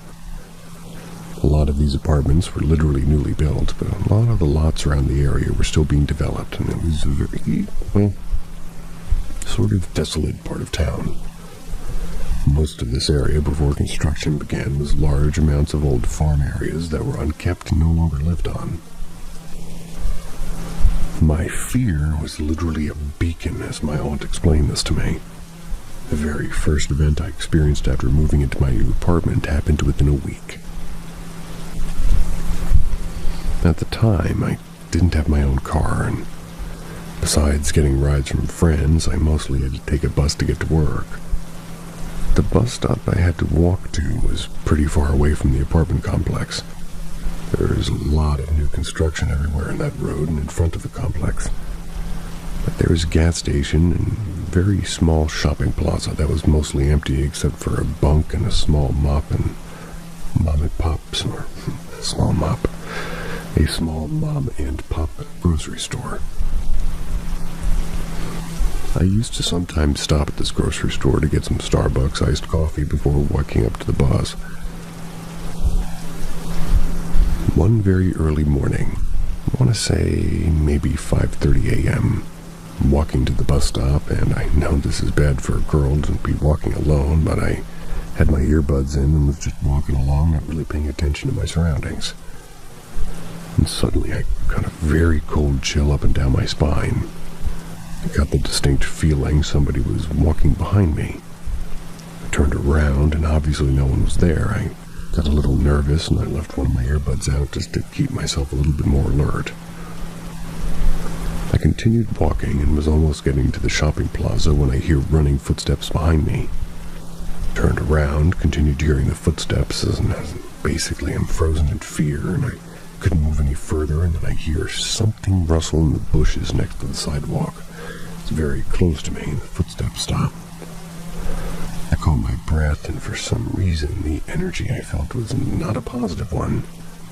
So I decided to sprint to the little grocery store in the plaza. Calm myself down long enough to walk over and buy what I needed. Then I realized I had another 7 or 8 minute walk to get to the bus stop. As I neared the door to leave the store, in the parking lot, I see as clear as day a figure of a man that seems like he was standing in his own fog. Honestly, I couldn't tell any of his features, but as soon as he seemed to realize, I saw him completely vanished. I looked around me to see if somebody else had seen it, but it was 5:50 a.m. at this point, and no one in the store was with me except for the person at the register. I gathered my courage and forced myself to walk to the bus stop. And as I'm waiting for the bus to arrive, I again started to feel a shiver and my heartbeat quickened. I got up from the bench where I was waiting and started to look around, but I couldn't see anything. Then I swear as I breathed, I heard something directly in my ear. It was the voice of a man saying, "I'm sorry." As I'm typing this, I literally have chills just remembering the sound of his voice. I instantly knew it was the figure I had seen in the parking lot. Stood there so freaked out, almost in tears, and the bus finally came to stop to get me. And after this happened to me, I paid my friend to drive me to work for the next 2 months.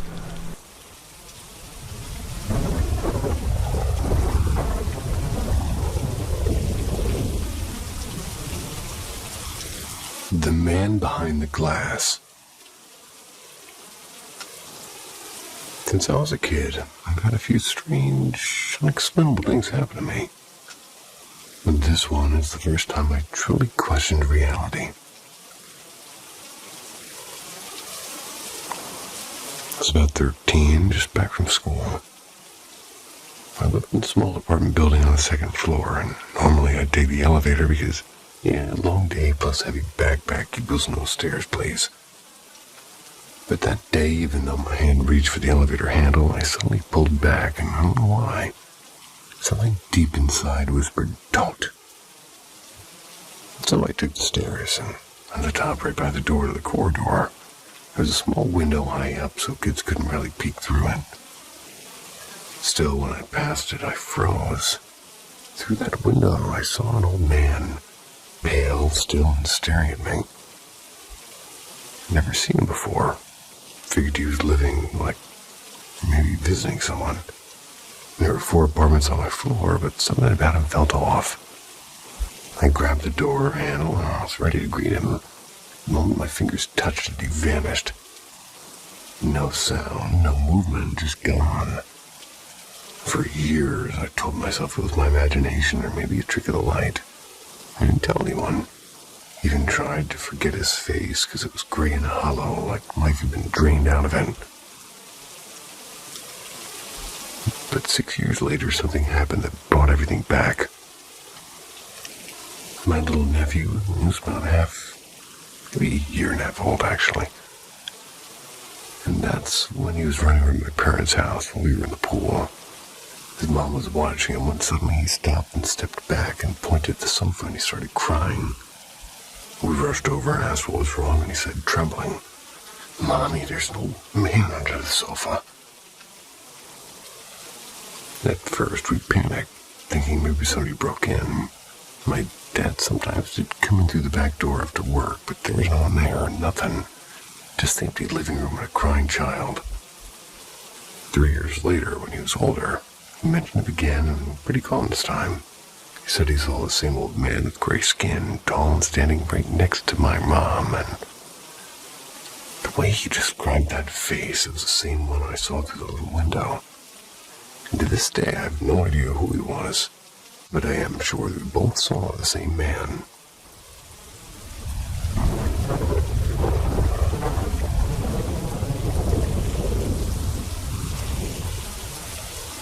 The Whisper by the River.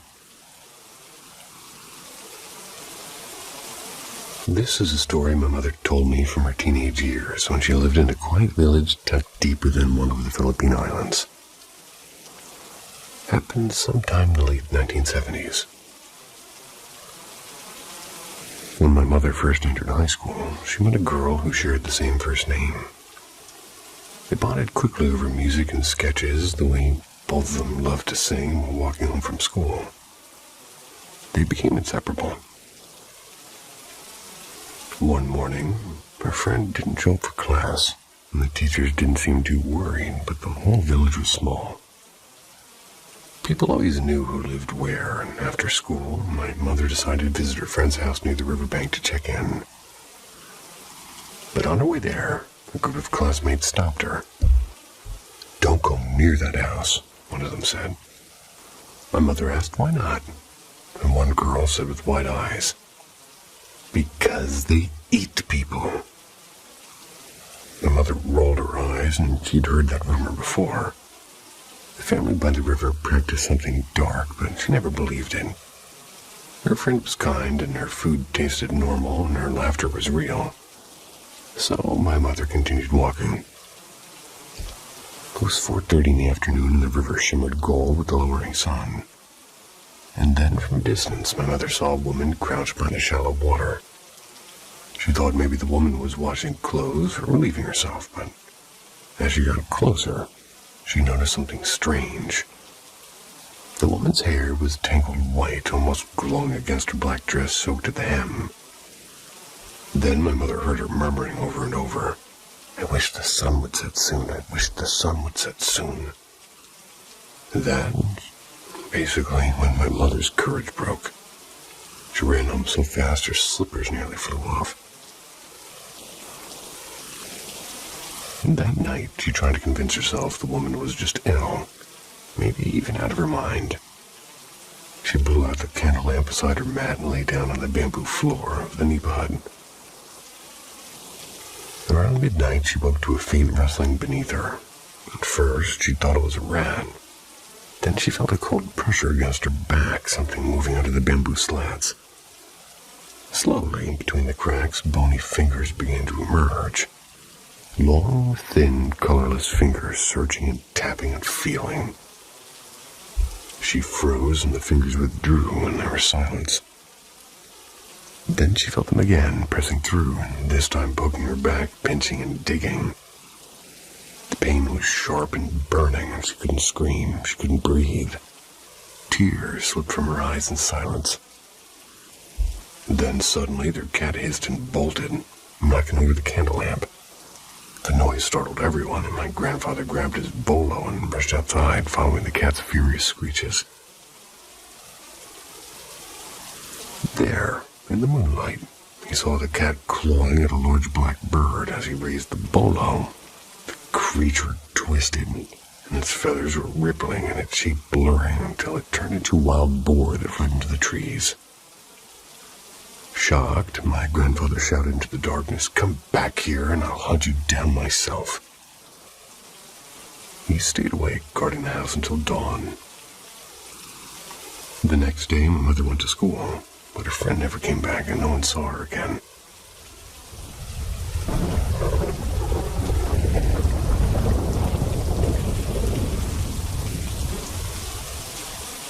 The Man by the River's End.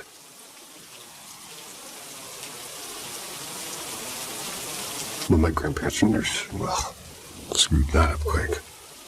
When my grandparents were still newly married, they had a neighbor who was a fisherman. And every dawn, after casting his net in the river, he'd haul his catch to a small bamboo stall at the market square. My grandmother often kind of bought from him. And over time, they became good friends. On days when she was short on cash, the kind man would smile and say, "You can pay me next time, just take the fish." One afternoon, my grandmother noticed a small crowd gathered around the empty stall.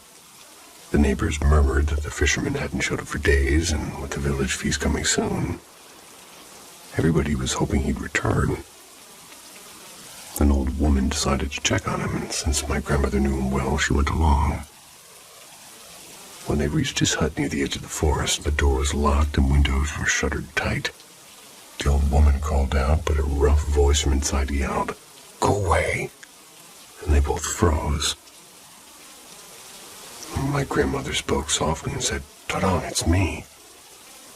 After a pause, the latch creaked and the fisherman opened the door. The room smelt of salt and damp wood, with piles of salt scattered across the floor. And at one corner stood a long bamboo spear. The fisherman looked exhausted with his eyes sunken and beard unkempt. It's as if he hadn't slept in days. My grandmother asked what was wrong, and he whispered that something or someone had been watching him. He told them it began about a week ago, while fishing by the river. He'd noticed a man standing far away, half hidden among the trees. And at first he thought nothing of it. The man and his wife lived at the farthest end of the river, in a hut few dared to visit.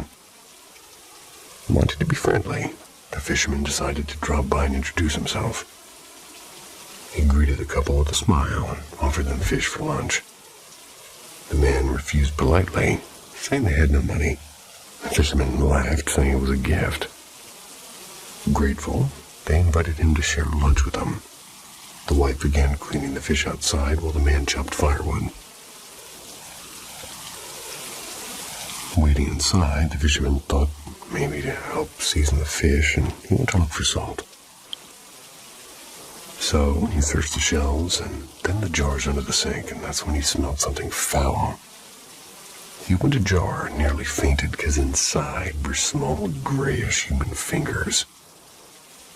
Baby fingers. Terrified, he crawled out through a hole into the bamboo floor and ran. He could hear someone shouting behind him but didn't dare look back. When he finally did, he saw the man from the hut chasing him with his eyes blazing and froth from the mouth. He ran faster than he ever had, praying out loud until he reached the village. And since that day, he never left his house. He said he could hear whispers at night and footsteps on his roof and something scratching his windows. Sometimes someone would whistle, softly, mockingly, trying to lure him out. He spread salt and kept the bamboo spear close, claiming it was the only thing keeping them away. A few days later, the fisherman was gone. His door left ajar, salt scattered everywhere, but no sign of him. Some said he went mad after losing his wife years ago. Others believed the spirits from the river took him. My grandparents said they didn't know what to believe, only that after that day, no one ever fished near the river again.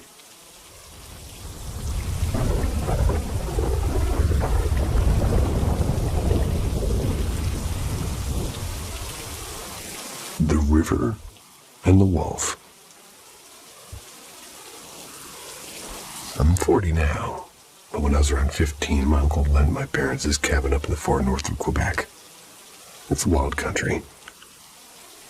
It took forever to reach that place, driving through endless forests and dirt roads with no neighbors and no electricity, just silence and pines. I loved it there. The land stretched forever, and best of all, a cold, clear river ran straight through it. The water came straight from the mountains, freezing, but pure enough to drink. Had a wicked current, too, because in the deep part it reached my chest and I couldn't even stand against it. One afternoon, I grabbed my float board and I thought, why not hike upriver and let the current carry me back? It sounded brilliant at the time, and I'd been in those woods before. Deer, a couple of bears, nothing major. I really wasn't scared and shouldn't have been. The hike was gorgeous. And at one point, I spotted a bear cub drinking at the far shore. It was adorable. Until the mom showed up. She looked at me once, decided I wasn't worth the trouble, and wandered off with her cub, and it gave me false confidence. Honestly, I walked for hours carefree, thinking, you can't get lost if you follow the river, which is idiot logic. Eventually, the path got rough, and there were branches everywhere, and the ground was soft and wet. To stay close to the river, I had to push through thick brush, and I could still see the water glittering through the trees to my left. Then came that feeling.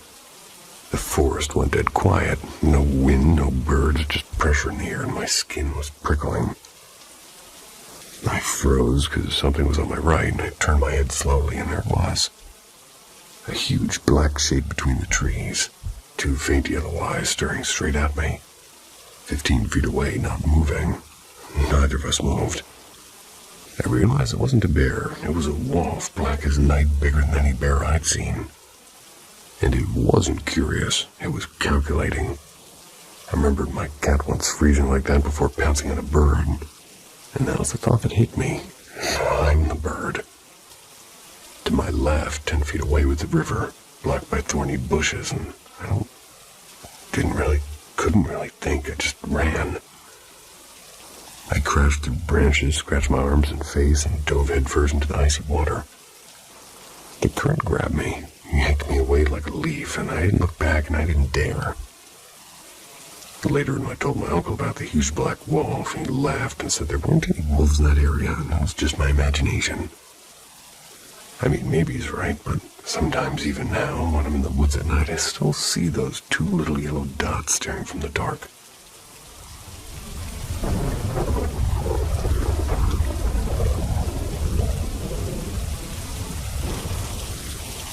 Step into the shadows of Paranormal M. We explore hauntings, cursed objects, and chilling secrets. Subscribe today and let the mystery find you the night they came home. This is a story that's been told in my family for over a century and a half. And since Halloween is near, it feels right to tell it again. My third great-grandmother, we're going to call her Clara. Again. Maybe the youngest of 6, and when the Civil War began, 2 of her siblings had already passed away. and her 2 older brothers, Samuel and Henry, joined the Union Army. The family were staunch abolitionists. Their farmhouse in Illinois was even rumored to stop on the Underground Railroad. By 1863, Clara was 15. The war was dragging on, and months had passed without a single letter from Samuel or Henry. It wasn't unusual, of course. Mail could take forever to travel through battlefields and muddy county roads. And then came one of those storms that seems to split the world in two. The rain came in torrents, and the wind screamed through the shutters, and the thunder rolled so violently it shook the floors. Still, Clara and her parents felt safe. The house was sturdy, built by Clara's grandfather himself. The only real worry was an old maple tree just outside her parents' window. It was massive. It was dead for years, but with the roots deep enough to hold through most anything. Clara was nearly asleep when she heard her name. It was Samuel's voice clear as day, and she told herself it was her imagination. Then she heard it again, and Henry this time so close it made her sit up. And suddenly, the blanket was yanked from her bed. That was Henry's old trick when she wouldn't get up for chores. Lightning flashed outside, and for a brief, blinding second, she saw them both, Samuel and Henry, standing at the foot of her bed, their Union blues dark and soaked, and their faces pale, their coats stained with blood, and she screamed. Her parents burst into the room, and her mother holding a lamp. But the boys were gone, and Clara told them that, exactly what it was that she had seen. Her father did his best to calm her and said it was just a nightmare. Maybe it was brought on by worry. Then the thunder cracked again, louder and closer, and the sound of splintering wood tore through the house. The old maple tree had fallen. It had came straight through her parents' roof, smashing their bed into pieces. And if Clara hadn't screamed, they would have been asleep beneath it. Weeks later, the family received official notice. Samuel and Henry had both been killed 2 months before that storm.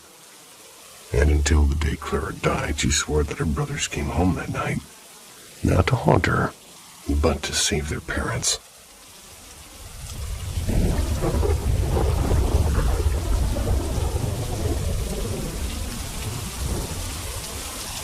The Visitor by Moonlight. Over the weekend, I stayed at my grandma's house. Friday and Saturday night, actually. On Saturday, we were watching some late-night TV in her room. And eventually, both of us drifted off to sleep. Around 5 a.m., I woke up with that familiar, anxious pit in my stomach. The kind that squeezes your chest and makes you feel like something's wrong, even when it's not. It wasn't the first time. My anxiety has a habit of waking me up like that. The room was dark, except for a faint stream of moonlight slipping through the blinds. When my eyes adjusted, I turned my head toward my grandma's side of the bed and froze. There was a tall, dark figure standing there, a shadow.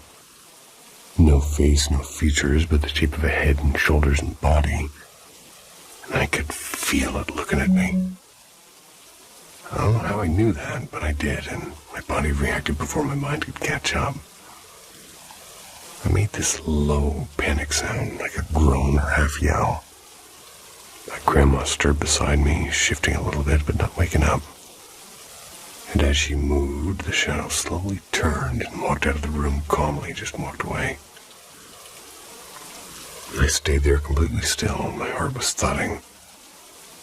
When I finally dared to look at my grandma, she was snoring softly, so it wasn't her. And for some reason, I knew it was a man. My grandpa used to sleep in his room, and on the very side of the bed I was in. Passed away 2 years ago. Figure wasn't his size or shape, and my grandpa was shorter and heavier. And this thing was tall and lean. I lay there trying to make sense of it, but my brain just kept looping. wasn't him, so who or what was it?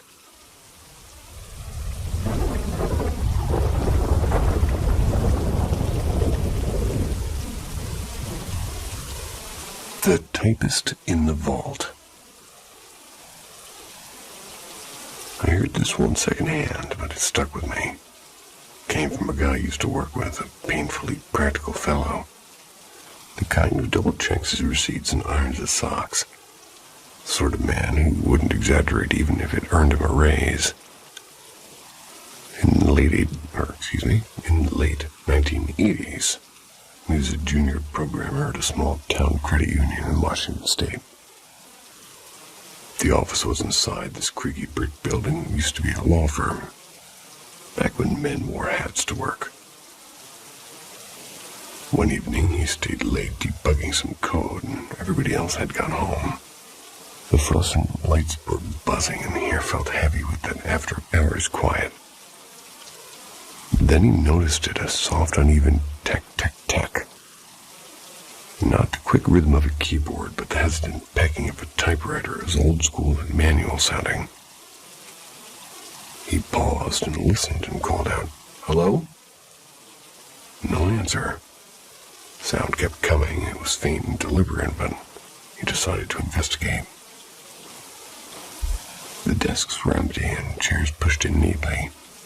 The noise seemed to come from a side hallway he'd never paid attention to before. At the end of it was a narrow wooden door. It had a brass knob dulled by time.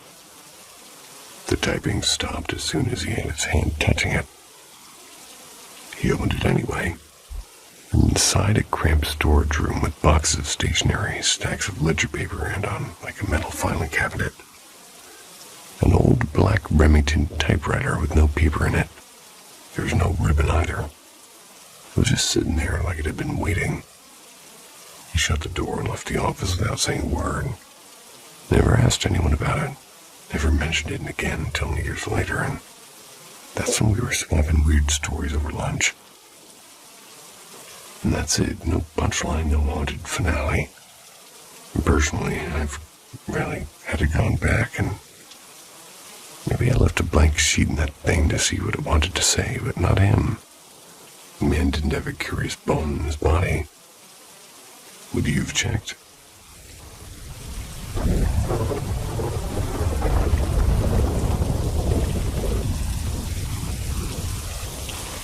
The guests at room 214.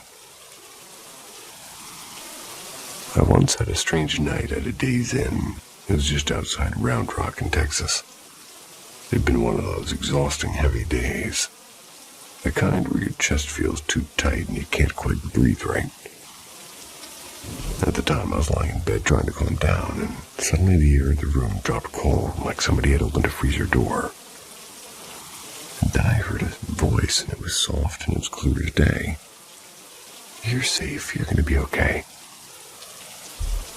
I looked toward the bathroom, and there he was. Only way I can describe him is halfway between light and shadow. He had eyes, and they were kind ones, but no real mouth. Still, somehow I could hear him. He seemed almost startled that I could even do that. Maybe even as surprised as I was. He told me it had been decades, or, in his words, a very long time, he said. That was since anybody could both see and hear him. Then he turned toward the door that connected to the next room and called someone. His voice changed, and it was gentle and encouraging. He said something like, "She's kind, she can see us, don't be afraid, come on through." And after a moment, a second figure peeked in. Only her head at first, through that thin crack between the doors. She kept asking me over and over, "Am I scaring you?" My husband was asleep beside me, turning over in his sleep. That made her flinch back, and the man stayed, though, hovering near the dresser, glancing at me like he wanted to make sure I was still hearing him. I told him quietly that I'd make my husband face the other way so she wouldn't be nervous. I got up twice that night to grab another sweater because it was freezing. I kept telling myself this had to be a dream, but I don't take meds. I'm not the type to imagine things. Eventually, he convinced me to step inside. She said she was worried because she didn't look normal, you could say. I told her I'd be okay with it. When she finally entered, she looked like a white shimmer in the air, almost human-shaped, but with no face, just light. And then she asked me if she could talk to my husband, not to him exactly, but about him. She said she could tell he was a good man, wanted to tell him how wonderful he was. She drifted close to him and whispered things I couldn't quite make out, all warm and kind. He stirred a little and she slipped into the door like a tide pulling away. I asked them if this meant I was going to die soon. The man's eyes softened and I heard him call him clear no. Only if you choose to. They said that they were trapped there in that motel. At one point, the woman noticed my phone light up and my lock screen photos of one of her dogs, and she smiled and said, "You have 4, right?" I hadn't said anything about that. I showed her another picture and she lit up and said she loved animals. And then behind her, another shape flickered by the curtain. I asked the man if there was more like them. He nodded and said, "They all know you can see us and they want to come." And that one didn't feel right. I said I didn't want that and that the shadow disappeared, but finally turned off the light and they asked if they could stay, and I said yes. I barely slept and I could still feel them there, whispering quietly to each other about how strange and wonderful it was that somebody could see them. When I woke up, the room was still and warm again and they were gone. It wasn't the first time something like this has happened. The first was when I was 12, when I saw a figure walk across our living room. But that time, there was no voice, just silence.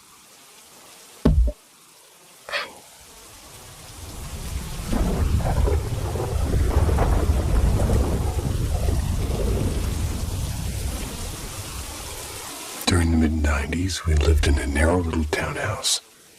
It was on the west side of Edmonton, tucked behind a strip mall and a row of pine trees.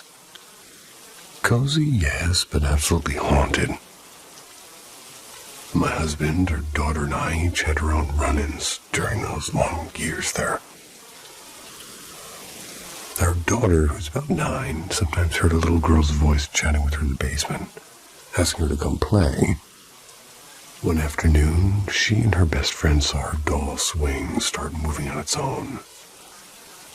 They came flying up the stairs, pale as a ghost, and another night she swore she saw a man walk out of her tiny office past her open bedroom door and down the hall. That was while her dad was still at work. She'd often end up asleep on the floor beside her bed and saying that she'd been woken by kids laughing and whispering in her room. My husband had his share too, and he'd hear me calling for him in another room only to realize I wasn't even home. I'd be at the pool or the gym with her daughter, and his work bag and tools would get moved around when no one had touched them. He still insists he doesn't believe in ghosts, but the moment I bring him that townhouse he goes quiet and changes the subject. As for me, the weirdness started small. Once I saw the phone cord swinging slowly back and forth in the hallway when no one was around. All the windows were closed. Another time I ran to the convenience store across the street and I left the door unlocked because I'd misplaced my keys. When I got back, door locked, I had to go back to the store and call my husband for the spare key. When I returned again, the damn door was unlocked. But the scariest moment happened on a quiet weekday morning around 9. Still in bed reading when suddenly I heard a girl screaming, crying, and pounding on her front door. I bolted down the stairs, barefoot, half tripping over myself, yanked the door open. The noise stopped instantly, and the street outside was empty. Not a soul in sight. Stood there with my heart racing. Sat on the front steps for a while, trying to process what I just experienced. When my husband got transferred a few months later, I couldn't have packed faster. We've had strange things happen since, but nothing as intense as that townhouse.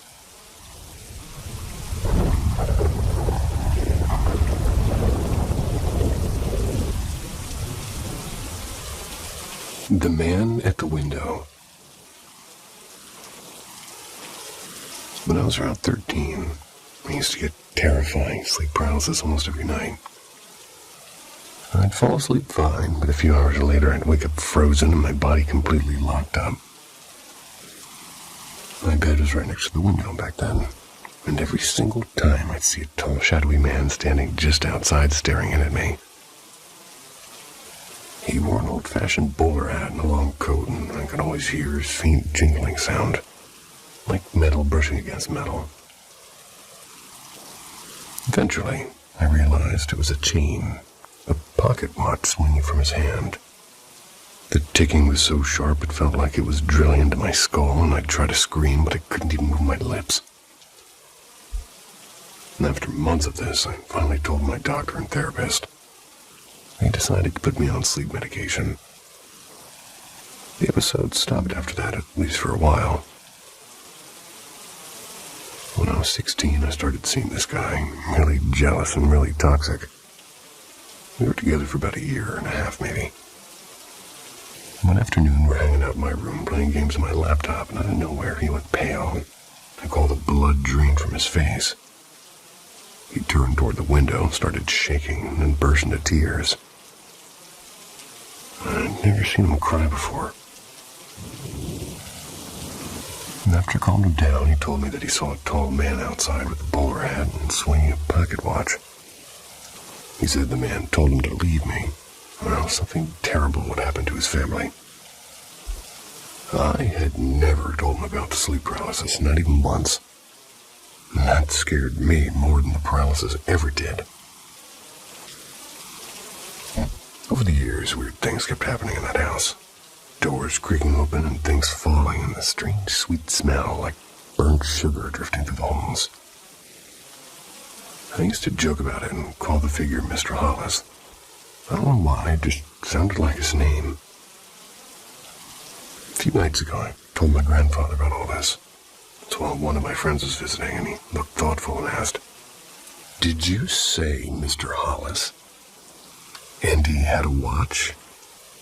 When I nodded, he just got up and went downstairs without another word. 10 minutes later, he came back holding a small wooden box. Inside was an old pocket watch. It was heavy and tarnished.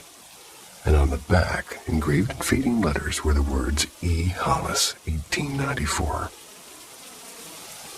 He said it belonged to his grandfather, a man who supposedly disappeared one winter's night and was never found. Now I can't stop wondering, was that really just sleep paralysis?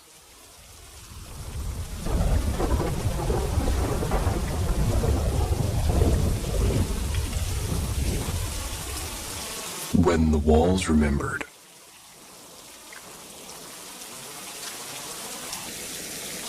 I'm in my 30s now, but the last strange thing happened maybe 2 years ago.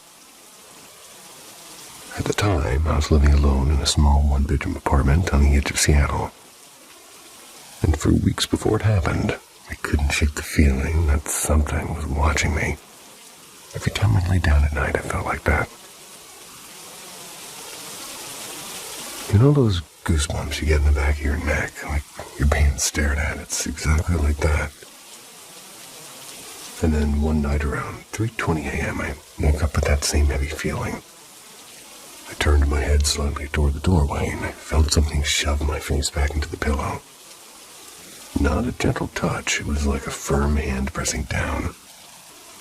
I panicked, jumped out of bed, and flipped on every light in the apartment. Checked every room and every corner, and there was nothing. I was completely alone there. But my first brush with the weird stuff started much earlier, when I was about 12. My family, my mom, dad, and older brother, had just moved into a quiet neighborhood in Arizona. And on the first night there, something was off. My bed was one of those loft styles. Top for sleeping, bottom for a little bit of desk space. Not long after I climbed in, though, the whole frame began to shake, and it wasn't just a small tremor. It felt like someone was gripping the posts and shaking them with all their strength. It went on for several minutes. And it didn't stop there, because every single night the same thing. My parents didn't believe a word of it, though. I thought it was nerves or dreams, but then the alarm clock started going off at random times in the middle of the night. Never twice at the same hour. My dad got furious. He was thinking I was playing with it. I never used that alarm, not once, and for the record, my brother had the same model of bed in his room, and his never moved an inch. After about a year and a half, we moved again, and just like that, nothing. Bed never shook, clock never beeped again. Everything was normal. Years later, though, my dad admitted something that chilled me. One night, he'd heard footsteps in the hallway outside my room. He was thinking, I guess maybe he was messing around, so he just opened his door to yell at me. Instead of me, he swore that he saw a tall, shadowy figure standing right in front of my door. He ducked back into his room immediately and didn't come out until morning. When he told me that, I asked why he never believed me. He said he just couldn't accept that kind of thing could be real, until it happened to him. I don't talk that much about these things. Only a handful of people. But sometimes I think about that house and the shaking and the alarms and the shadow. I wonder if maybe the walls are still remembering us.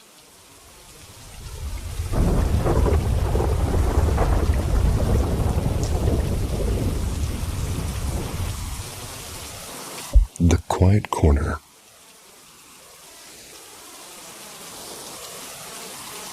I've never been the superstitious type. Strange things have happened before, sure, but I can usually talk myself out of believing anything weird is real. That was until this week. There are only 2 experiences in my life that I simply couldn't explain. Now, there's a 3rd. So here's what happened, and I'd really appreciate hearing if anybody's been through something like it. A 23-year-old female. I was lying in my bed and scrolling on my phone through a bunch of social media and commenting on everything I see. I was waiting for my boyfriend, who's a 25-year-old male, to come back from brushing his teeth. Our bed sits right up against the wall under the window. We have a dog, a small mutt, crawled up behind my knees under the blanket. The room was dark except for the bluish glow from the streetlights outside. They leaked right through the blinds, and the air from the open window moved the curtains a little bit. Everything felt normal. Then I noticed movement, a shape on the side of the bed. It looked exactly like someone my boyfriend's height, but just standing there. Head tilted a bit, slightly down, and hands at his sides. Thought he was just trying to freak me out, I guess. Well, maybe it was payback or something. Well, I blinked, and I even reached out like I expected to bump into him. There's nothing. My heart skipped, but I forced myself to laugh it off, and I told myself the light from the street must be messing with my eyes. I kept my phone's flashlight on just to make sure he couldn't sneak up on me. And then I felt something, a quick light pressure on my ankle, almost like a finger tab. I froze, yanked my leg back, and aimed my flashlight toward the foot of the bed, and my dog lifted his head but didn't move, still half asleep. I started breathing slower, trying to convince myself it was just the blanket shifting. But then it happened again, and longer this time, like someone dragging their hand up through the blanket, enough to wrinkle the fabric against my leg. I jumped up so fast I nearly fell over the nightstand trying to reach the light switch. I shouted for my boyfriend to hurry up, and he called back something like, "I'm coming, relax." I couldn't even answer, my hands were shaking. When he finally came out, I told him what happened, and he looked concerned. But before I could say more, a scream echoed from outside. It was a woman's voice, sharp and desperate. It wasn't right next to our building, but it was close enough to sound too real, and she yelled something like, "Please help." And then I swear I heard, "He's here." And then it stopped, and there was silence. Not even a car in the distance. I called the police trembling, but by the time they picked up, I didn't even know what to report. My boyfriend checked outside, nobody there. It's been 2 days since that night. I still keep the light on when I go to bed, and I'm supposed to take a solo drive across the country next month. I used to be excited. Now I'm not so sure I'll enjoy the dark stretches of highway quite the same way.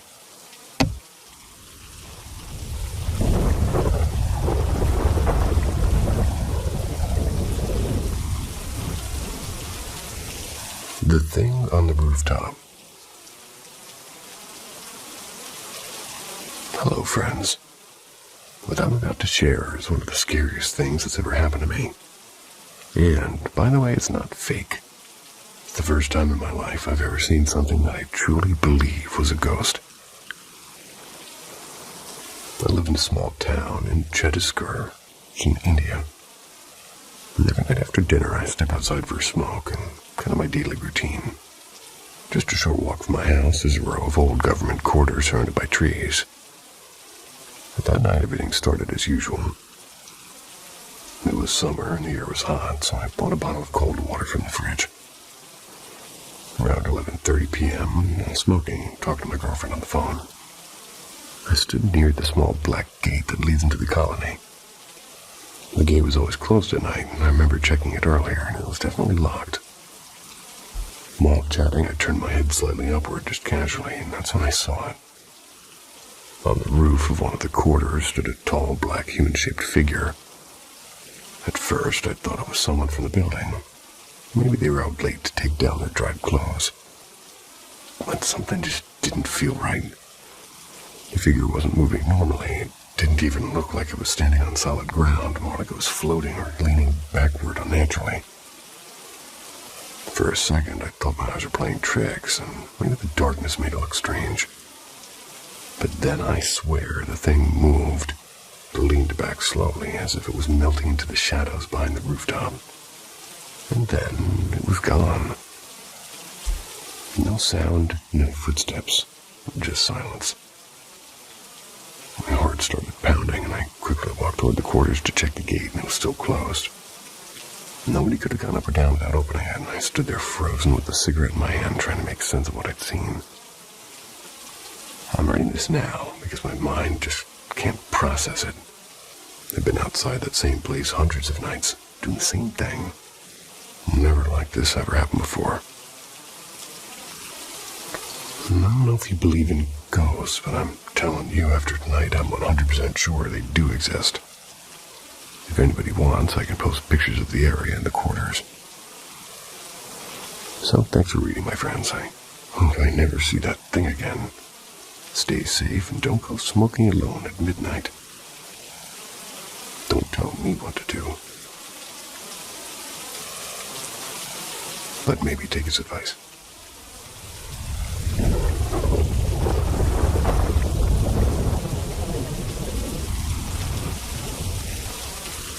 The house that didn't want us there. Me, my mom, my stepdad, and all three of my brothers, we rented this beach house in Outer Banks. We were planning to stay 2 whole weeks, and the place looked perfect online. 3 floors, ocean view, big balcony. When we got there, it was pretty big. I mean, me and 2 of my brothers shared a room with bunk beds on the middle floor. My oldest brother got his own room downstairs, and our parents stayed at the far end of our hallway. And that first night, I couldn't sleep. My middle brother couldn't either, and our little one. They were totally passed out, like nothing happened. But for us, every time we started drifting off, something strange would happen. Like scratching sounds with faint knocking or whispers we couldn't place. One night, me and my brother decided to just check it out. We climbed to the top floor. Everyone else was asleep and the lights were off, but we could hear this light tapping near the big balcony window. It was so high up, no tree could have reached it. We bolted back downstairs, slammed the door, and locked ourselves in. When we told our parents the next morning, my mom just said, "I don't like the feeling of this house." Even my oldest brother admitted he'd been awake all night because he felt off. By the end of that week, things got worse, and we left 3 days early, and none of us had ever talked about that house again. It's like it didn't want us there. The top floor was the kitchen and living room. A big open space with windows everywhere and that huge balcony overlooking the beach.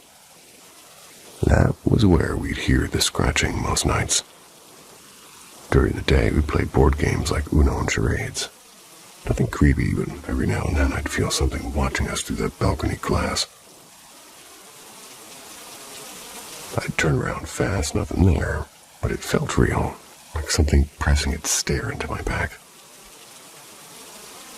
One night I told my brother we shouldn't step outside for some air, and we circled around to where the balcony was, expecting to find a bird or maybe loose branches scraping the wall. There was nothing, and it was completely still. And then out of nowhere we heard this small boy giggling, soft but close. We thought it was our little brother sneaking around, but when we realized he was inside asleep, we just ran back in faster than we ever had. When we told our parents, they checked outside, came back and said, "There's no one out there. Are you sure you didn't imagine it?"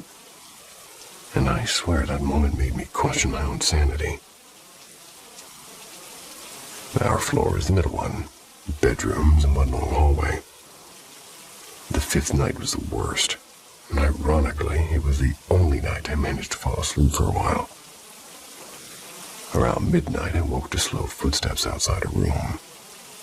Thought maybe it was my mom heading to the bathroom, but when I peeked out, there was no one there, and then I saw a faint glow from upstairs, the kitchen light, I think.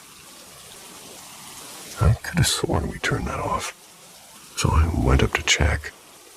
The air up there was heavy and still, like the ocean had stopped breathing. No one was around, and for some reason I walked toward the balcony, which is the biggest mistake. I opened the door and looked down, and there she was, a woman standing on the sand below, and she was pale and her hair long and dark. They were wearing something like white, like an old nightgown. Her eyes were completely blacked out. She wasn't moving, just looking up at me. And yet she looked familiar, like somebody I'd seen before. As for the bottom floor, where my oldest brother stayed, we never found out much.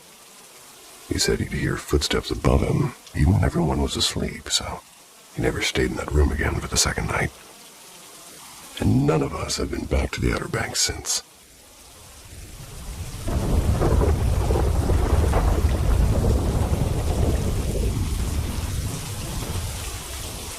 Nextly, we have the house that wouldn't stay quiet.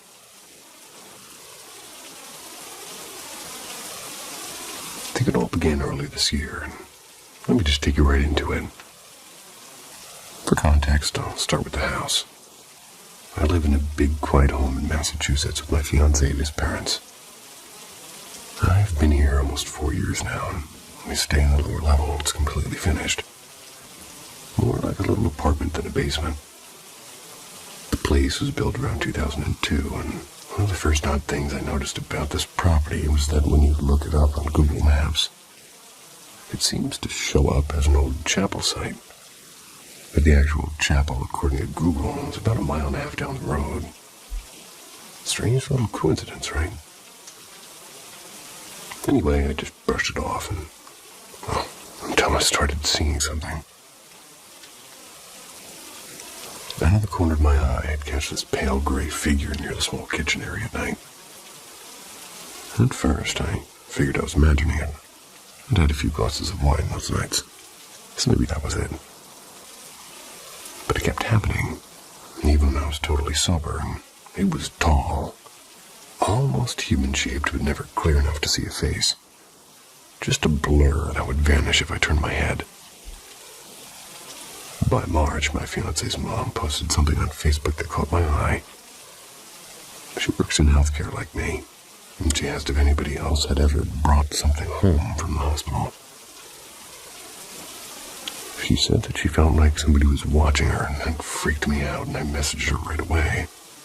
I told her what I'd been seeing downstairs. She burned sage in the house soon after, and honestly, it seemed to help for a while.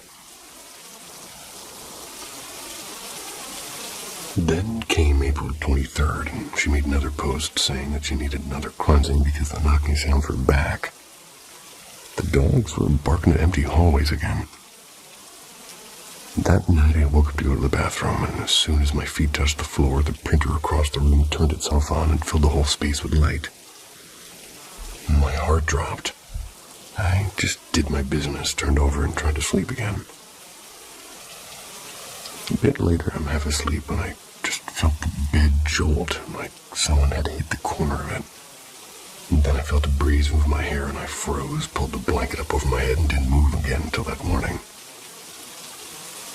On May 9th, my fiancé's mom posted again. She said she saw a thick black shape float past the hallway, and coincidentally, that same weekend, my fiancé and I were away in Vermont. When I came home, I didn't see her post until 2 days later. That was about what happened on Mother's Day. May 12th, that day already hurt. It marked 1 year since I lost my baby. It also happened to be Mother's Day. Oh, that's horrible. I was inside fixing plates for dinner when I saw something drift past the hallway and low to the ground. It was darker than the shadows around it. It moved toward the spot right near her basement door. Later, when I asked my fiancé's mom about her own sighting, she said it was in that exact same spot. And as we're talking, the smoke alarms went off for no reason at all. So far, the only ones who've seen or felt anything are me, my fiancé's mom, and his sister. The men haven't seen a thing, and I hate being alone in this house now. The air just feels heavy, like something's waiting. And I work with a woman who's kind of a paranormal investigator. I told her the story, and she stopped me mid-sentence to ask, "Do you light candles often?" I said I used to, but not lately. She said, "Something keeps saying to me, go ahead and light that candle. Please don't." Turns out the original home that stood in this property burned down decades ago. The detached garage out back is the only thing that survived. So yeah, I'm officially done lighting candles.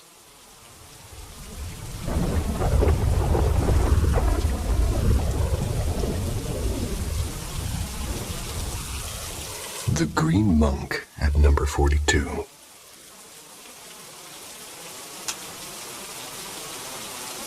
It had been maybe a week since I moved into this chilly little 70s flat on the edge of town. It's the kind of place where the walls seem to hum at night. And on my first night alone there, I decided to distract myself with some creepy Reddit stories on YouTube. The air felt heavy, though, like the flat itself was holding its breath, and even Milo, my greyhound I inherited with the lease, didn't seem to care. He was sprawled out beside me, twitching in sleep like he was chasing ghosts.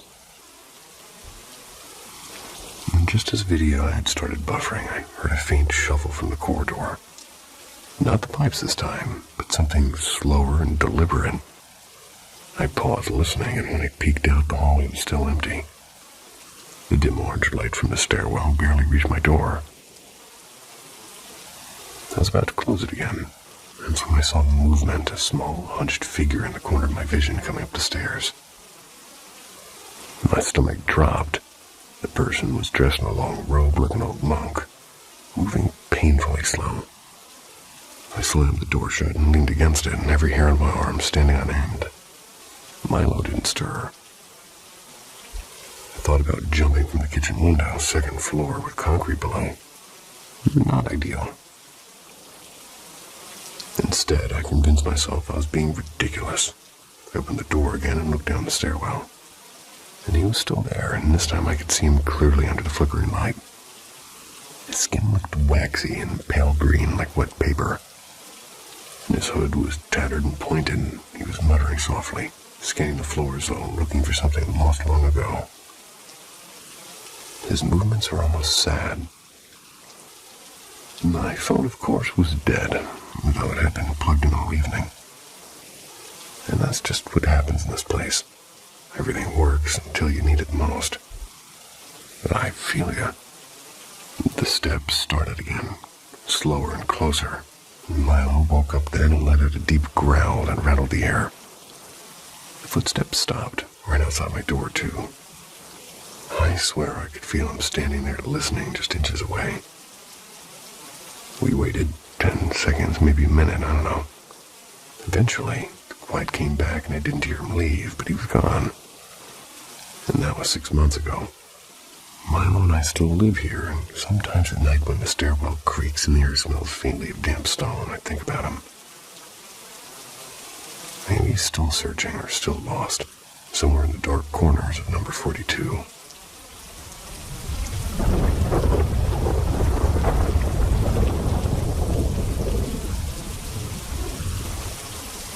The House with the Yellow Curtains.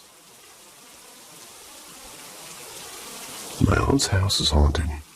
Period. I've been saying it for years, but everybody just laughs it off because nothing bad has ever happened there, as they say. Recently, though, a few family members started noticing weird stuff, finally asking if I thought the place might be haunted. I just gave my mom a look like, oh, now you believe me. Anyway, let me tell you a few things. When I was a kid, maybe 10, I used to see figures standing in the hallway outside my room. They weren't full people, more like dark, fuzzy outlines that kind of swayed. Sometimes they'd peek in like they were checking if I was asleep. It freaked me out completely. But I was young, so everybody said it was just dreams. A few years later in high school, I started thinking maybe I was losing my grip. One night, I'm brushing my hair in the mirror when a voice behind me said, "Who are you talking to?" I spun around so fast I nearly fell over. Thought my aunt was playing around, but she was in her room with her door shut, already snoring. I tried to shake it off. I went to bed, and I was just about to sleep when I heard two voices. They were whispering from the corner of the room. "Does she see us?" "Not yet." I didn't sleep in that room again for a week. Later, I told a few friends at school. They joked that I should charge rent to the ghosts. A few weeks after that, my friend Mia came over to study, and we made popcorn, sat down in the living room, and asked, "What movie should we watch?" Before she could answer, a tiny, cheerful voice said, "Can I pick?" We both froze because there's no kids in the house. Mia didn't even grab her jacket, she just bolted. Years passed. I moved out and went to college and forgot about it. Then last winter, I stayed at my aunt's for a few weeks to help her with her knee surgery. First few nights were fine. Quiet, even. Then one morning over coffee, she asked, "Did you call me last night? You said my name." And I hadn't. Later that day, she said she heard humming in the kitchen while she was alone. I mentioned it to my cousin, who also lives there, and she gave me this look before saying, "So, you've heard it too." Apparently, she hears somebody calling her name when she's in the shower, or whispering behind her door. She thought it was me until she realized it wasn't even home one of those times. The flickering lights, sure, wiring, and the shadows, maybe imagination, but now that everyone hears the voices, well, that's different. I don't know what's in that house. It's been there long before me, and it's getting comfortable.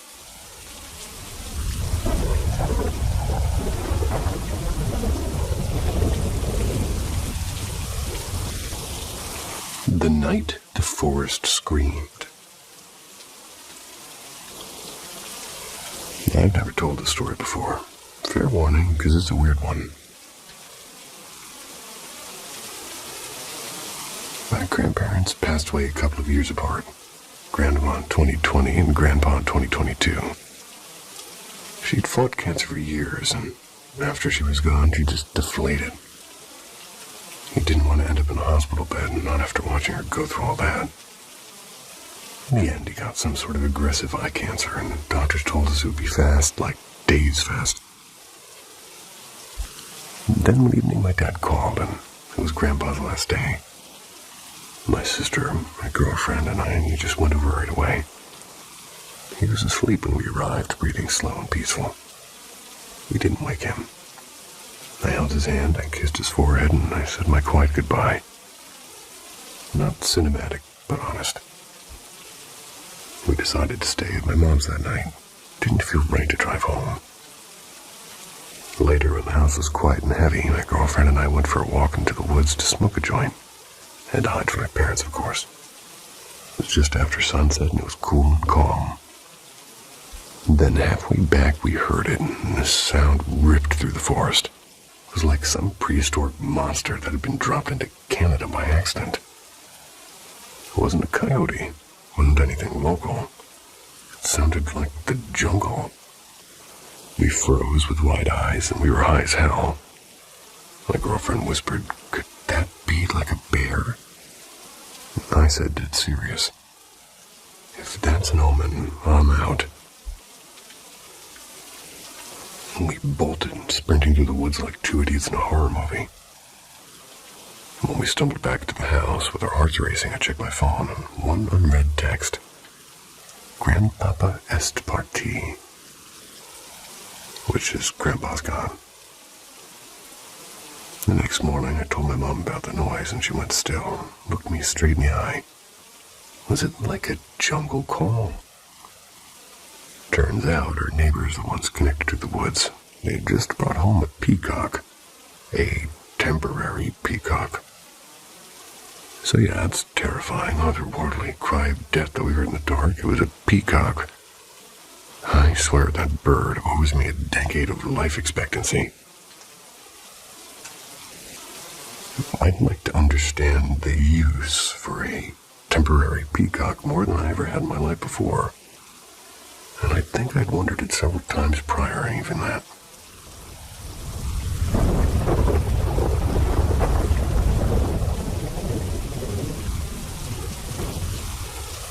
The night my room turned into a drawing. Hey. So I was just chatting with my partner of 11 years about something that happened when I was a kid. Figured I'd throw it out here. Maybe somebody has an explanation, too. And for context, I'm generally a very rational person. I don't buy into ghost stories. I usually roll my eyes when people start with, "You won't believe what happened."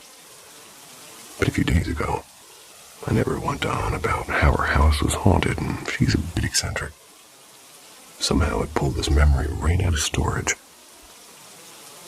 It must have been around 10 or 11, and I'm 32 now.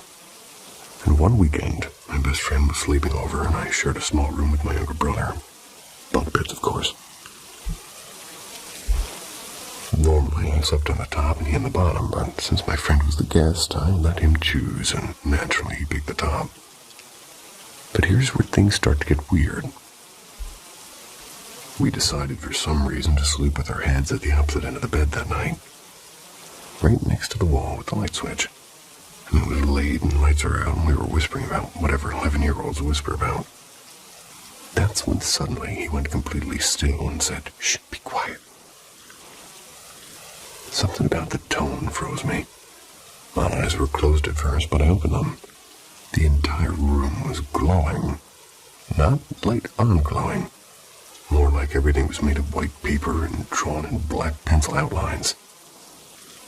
The furniture, the walls, even the bunk bed above me, all outlines like we were inside of a sketch. I whispered, "Are you seeing this?" And he just hissed, "Don't talk." Then we both heard it, and it was slow, and it was heavy footsteps coming up the stairs, and they were deliberate and measured. The kind of steps that know exactly where they're going. The door was open just a bit, and through the crack I could see the hallway. Same weird glow, but a pale yellow tint this time. I started freaking out and whispered for him to just turn on the light. It was literally right next to his head, and he wouldn't move. So I jumped up, smacked the switch, and bam! Normal color. Normal shadows. Everything instantly back to how it should be. We both just sat there listening, and there was nothing. Then a single thud was downstairs, like a cupboard door slamming shut. And I ran to my mom's room, and she was across the hall, and her light was off. But she was half awake, or pretending to be. My little brother was asleep on her floor, completely dead to the world. I asked if she'd ever heard anything, and she just muttered something about car headlights, which made absolutely no sense. But anyway, my friend and I still talk about the night every now and then. He's had a few strange things happen to him since. Things that made me believe he's not just making this up. And honestly, I still can't explain it.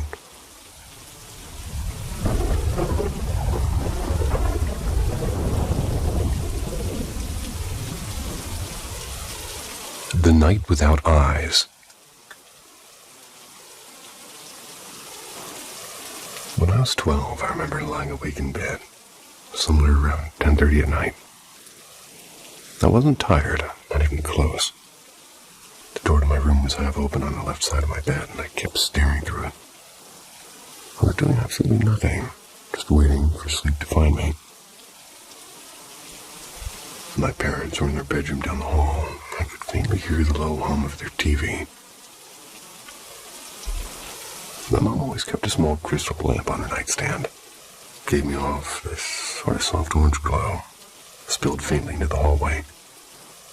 Because of that, my room wasn't completely dark. I could see enough to make out the furniture, but it still felt like a nighttime sort of thing. Eventually, I decided maybe the light was keeping me awake, so I rolled over to face the wall. And that's when I saw it. There, as clear as anything, a small figure. A child, its skin looked ghostly pale, almost gray, like something that I hadn't seen warmth in a long time. The hair was short, straight, and black as ink, and its mouth unopened, unnaturally wide at that, like it could swallow a whole apple without trying. But the eyes, there were no eyes, just two black empty holes where they should have been. And yet, somehow, I could feel it staring at me. It wasn't moving. It wasn't breathing. It just stood there facing me completely still. For a few seconds I froze. I was unable to move or even think, and the air felt thick and heavy. Then everything inside me screamed, "Run!" I bolted out of bed faster than I ever thought possible.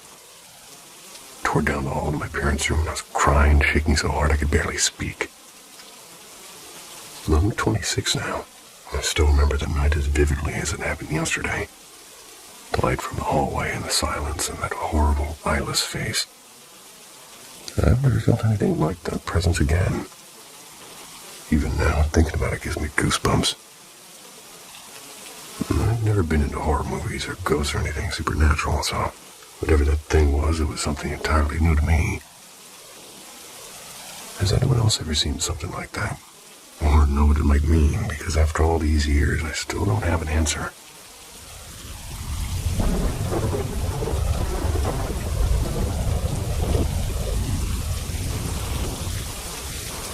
The Woman on the Ridge. So for context, I work as a ranger at a sort of county nature reserve, and it's been around since the late 1960s. It's a huge area, winding trails, old oak groves, open meadows, and the works. There's this one ridge I like to escape to during lunch breaks. It's quiet and breezy and high up enough that most visitors don't bother climbing there. Anyway, one day around 12:15, I'm sitting up there with my sandwich, looking down toward the picnic grounds, and I noticed something strange. A woman I'd never seen before. She had light brown hair and wore what looked like an old-fashioned floral dress, maybe something from the mid-70s. She was completely soaked, and this was on a bright, clear afternoon. The only water nearby was a small pond. She wasn't muddy at all, just wet, like she'd been caught in a storm that didn't exist. She was hugging herself and walking fast and looked scared, like she was trying not to cry. I called out, "Hey, you all right?" There was nothing. She didn't even glance at me, and then louder said, "Do you need help?" And again, no reaction at all, not even the faintest acknowledgement that I existed. I looked around, expecting maybe somebody else nearby, but there was nobody. I turned back to the trail she was heading down, and she was just gone. It's a long open path, no turns, no brush thick enough to hide somebody that quickly. Next week, same shift, same ridge. Around 12:15 again, I hear footsteps coming up the slope. I turn around, and there she is. Same woman, same soaked dress, same haunted look. She walks past me down the ridge and around the bend and gone. Actually jogged after her this time, thinking maybe she really needed help. When I rounded the curve, there was nothing. Just the sound of wind in the grass. The third time, and yeah, there was a third time, I was ready. I went early, sat in the same spot, and sure enough, at 12:15 sharp, she appeared again. Same direction, same everything. I followed, keeping my distance, and when she was just about to disappear behind the same strand of trees, she vanished mid-step. No trace, no footprints, no sound. I dug through every bit of local history I could find. Park records and newspapers and even police reports. Nothing about a missing woman from the 70s. No accidents near that ridge. But I swear something about that spot feels colder now. Haven't eaten lunch up there since.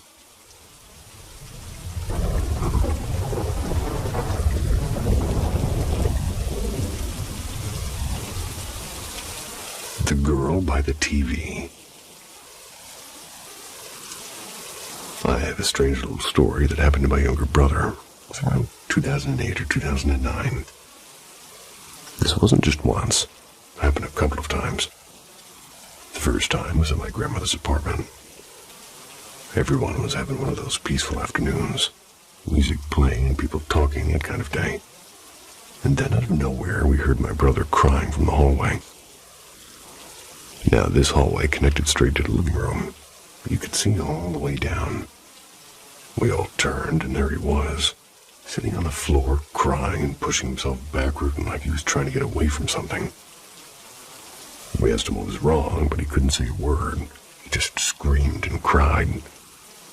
My grandma pulled him close, sat him against her legs, but he kept pressing his head back as if something was still in front of him. And in our culture, there's a small charm, kind of like a seed or an acorn.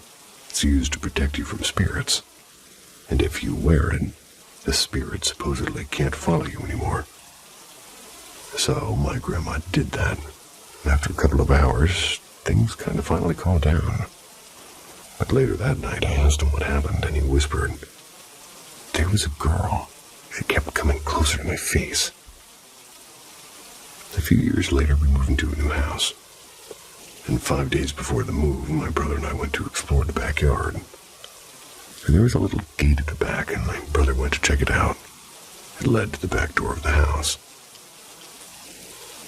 About 5 minutes later, he came running back to me, pale as a ghost. He said, "I just saw somebody walk into the back door, and he had a tall hat like Abraham Lincoln and a black suit." We didn't say a word to anyone, just pretended that nothing happened. A year after that, we're all watching a movie in the living room. My brother had a fever, and I'm lying on the couch next to us. Everything was quiet until he suddenly sat up and said, "Who is that?" I asked who was who. He pointed toward the TV, and I thought that he meant one of the actors, but he pointed again. And this time, right next to the TV, my stomach dropped. I asked where and what they looked like. He said she's standing next to the TV and her hair is covering her face. And it's been about 6 years since then. I never figured out why my brother saw those things. But maybe some kids really do see what the rest of us can't.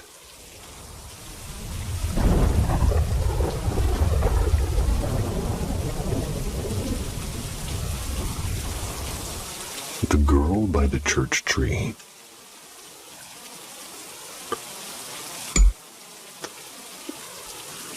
So this happened a few months back, around late May. I had a weekend sleepover with my 3 best friends, and our grand plan was to make s'mores and binge a scary game, the quarry, stay up until dawn.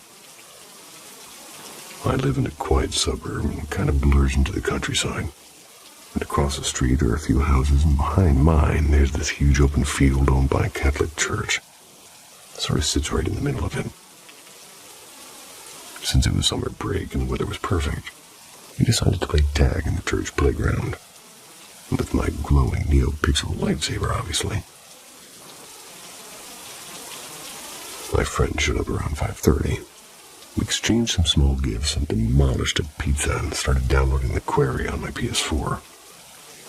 While it was loading, I went outside to play tag before sunset. The light was golden, the air smelled like grass, We ran until our legs ached.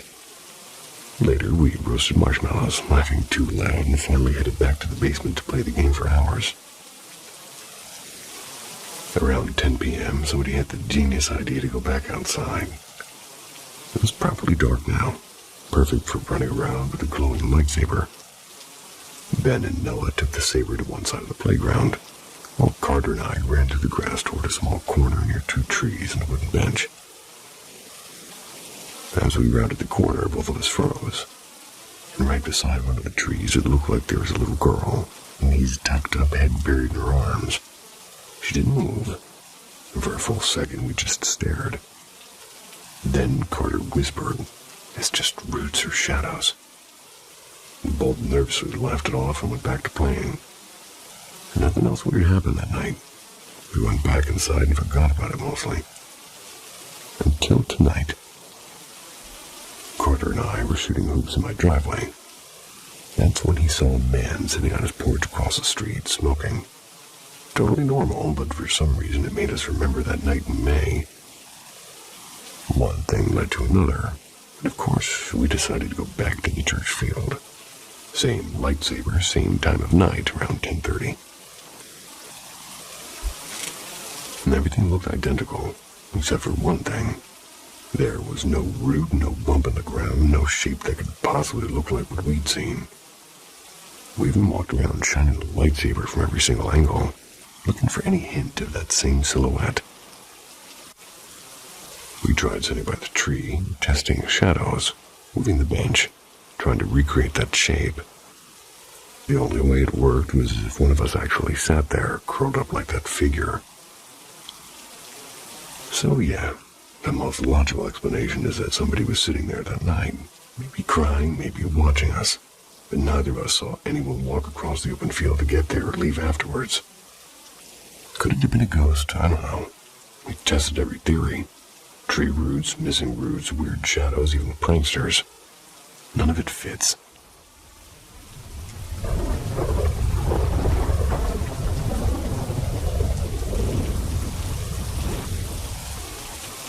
The door that wouldn't stay shut.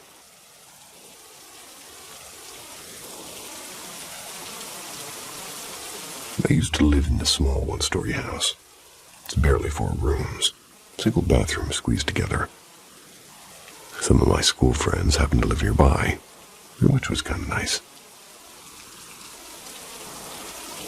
Before we even moved in, one of their moms told us that a boy had apparently died in that house years ago. He hung himself in the back room. I was 11, so I didn't really care or really believe it.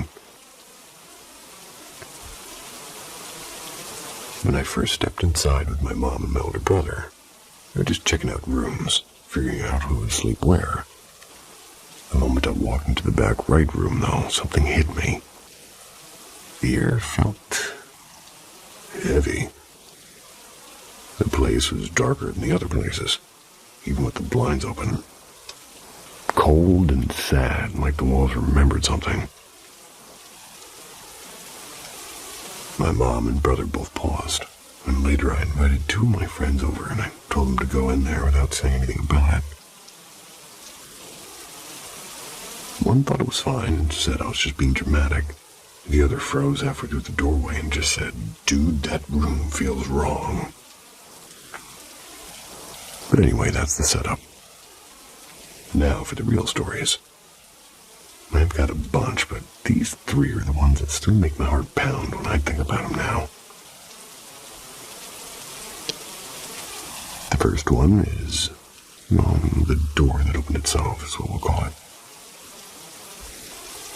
I was around 15. I'm 19 at the time now. But back then, I was obsessed with this game called Warframe. I'd played with my friend Jason over Xbox. One night around 2, I'm in the living room because the Wi-Fi never worked in my bedroom no matter what we tried. I was half focused on the game when something moved in the corner of my eye. I turned and swear on everything the door to that weird back room was slowly opening by itself. Not creaking from the wind, not moving because of a draft, just opening. I froze and I remember whispering Jason's name into the mic. I kept asking what was wrong. I just couldn't answer. And after maybe 5 seconds, it stopped, and I didn't move for another 10. If anything else had happened that night, I probably would have moved in with my dad right then. The second one is called The Experiment. After that, I told my mom. She rolled her eyes at first, but when she saw the door standing open later that day, she got quiet. We decided to test it. We'd close the door, pull on it, and make sure it was firmly shut, and it was. We even checked if her dog could have done it. It was a round knob, not a handle he could jump on. So one evening before heading to my grandparents' place for dinner, we made sure it was closed tightly. When we got back, I was racing my brother to the bathroom, and I kind of froze mid-run. The door was open again. I just stood there completely still because I remembered the experiment. And my mom saw it too and just muttered, "What the hell?"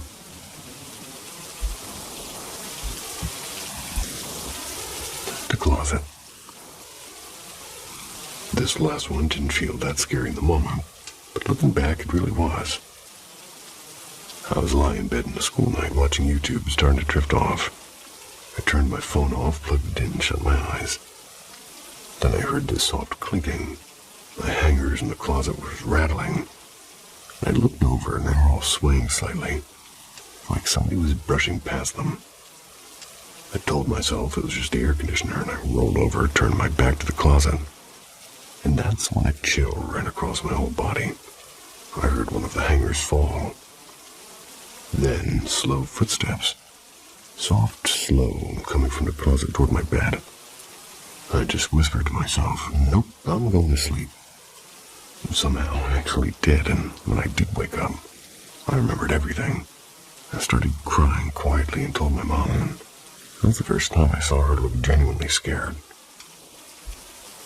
We lived there for 5 years and finally moved out last year. The day we left, the top deadbolt on the front door clicked shut by itself, as if we were loading the car. None of us said anything, we just left. Looking back, I never really felt in danger, I just felt uneasy. Like something in that house wanted to be seen, but couldn't be. I still think about that boy sometimes. The one they said died there. Maybe he never left.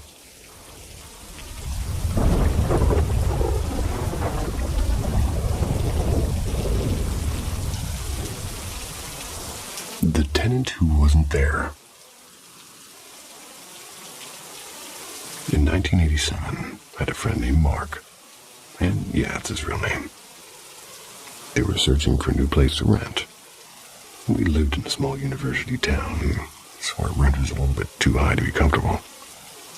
So when Mark stumbled upon a 2-bedroom house with a fenced-in yard and freshly painted walls, and rent that didn't make him cry, he thought he'd struck gold. It looked perfect. So we moved in. A week later, Mark showed up at my house late in the evening, sat down with my mom and me, and after some awkward small talk, asked if he could stay the night. My mom said sure, and I was puzzled. His new place was barely a 10-minute drive away, and that's when he told me something was off about the house. He said it felt strange, like somebody was still there when he was alone. The doors kept unlocking by themselves, and the stove would click on in the middle of the night. Now, I've always been like the spooky stuff girl that grew up and the one who reads about hauntings and swears she can sense energy. So of course I was all in. The next day we went to check it out. The place felt normal enough, just a faint trace of an older woman's presence and maybe a small dog. Harmless. I decided I'd stay the night with Mark and his girlfriend, who'd also had some weird experiences apparently. Before leaving to grab dinner, we made a big show of locking every single door. When we came back, the carport door was unlocked. Mark brushed it off, saying maybe the landlord had come by, and we locked it again and checked it twice. 30 minutes later, it was unlocked again. Fine, faulty doorknob, no big deal. Then, while we're sitting in the living room, a framed picture slid off the wall and hit the floor. Okay, maybe bad drywall.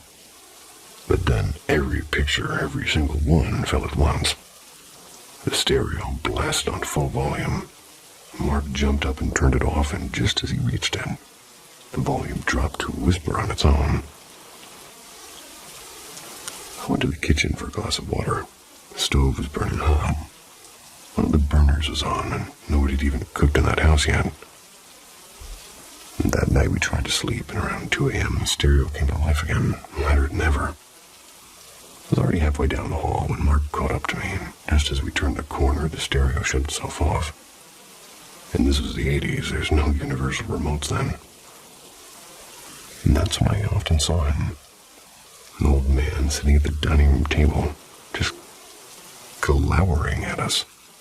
His voice was raspy and furious. He said, "Get out, this is my house." He didn't want anyone there. After the others went back to bed, I sat and I tried to reason with him. I told him he was gone, that his wife was waiting for him and he wasn't having it. A few weeks later, Mark packed up and left. The landlord said nobody ever lasted more than a month. And years later, my cousin just moved in at that same neighborhood. I drive past that house on the way to her place. And one day I saw a young couple moving in, happy and smiling with boxes everywhere. Poor souls. A month later I drove by again, moving truck and boxes going back in. I stopped by as they're loading up and the husband looked frustrated and said that they didn't need to move. And the wife stood quietly and pale and tired and asked gently, "Is it because of the angry old man?" And her eyes went wide. "Yes," she whispered. "How could you possibly know?" I told her about Mark, about the noise and the stove and the voice. And she looked relieved and terrified. And their story was exactly the same.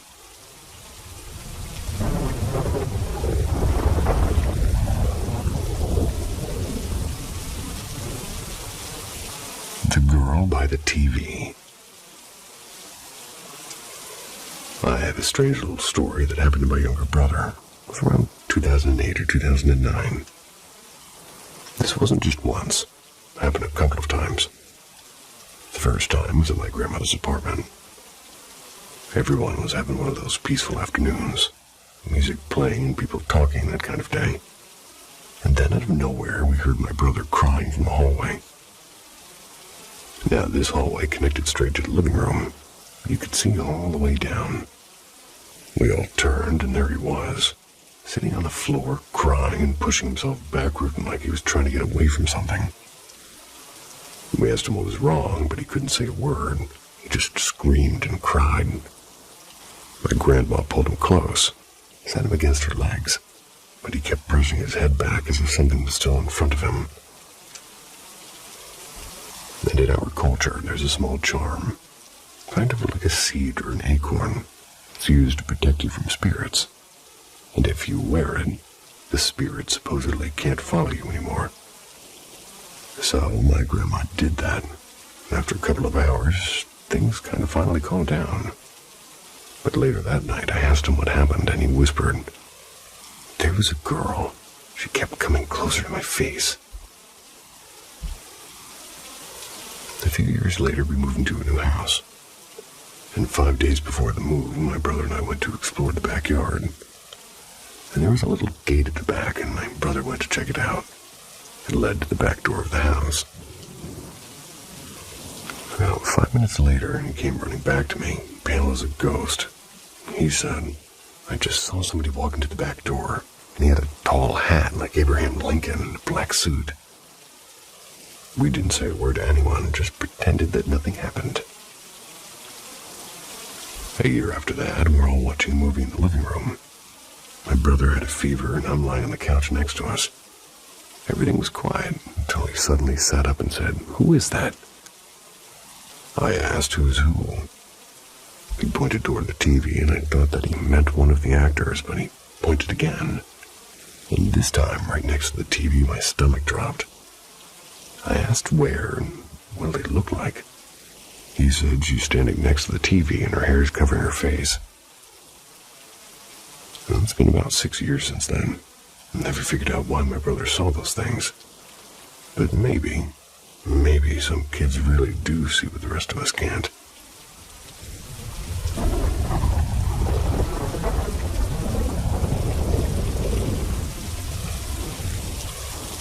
The Lady by the Creek. I used to spend my summers in my mother's father's cabin. It's tucked deep into the woods of northern Michigan, and my brother and I would run wild through the trees. We'd be following deer paths and pretending that we were explorers. We got lost often, but as long as we found the creek that ran behind the train tracks, we could always make our way home. One afternoon, when I was about 8 and my brother maybe 12, he got tired of me tagging along and darted off into the woods without a word. I wandered after him for a while before realizing he was really gone. I remember the panic rising, my throat sore from yelling his name, until I stumbled upon a clearing with a little cottage and 2 chestnut horses grazing by a fence. I knocked on the door crying and hiccuping, and this woman with gray hair and a bun, glasses like a librarian, opened it. She looked startled, like she'd been expecting someone else. I told her about my brother leaving me. She said gently, "Stay right here, sweetheart." Then she went inside for a moment and came back out with a shawl around her shoulders and said that she'd walk me home. We talked as we walked, and about the train tracks, about the woods, and she seemed to know exactly where we were. When we reached the tracks, I pointed excitedly down the direction that led to my grandpa's house, shouting, "That way." But when I turned to thank her, she wasn't there, and there was no sound, no footprints, just the wind and the rustling trees. I ran the rest of the way home, and my brother was already there, and everyone was outside about to start searching for me. Grandma made dinner, and I told her I wanted to bake cookies for the nice lady who helped me. Grandma smiled until I mentioned the horses. Her face went pale. "There aren't any horses near here, honey. Not on this side of the tracks," she said. And across the tracks, well, that's all forest. No one lives over there. I insisted I'd seen the cottage, the woman and the horses, and the next morning Grandma packed sandwiches and took me to show her where I'd been. We walked for hours, but when we reached the clearing, there was no house, no horses, just the field. And lying right in the middle of it, my red hat that I'd lost the day before. We had her picnic there anyway, and I still don't know who that woman was. Maybe a ghost, maybe something older than that. But I like to think she lived by the creek once, long before the train tracks ever came through.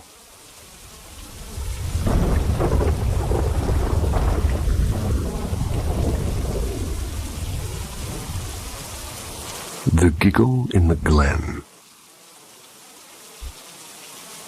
When I was 13, I lived in a small village tucked between green hills and misty fields in northern Wales. One afternoon, my cat, a scrappy tabby with more attitude than sense, managed to slip out the back gate. She was always getting into trouble, but this time she'd vanished completely. I started searching around the village lanes, calling her name until I remembered a stretch of old forest at the edge of town. A place I'd never dared explore before. Something about it always looked quiet. But thinking the cat might have chased a bird up there, I decided to go check. The woods were darker than I expected. My voice sounded strange when I called her name. The trees were swallowing it. Still, no sign of her, so I kept walking until I came into a clearing that felt oddly still. It's as if everything, the wind, the birds, had all stopped. And that's when I noticed it. Faint crunches on the dry leaves behind me. Footsteps perfectly matching my pace. And if I stopped, they stopped. If I moved, they moved. And I couldn't see anyone, just empty air and the sound of my own heartbeat pounding in my ears. Something deep in me said not to run. But after a few more steps, the fear broke loose and I bolted. And that's when I heard it, a sharp giggle. It was high-pitched and close enough to brush my neck. And I sprinted all the way home, and the cat was sitting smugly on the back step, licking her paw like nothing had happened. I didn't go back to those woods again. Some places don't want to be found. Thanks for listening, guys. See ya.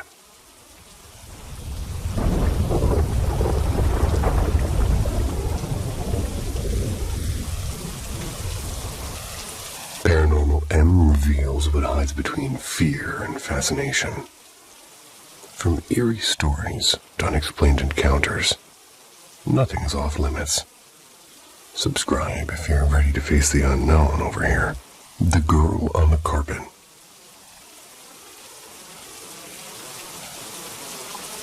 When I was a kid, I once woke up in the middle of the night and I just saw this woman sitting on the floor beside my bed. She was completely naked. Her arms were wrapped tightly around her knees and her face was buried in them. The glow from the streetlight outside gave her hair a soft golden color. Half awake, I thought it was my mother. Maybe she and Dad had argued again and she'd come to my room for some space. And they did often sleep naked, so it didn't strike me as being odd. Then I hesitated. My mom's hair wasn't blonde then, though she had experimented with highlights. As all of her mothers probably did. Still, in my sleepy logic, that seemed enough of an explanation. I whispered, "Mom?" No reply. A little louder, "Mom?" I reached my hand toward her. And that's when things got strange, and my hand should have touched her, but it didn't. It was as if the space between us bent somehow, like she was there and not there at once.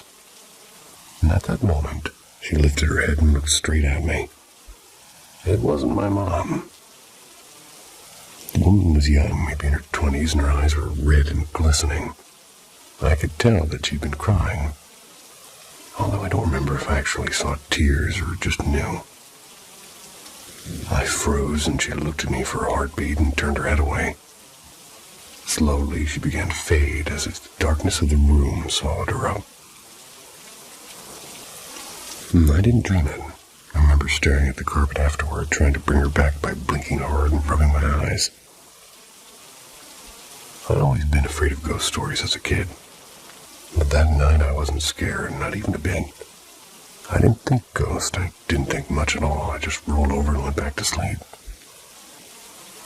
I forgot about it for years. And then when I was 14, a teacher mentioned something about seeing things that aren't there, and it all came back to me. Now I'm 31 and I still can't explain it. Maybe it was a trick of the light or my kid brain inventing comfort, or maybe not. But the way she moved and the way she faded, I've since heard other people describe the same thing. Makes me wonder, are these just shared quirks of the human mind, or is there something or someone out there that occasionally crosses over, just long enough to sit on a child's carpet and cry?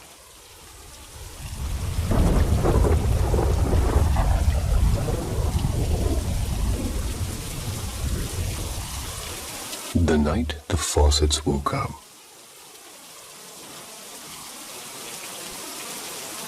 While bartending at an old jazz bar in St. Paul, I had what I still believe was my most unnerving ghost encounter.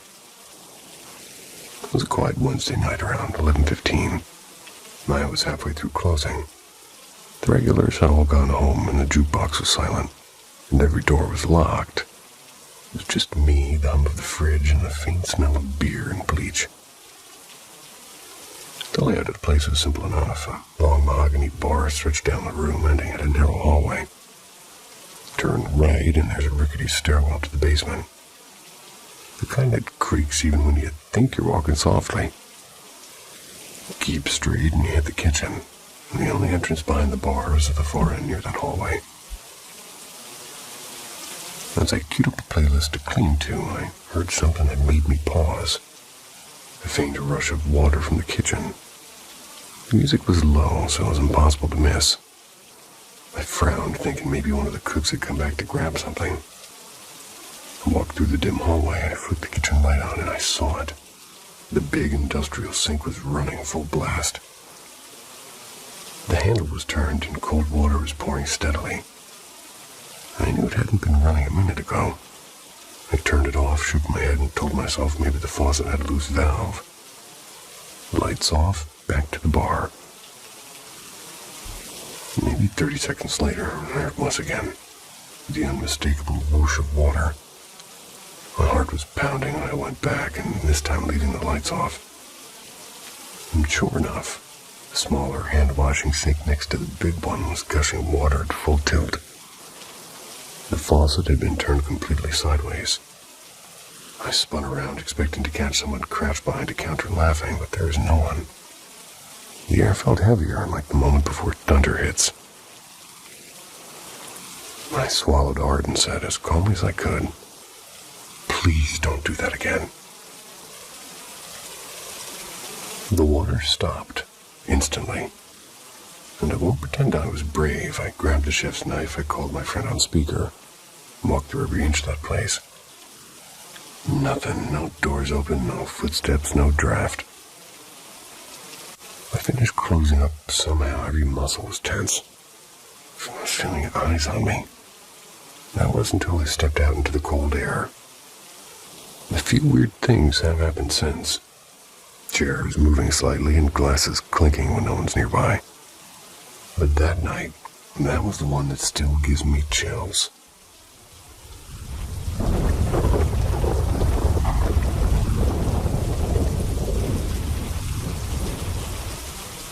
Shadows on the old base road. Mom and I had been on a mission lately to track down where my great-great-grandparents on Dad's side were buried, and we had a general idea of the cemetery's location. But the catch was that it sat right along the border of an old military training ground. There were warning signs everywhere, like restricted area and enter at your own risk, which was more than enough to keep us away for years. Eventually, though, we found out that as long as there weren't any active drills happening, locals were usually allowed to explore the outskirts.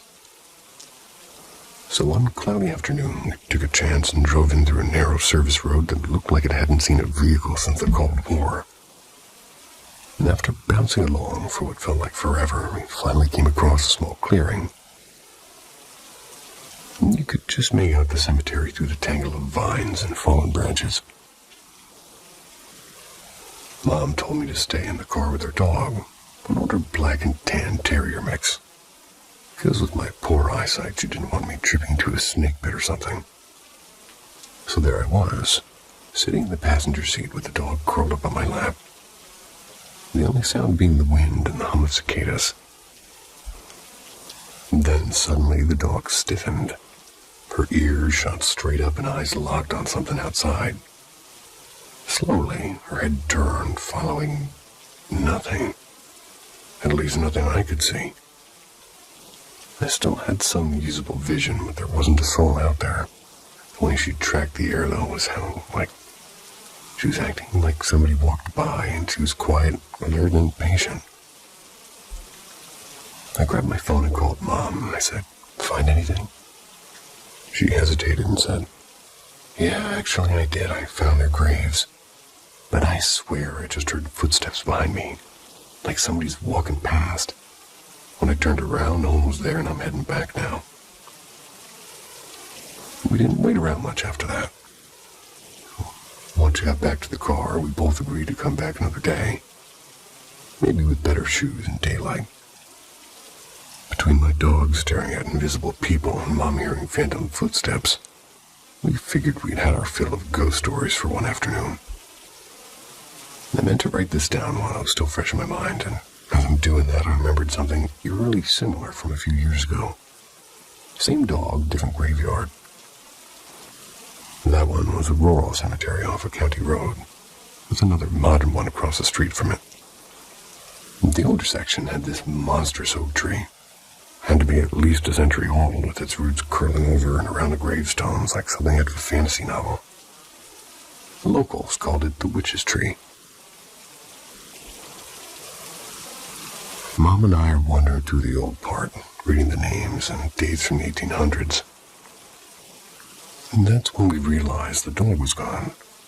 We searched around, calling her name, and found her crouched behind one of the car's back tires, deliberately positioning herself so she couldn't see the old graves at all. Now, this dog's no coward. She's been to half a dozen cemeteries, never batted an eye. But that day, she wouldn't budge until we left. Maybe dogs just pick up on things we don't, or maybe some places remember more than we think.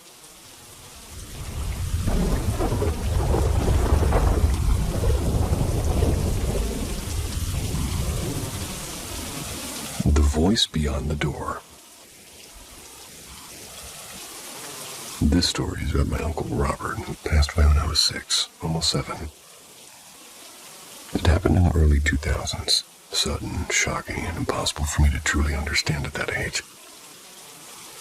I was just a kid, naive and unaware of what death really meant. Uncle Robert had cancer, though none of us knew then. He never told anyone. No medication, no chemo, no warning. So when he died, it hit our family like a storm. About a month after his funeral, I'm staying with my dad for the summer. We had just moved into the apartment that used to belong to my uncle and his roommates. My dad took over the lease after Uncle Robert passed. It became our new home. I was excited and it felt like a fresh start. My dad even renovated one of the bedrooms to mine, and I was thrilled to finally have my own space after sharing a cramped room with my siblings for weeks. The first night in my new room started out pretty great. I loved how it smelled like fresh paint and how my toys were neatly set up. But as the night went on, that excitement began to fade into something strange. I couldn't fall asleep. I kept hearing faint sounds like whispers or the soft hum of static. I turned on the light in the big TV in my room. It only showed white noise, and I tried to convince myself everything was fine.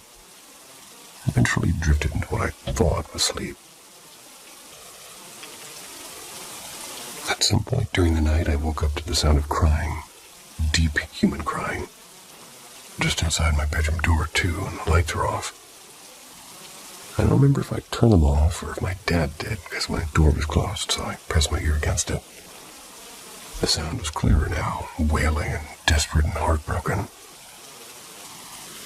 I thought maybe my brothers were fighting or somebody got hurt, so I gathered my courage and locked the door and peeked out. The apartment was dark and silent, except for the crying. It grew louder when I stepped out, and I could swear it sounded like somebody calling my dad's name. Help me. Louis, please help me. My heart stopped. My dad's name is Louis. And so was my brother, so at first I thought it was him. Then I recognized the voice because it was Uncle Robert's. My chest went cold, and I froze, not sure what to do. I whispered, Uncle Robert. No answer, just more sobbing and that desperate plea. I panicked. I ran into my room, locking the door behind me. I shoved my pillow over my ears, forced myself to sleep. Though my heart was pounding so loud, I thought I just might wake the house with it.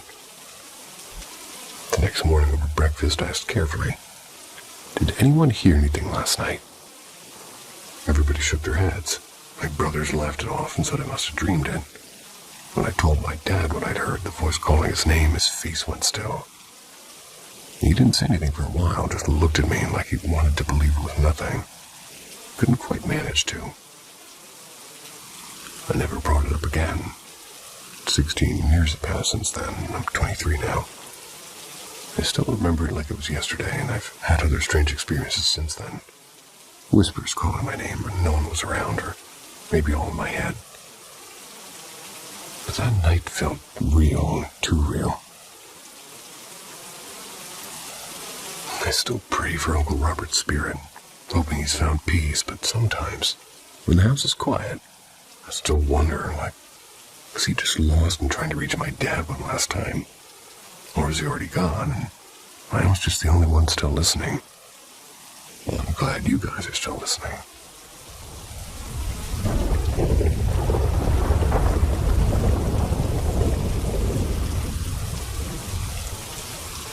The night my mother was in two places.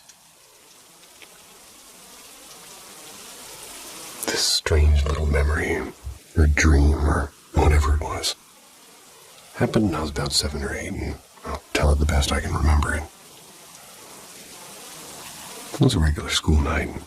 I'd just come up from the basement to get ready for bed, and as I stepped into the kitchen, I noticed my mom standing at the counter with her back to me, packing my lunch.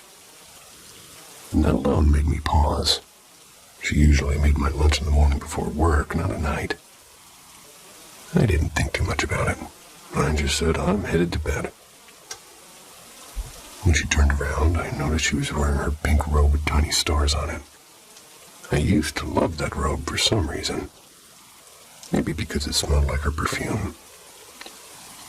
I don't really recall what we talked about, but I do remember the feeling. Warmth and comfort and a soft kind of love that makes you feel completely safe. That is an excellent kind of love.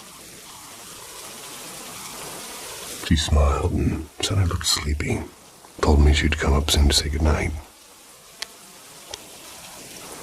I hugged her and then went upstairs to my room, but just as I reached the top, the bathroom door opened. And out came my mom, except this time she was in her work clothes.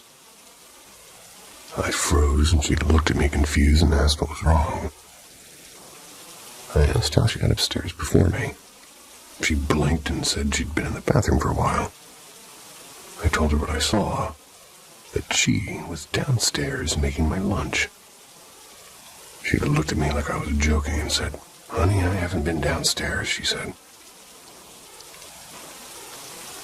We went down together, and there on the counter was my lunch bag, all packed and ready. My mom frowned and called my dad to see if he'd made it. He hadn't, and she decided I must have done it myself and just forgotten. I was sure I hadn't touched a thing, though. And even now, I remember the feeling more than the details, that strange glowing sense of motherly love from her in the kitchen. Whatever that was, I didn't feel afraid, just held. Maybe I dreamed it while awake. Maybe I made my lunch and forgot. But even after all these years, I can still see the stars on that robe as clearly as the day it happened. Now that's a good kind of ghost. I'll take one, please. Or two.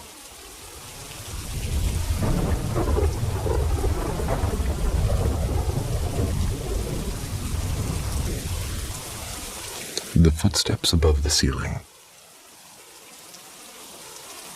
Backstory. 2018, I was 26. I was just trying to get my life together. Money was tight, and I asked my dad if I could move into one of his spare rooms to save on rent. He agreed. A few weeks later, my boyfriend moved in to help with bills. It was a big old house, 4 bedrooms and a small basement unit that a couple was renting, but on the one side of the house was my dad and my teenage brother Eli, who was 15. The other side had my older sister, Maya, 22, and her newborn, and my youngest sister, Sophie. Then there was me and my boyfriend, Derek, and all the names are changed, of course. We really weren't party people. Glass of wine now and then, sure, but mostly we stayed in and watched Netflix. My family wasn't wealthy growing up. Just simple, hardworking people. Rational types. Nobody in our family ever talked about ghosts or weird stuff, and Derek's a skeptic. He's logical and grounded, and well, so am I. At least I used to be. One night around 9, Derek and I were laying in bed when we heard heavy footsteps above us. Not the creaky kind. These were loud, purposeful stomps, like a big man wearing boots pacing corner to corner across our ceiling. I froze and Derek got up, grabbed a flashlight, and went outside. Nothing. The yard was empty. Even asked the tenants downstairs, and I hadn't heard a thing. Only me, Derek, and our dog reacted, and the house went quiet again. A few nights later, it happened again, but this time it sounded lighter and quicker, like a child running back and forth. That made it creepier somehow. I checked every room, and everyone else was asleep, and no one else heard a thing. And after that, it became almost routine.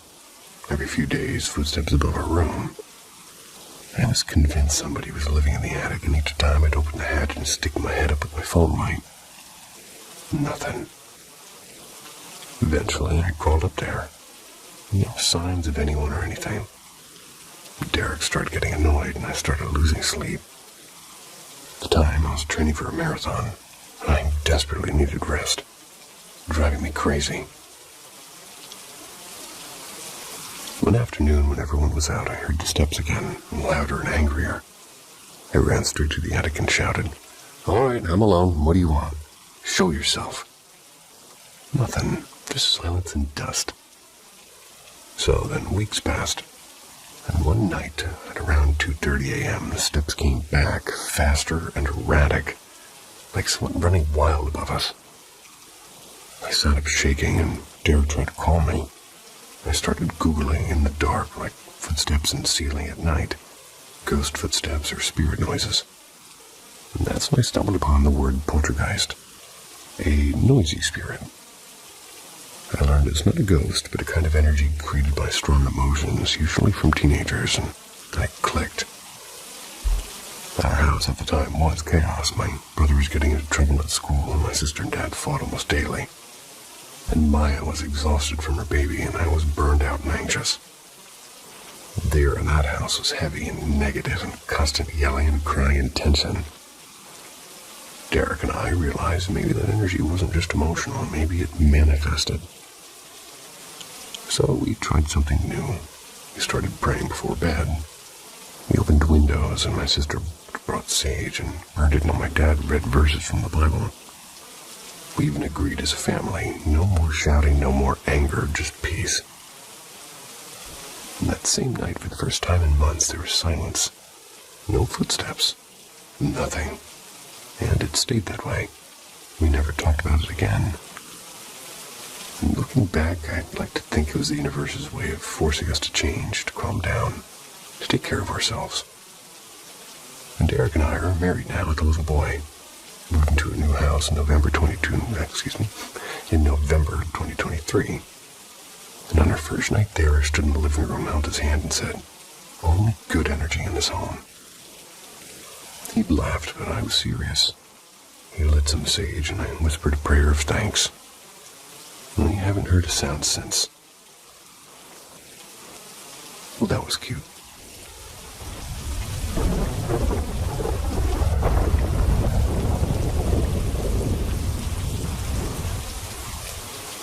The dream that burned bright. This is a true story. Took place more than a decade ago now. And out of respect for those involved, her name's been changed. The night was calm, wrapped in the kind of silence that only exists when the world is half asleep. I'd fallen into a deep, heavy slumber, and a kind of even dream seemed too tired to form. I was unaware that my life was about to catch fire. It started quietly. Somewhere in the corner of my room, a spark blinked to life. Small and almost innocent. Within minutes, the gentle glow turned wild, climbing over the curtains, feeding on paper and dust. The flames spread like they had a purpose, each a breath of air. I was fueling their hunger, and soon the room wasn't a room anymore. It was a storm of orange and smoke. In another world, my dream, I was walking through a sunlit meadow, the kind filled with tall grass and bees and humming like distant violins. Something felt off, and the air trembled, and before I could understand why, she appeared, my friend Lily. Her hair was damp, clinging to her face, and her eyes were wide with panic. "Get up," she shouted. "You have to wake up now." Her voice sliced through the dream, sharp and desperate, and she grabbed me, shaking me so hard I could feel the pull on my shoulders. Then she slapped me hard, and the shock of it just tore me out of sleep. I woke up into chaos. The air was thick and black, and the heat was unbearable, and fire was everywhere. I was crawling across the ceiling and devouring my desk and roaring like an animal set free. I couldn't breathe, and instinct took over. I stumbled out of bed, coughing and groping through the haze toward the door. When I twisted the doorknob, the world exploded. A violent backdraft, it threw me backward, slamming me against the floor. Dazed, but alive, I crawled to my knees. I ran, yelling for my parents, pounding on their doors, dragging everyone out of the house, just screaming. By the time firefighters arrived, the second floor was gone, reduced to embers. but we were all standing outside barefoot and shaking in the cool night air, alive and miraculously alive. Hours later, when the flames were out and dawn crept over the blackened ruins, the phone rang. It was the worst kind of call, the kind that makes the world tilt. Lily had drowned in her apartment bathtub the night before after an epileptic seizure, and I couldn't breathe. I mean, she was gone. But she'd also been there in my dreams, saving me. For years, I've turned that moment over and over in my mind. Maybe I crossed into some other thread of reality where I got another chance, or maybe, in the space between her last breath and mine, her spirit found me. Standing amid the ashes that morning, I felt it, her presence, fierce and loving, pushing me toward life. Some mysteries don't belong to science or reason. Maybe Lily was my guardian, maybe just a whisper from another world.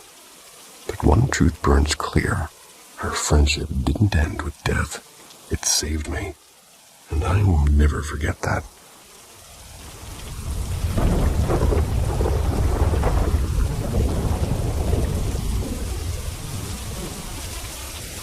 Whispers on Maple Hill. My parents were hunting for a weekend getaway.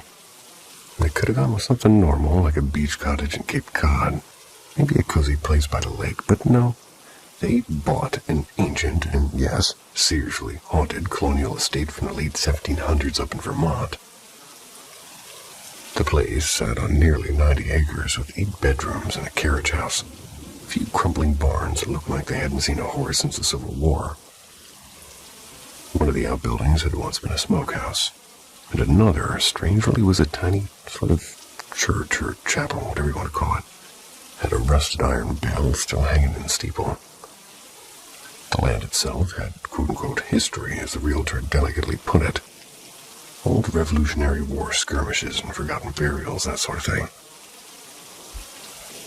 From the moment you stepped inside, it felt like walking into a heavy fog. The air pressed down on you, and you always had this crawling sense that somebody was standing right behind you. But of course, no one was ever there. And I remember one bright summer afternoon sitting in the parlor watching Gilligan's Island reruns on the tiny TV. I was alone. Mom and my sisters had gone into town for groceries, and suddenly that familiar tension filled the room. The back of my neck prickled, and I felt watched, intensely, almost suffocatingly so. I turned off the TV and left, walking all the way to town just to shake it off. Years later, I found out my older sister had done the exact same thing once. Left in the middle of the day because she couldn't stand the feeling of being inside that house. The first unexplainable thing that ever happened to me was in my bedroom, which had 2 twin beds. My mom and I were staying there alone that weekend. She was sleeping on the other bed around dawn, and I woke up to the sound of someone furiously rustling sheets. It was loud and constant. I turned over expecting to see Mom fussing with the blankets, but the bed was empty. She was in the kitchen downstairs making coffee. In this house, it was way too big. You wouldn't hear a gunshot from the next floor, let alone sheets. Later, though, Mom told me about her own experience. She'd stay there by herself just once, same room, middle of the night, and something sat down at the end of the bed. She swore she saw the mattress sink like the weight of someone invisible right by her feet. We kept that house for years, though. Too many stories to cram into one telling. But let's just say if you drive through Maple Hill and see a weathered white farmhouse with green shutters and a lonely bell tower out back, keep driving. More to come.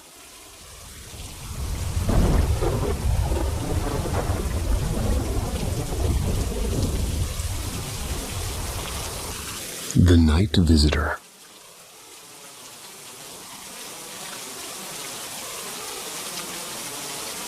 I had my fair share of issues growing up. I had ADHD and anxiety. Maybe bipolar disorder, but never officially diagnosed. Just whispered about by adults. I never much really paid attention to really any of it until something strange happened when I was in 5th grade. My childhood wasn't terrible otherwise. I had caring parents, a cool older brother, and a mischievous little sister. A handful of neighborhood friends, too. Oh, and I had what my mom gently called imaginary companions. Some were kind and others not so much. It all began after we watched the 1984 Ghostbusters movie. You know the one. Bill Murray, big marshmallow guy. Oh, yeah. We watched it late one summer night, and since it was too hot upstairs, our parents said we could camp out in the living room. My brother and I were thrilled, and my sister's sleepover was happening in the den. Her friends were already teasing us from behind their pillows. Let me paint the picture of that old house. It leaned slightly, like it was tired of standing. The front and back doors were on the same side. But the back seat, a few feet lower, and the moment you walked in, the living room opened up straight ahead. To the right were the stairs, and the bedrooms, and then the kitchen wrapped around the corner. Upstairs, the bathroom sat at the top, and my room was just a few steps down the hall. Anyway, at some point during the night, I got up to use the bathroom. And there it was, something standing in my doorway. Not Gozer exactly, but something shaped like it, tall and pale with eyes too dark to be human. My body locked up and it spoke softly, almost playfully. "Where you going, kiddo?" I stammered and I said, "Bathroom." "Well, hurry back. I want to show you something." I bolted into the bathroom and I slammed the door, and when I came out, it was still there, kind of closer now, like it had been waiting. "Want to play with us?" it said. "No," I blurted. "You shouldn't be here. My parents don't like strangers." Right then, my mom called from downstairs, and before I could answer, I heard thudding footsteps, heavy running from inside my closet. I screamed, and my dad flew up the stairs, grabbed me by the shoulders, and said, "What happened?" When I told him, everybody came running, my siblings, my sister's friends, and they're all crowded in the hall when my closet door slammed so hard it cracked the frame.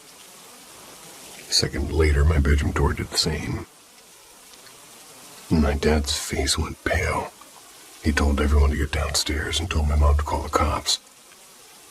Then he opened my bedroom door again, flicked on the light, and froze. A few minutes later, my mom came up with an old Polaroid. When she saw what was inside, she let out this awful strangled sound I'll never forget. There were 3 deep scratches running from wall to wall, long and jagged like something had used metal claws. My closet door had been torn clean off. My dad took pictures of everything and handed the film to the police. They interviewed all of us, me, my family, my sister's friends, and after a few days, decided that I'd simply made it all up. Said I must have done the damage myself. Sure, because a 10-year-old can carve 6-foot gouges into drywall while 7 people watch TV 10 feet away. We never saw the photos again, and the police, quote-unquote, lost them. And after that, I started seeing a therapist, and he said I was probably hallucinating. But that wasn't the worst part. The worst part came later, when my imaginary companions came back. Only now they were shadows, and they never spoke. They just stood in the corner staring. So when I started taking medication, they faded for a while, until my grandmother died.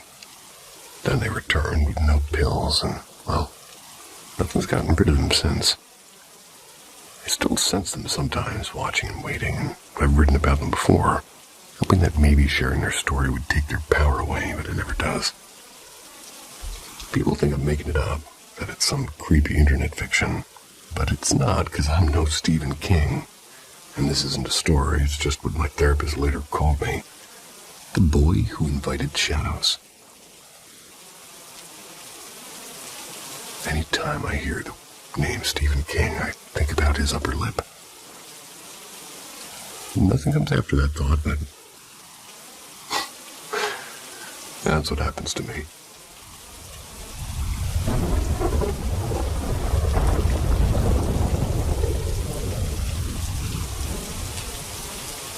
The house in August.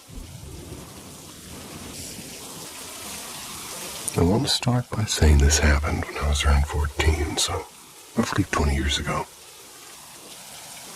My best friend at the time lived just a bike ride away. We bonded over everything weird, like ghost stories, UFO documentaries, you name it. One summer, she told me about her grandparents' farmhouse on the edge of town. According to her, it was haunted, and people said you could hear old country songs drifting up from the cellar at night. And that the guest rooms upstairs were quote-unquote active. A story that her uncle, who used to live down in that basement, had died in a terrible ATV accident after a night of drinking. Someone said it wasn't the crash that killed him, but his heart giving out before he even hit the ditch. Either way, it wasn't peaceful.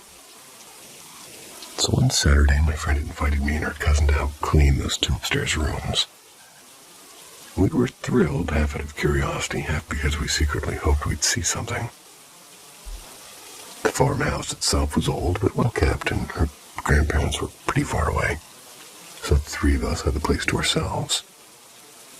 We started by checking out the basement, and it smelled like oil and pine, and there were band posters like Nirvana, Guns N' Roses, a few dusty amps in the corner. Nothing weird happened, so we went upstairs to start cleaning. There were 2 rooms off the narrow hallway. One to the left, one to the right, and my friend and I took the right room while our cousin started on the other.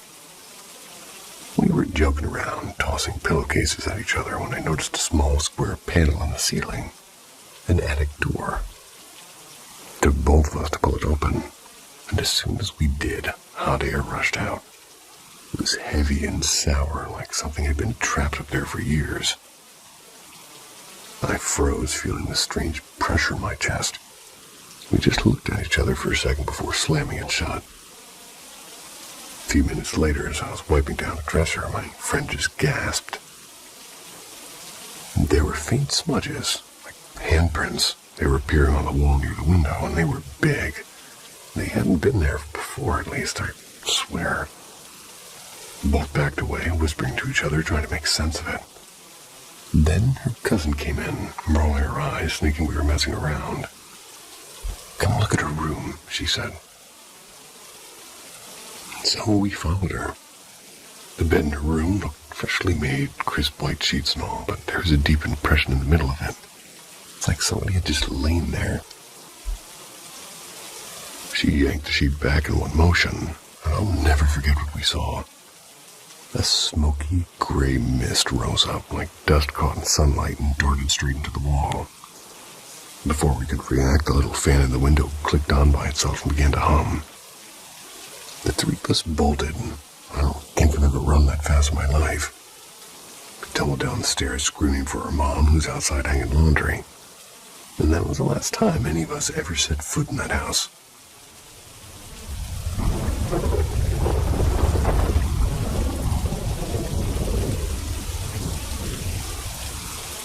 The house on L Street.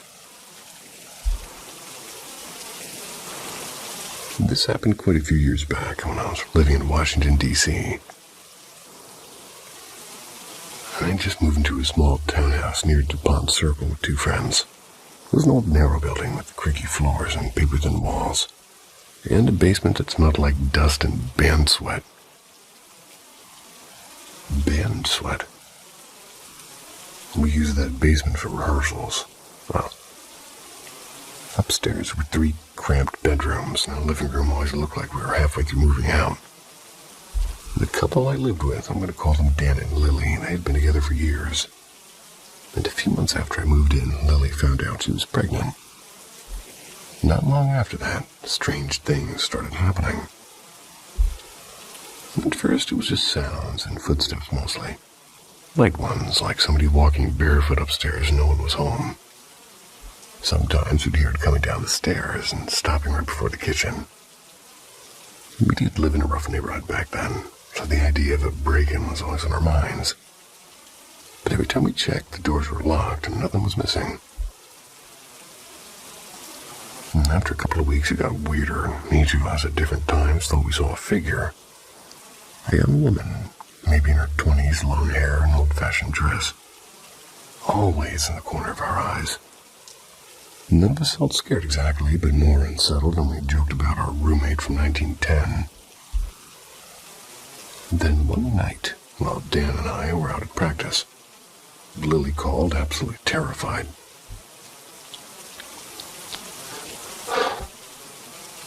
She said it sounded like somebody was throwing things around in the basement. She'd locked herself in a bathroom and called the police.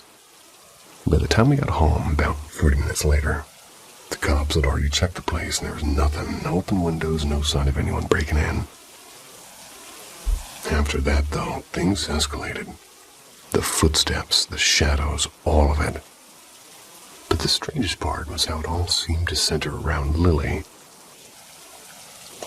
Once she and Dan told me they saw a red orb like a glowing marble.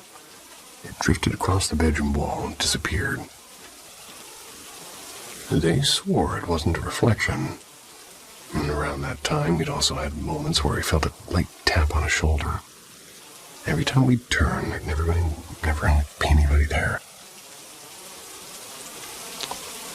And for context, Dan and I were both skeptical. We were science-minded types. Lily, on the other hand, grew up in rural Georgia, where ghosts and spirits were part of everyday talk. She wasn't religious, but she believed in energies and souls that linger. And her pregnancy was tough. She found out she was carrying twins, but they're very small, and the doctor said they might not make it. That added a kind of quiet tension to the house. She insisted on seeing a psychic, and I thought it was ridiculous, but we did go. The psychic said the spirits in her home were souls waiting to be reborn. They were unsure if they wanted to return to this world, and I rolled my eyes through most of it.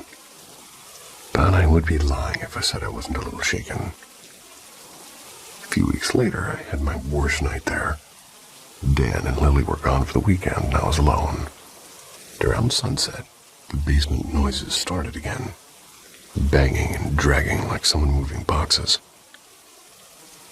And then suddenly the lights went out.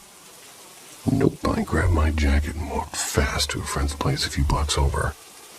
When I got there, I climbed the stairs and opened the door. The power in their building cut out too.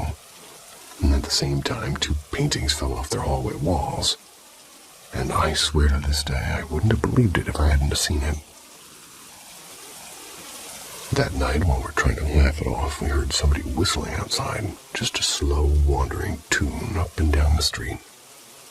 But we looked out the window, and there was no one there, and about a week later, Lily went into early labor, and it was bad. She nearly lost both babies, but somehow they survived. Fragile, tiny things hooked up to oxygen tanks for months. When they finally came home from the hospital, every bit of weirdness in that house stopped, and the footsteps, the shadows, the cold spots, all gone. I've always stayed skeptical. I don't jump to ghost as an explanation, but whatever that was, it was real enough to shake me. And I still think about that little house in L Street sometimes. I wonder who or what wanted to come back through Lily.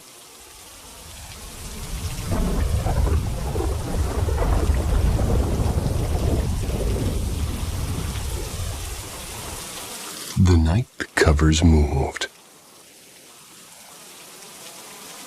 Hey guys, this is hands down the most realistic paranormal experience I've ever had.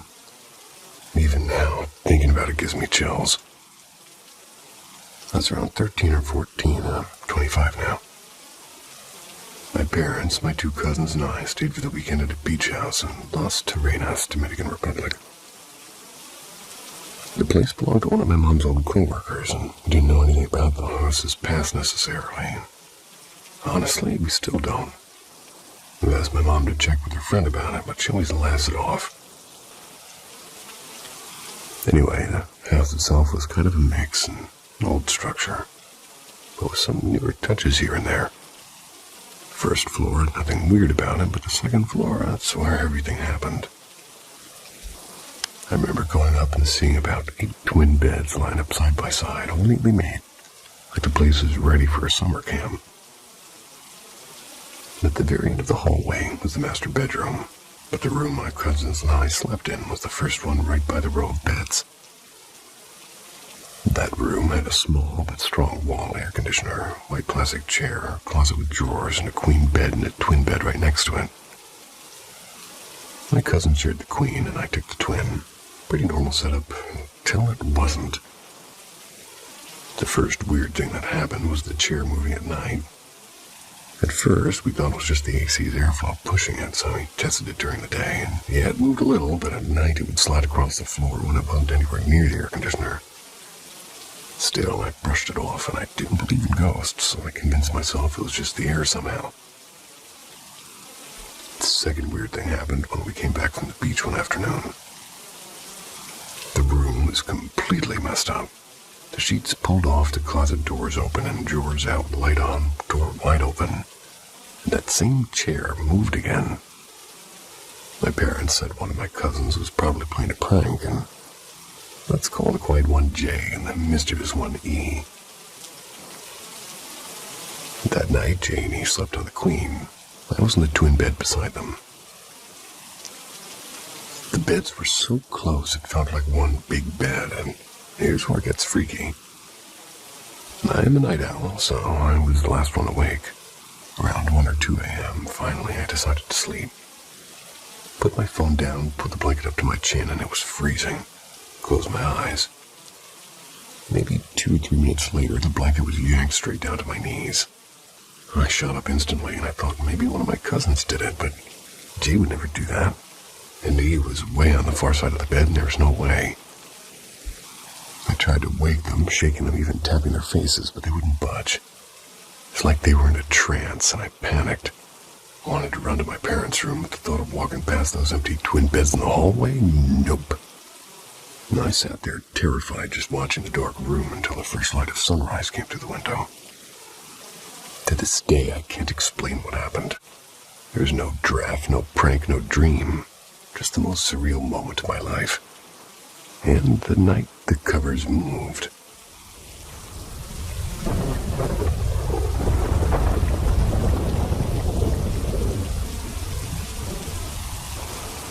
The night the monitor spoke. I, a 26-year-old male, was talking to my mom the other night about the strange things that happened in the house where I grew up. I always had this feeling that something wasn't quite right there. Lights flickering, footsteps in empty halls. But I never knew the full story until she told me something that still gives me chills. Apparently, when I was just a few months old, something or someone took me out of my crib. My mom said it happened around 2 a.m., and she and my dad were dead asleep when the baby monitor started blaring. It was an old-school model from the late 90s. 2 chunky walkie-talkies with a red alert button that only went off if somebody held it down. There was no timer, no remote trigger, no chance of a random malfunction. They bolted in my room expecting to find me crying, but what they found was me sitting on the carpet near the closet, coughing and wheezing like I couldn't breathe. Crib gate was still up, and I was way too small to climb over it.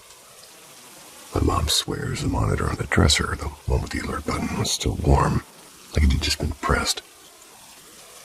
My dad ran into the living room where the nursery camera was hooked up to the TV, and he was proud of that setup. It was cutting edge in 1999. But when we tried to rewind the tape, the recording had completely erased itself. It was blank. Mom started keeping a small notebook after that night, writing down every flicker and every whisper and every door that moved on its own.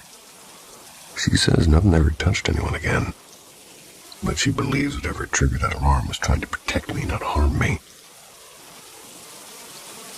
The land itself had no story to tell.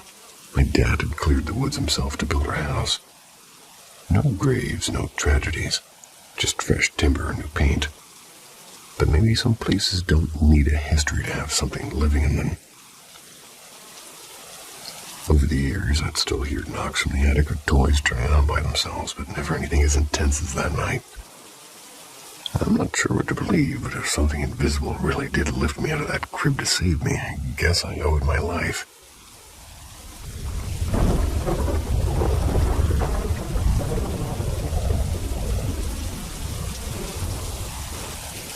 The Balcony Girl and the Moko Spirit.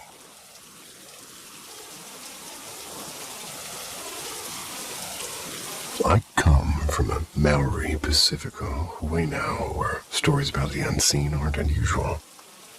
They're woven into who we are. On my dad's side especially, the women carry a strong link to the spirit world. My nannies and aunties have always felt things others can't, and to outsiders it might sound odd, but if you've grown up on an island or a Maori home, it's just another part of life. And I've had two moments in my life that still make me shiver a bit when I think about them. The first happened when I was about 10, back when we lived in, excuse me on pronunciation, or pronouncing things, Manorewa in South Auckland. We stayed in this big wooden house that looked out over the road with a long deck wrapping around it. And every afternoon I'd play on that deck with another girl around my age, and we'd run, laugh, and sometimes sit against the railing, talking about school. Nothing strange about that until my dad's auntie, we're going to call her Mir, which isn't her real name, came by one day. Mir has a reputation in our family. She's deeply connected to the Wairua, which is the spirit world. The moment she saw me playing, she froze, and later that evening she pulled my parents aside. "That little girl," she said quietly. "She doesn't belong to this side anymore." Apparently, my playmate had passed many years before. Mir said she meant no harm, that she was just lonely and drawn to laughter. I didn't remember much of it until my mom reminded me years later, and I still recall that balcony and how for a long time after I avoided looking out into the dark. The second story happened much more recently, only a couple of years ago. By then, I was living down south in Otapoti, or Otapoti, maybe. I had just received my Moko Kawe alongside my mom and auntie. One of the proudest moments of my life. We stayed overnight at the marae after the ceremony, surrounded by our ancestors' photos, and the smell of smoke from the fire outside. But by that night, I began to feel off and restless, hot and itchy all over. At first, I thought it was just nerves, or maybe an allergic reaction. But the more I rested, the worse it got, and my face felt like it was burning. When I tried to stand, everything went blurry. My mom scolded me for being dramatic until she actually looked at me. I'll never forget the way her face drained of color. She called for my dad and my auntie and told the kids to step outside. "Her face, it's not her face," she whispered. And I barely remember what happened next. My Uncle Hemi came rushing in with a tawonga and began reciting Karakia. He placed a small pendant that belonged to my great-grandfather, a respected tawonga, into my hands. And slowly my breathing eased and the fire underneath my skin began to fade. Later, Mom explained what she believed happened. Before the Moko ceremony, we'd visited our Yoruba, the resting place of our ancestors. She reckoned I must have accidentally disturbed a spirit there, somebody who wasn't at peace. Normally, I would have been protected. My auntie Annie is a blocker. She can stop negative energy from reaching anyone close to her, but she had returned to Auckland the day before, taking her protection with her. My dad can block too, but only for his own line, and left me wide open. It took me months to fully recover, not physically really, but spiritually. I made peace with it now, but it's a story that reminds me how real the unseen world is for us. Some people grow up fearing ghosts. In my way now, we grow up respecting them. So sorry for the slew of me not knowing how to say anything in that language. But I did try.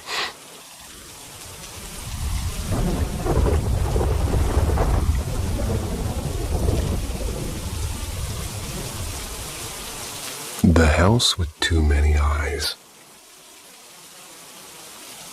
Recently, my family and I moved into a temporary house because our old one is under renovation.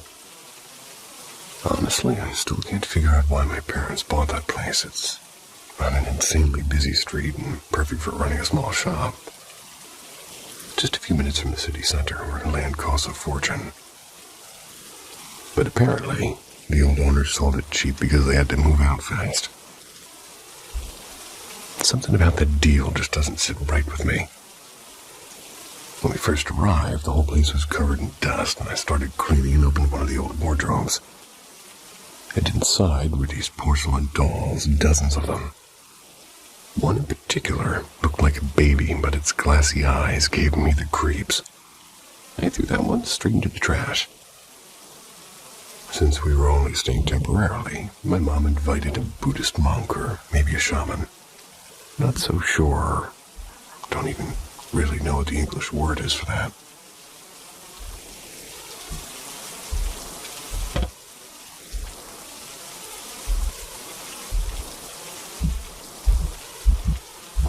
But anyway,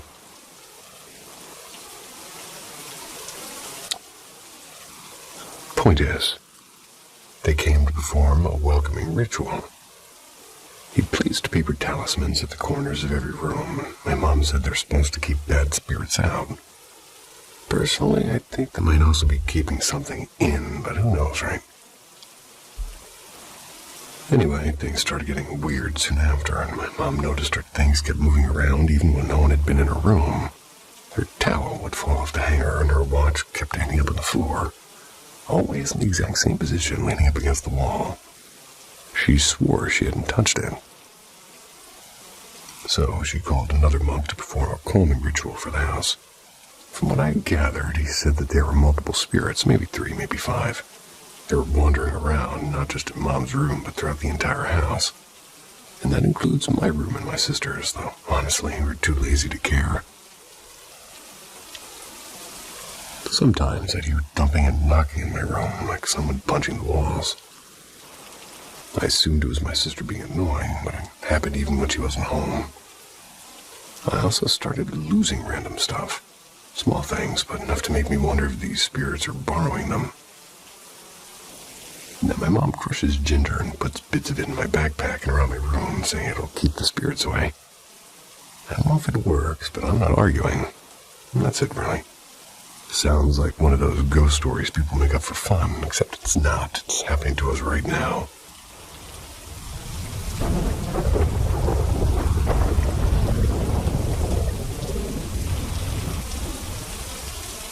The song behind room 9.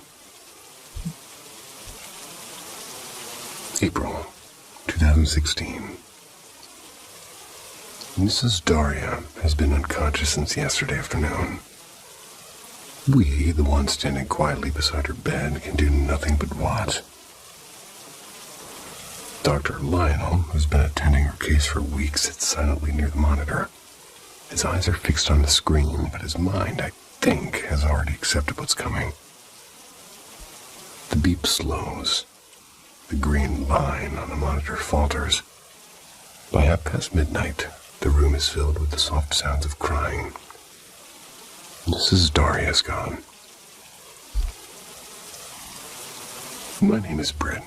I've been a nurse at St. Lucian Hospital for nearly 6 years now. And ever since I was little, I've dreamed of helping people heal, and most days I still love my job. I do love the rhythm of it, and the people, and even the chaos, almost everything. Our hospital is an old one, built back in the colonial times. The corridors echo when you walk, and the walls still carry that faint smell of antiseptic mixed with damp concrete. Some parts haven't been renovated in decades, though the paint is redone every few years. The main complex now has 4 buildings. One of them, they're 7 stories high, and it's a maze of hallways and stairwells and stories. Tonight I'll tell you about one of them. Something that happened right here, and it's one I still remember vividly. The spooky ape agency, my husband's project always says. Never read alone, because sometimes the story isn't the only thing that's listening. Spooky ape agency, huh? The patient. Mrs. Daria stayed with us for nearly 3 months. She was 71, gentle, thin, and always smiling despite everything. She had a sharp wit and a soft voice, and every night she hummed old lullabies before sleeping. Her illness was complicated, and it kind of gave her good days and terrible ones. I was her assigned nurse when she came up from the ER, so we got close quickly. We stayed in a private room, room 9, with a small couch and a table for family members. And that first night, her daughter and son-in-law were there. The daughter was quiet and scrolling through her phone, while the son-in-law stood behind the bed, and they were holding Daria's hand and whispering things I couldn't hear. When everything was ready, I told her, "If you need anything, just press the button by the bed and I'll come right away." She smiled, tired but kind. "Thank you, dear. You remind me of my granddaughter." That was the first time I met her. The song. Weeks passed. Her health wavered and her children came and went. Not as often as you'd expect, though. The daughter visited the most, the son rarely, and she had another child who never showed up at all. Most nights when the ward grew quiet and the clock struck midnight, you could hear her soft humming from room 9. An old tune, wordless and soothing like something half remembered from childhood. Then, one night in April, she stopped humming. That was the night she passed away. The return. A week later, room 9 was cleaned and prepared for a new patient. A middle-aged man recovering from a car accident. Around 1 in the morning, his call bell rang, and when I entered, he looked uneasy. "Nurse," he whispered, "there's someone singing in the bathroom." I smiled politely. It might be the TV from another room. But he shook his head. "No, it's inside." I opened the bathroom door and it was empty. No sound, only the faint drip of the tap. I assured him all of it was fine and he went back to sleep. Still, as I left the room, a strange chill followed me down the corridor. Whispers in the ward. Over the following weeks, we started hearing things. Not all the time, just now and then. And one cleaning lady swore she heard a woman's voice humming from inside room 9 when no one else was there. Another nurse, Rihanna, said she saw a figure sitting by that window, I guess. A woman with white hair facing away from her. When she blinked, the figure was gone. We joked about it at first, but no one wanted the night shift near that room anymore. My turn. That night, only 3 rooms were occupied. The rest were empty. Silence was heavier than usual, though, a kind that presses against your ears. It was almost 12:30 a.m. when I went to replace an IV bag in the far room. And to get there, I had to pass room 9. The corridor light flickered faintly, like it sometimes does when the generator hums too long. And as I pushed the trolley past the door, I made the mistake of glancing inside, and I froze. A woman was sitting on the bed, her hair long, white, and untied, her hands folded neatly in her lap, and she was smiling. I knew that face. Mrs. Daria. She looked peaceful and almost warm like she was waiting for me. My body went cold and I couldn't move, and my breath felt stuck somewhere between my throat and chest. I shut my eyes and I told myself, it's nothing, it's exhaustion. When I opened them, she's still there, only now she was humming that same song. I ran. Epilogue. Since then, I've tried to convince myself it was stress or imagination, or maybe the flickering light playing tricks. But every time I pass that hallway, I feel the same heaviness in the air. Maybe she's still there waiting and humming, watching over the place she spent her last days. It's one of the memories I'll never forget from my years as a nurse, and there are others, some stranger, some sadder, some even darker, but this one still sings. Thanks to Spooky Ape Agency for listening. Stay safe and remember, never read alone.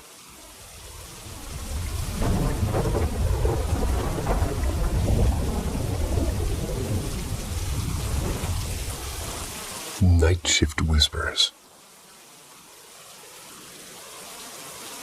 The silence of a workplace at night can feel alive. Sometimes it's not the machines or the wind, it's something else. Something that doesn't belong. And this is a story I'll never forget from the time I worked the night shift at a packaging plant. It began with the sound again. Faint, steady, and rhythmic. I froze and turned toward the corridor even though I knew it was empty. With the sound of cloth dragging on concrete like somebody mopping the floor. During the day, that noise meant the cleaners were doing their rounds. But at 2 a.m., when the whole factory should have been asleep, it felt wrong. The mop strokes came closer, scraping softly against the ground, slow and deliberately. I sat up from my thin mat, pressing my back against a cold metal wall of the storage room. The only light came from a single flickering bulb above the doorway, casting long, trembling shadows across the floor. First came the mopping, then faintly the steps. One after another, uneven and slow, not bare feet, not shoes either, but something that smacked lightly with every step. Plack, plack, plack, the sound of rubber soles on concrete. My breath quickened. Every tiny sound in that dark space grew louder. The hum of machines outside, the creak of the tin roof, and my heartbeat. I remembered what Paul had told me my first week. There used to be a janitor here, an old lady named Ruth, who worked night shifts for 30 years straight. Died right there in the hall after everyone left. Some people say she never clocked out. And I had laughed then, and now I wasn't laughing. The footsteps stopped, and then came something new, low humming, like a song with no words. The voice of an old woman, faint and dragging notes through the air. Sometimes it broke into short, breathy giggles, and my skin crawled, and I pressed my palms over my ears, but I could still feel her presence moving inch by inch toward the door. From the bottom crack of the metal door, I saw shadows flickering. Something brushing past the light and end of the mop swaying. My whole body went rigid. The voice was just outside now, right beyond the thin steel sheet between us. And then came the knocking. I almost screamed, my throat locked, my legs folded under me as I pressed myself deeper into the corner. Cold sweat rolled down my back. Again, deliberate and patient. And then silence. The seconds dragged into minutes, and I could hear the faint shuffle again, moving toward the small glass panel next to the door. I didn't want to look. God knows I don't want to look. But my eyes lifted anyway, drawn to the faint glow. Through the grimy glass she passed by, an old woman, gray hair tied in a loose bun, skin as pale as dust, moving with a broom in her hands. She wasn't walking so much as gliding, in her mouth moving as if whispering to herself. When she smiled, a sudden twisted smile, I saw the reflection of her eyes catch the light, and she was gone. The humming stopped, the air felt empty again, thick and cold. I waited, heart thundering before daring to move, and then I bolted, kicked open the door, and sprinted through the silent factory. I went past the conveyor belts, past the row of idle machines, till I saw the orange glow of the security post. "Hey, Leo, what happened to you?" It was Marco, the night guard. I grabbed the edge of the counter, gasping for air, trying to form words. "There's someone in the storage room." Marco frowned, half amused, half concerned. "You saw Ruth, didn't you?"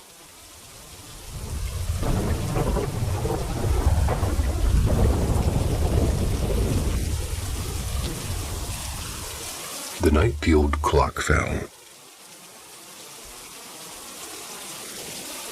This might sound dumb, but I swear it happened. I was maybe 16, and at that time I was living at my grandma's place. It was during the summer. Our house was pretty old and had that mothball smell to it, mixed with a little bit of fried onions. Sounds kind of good to me.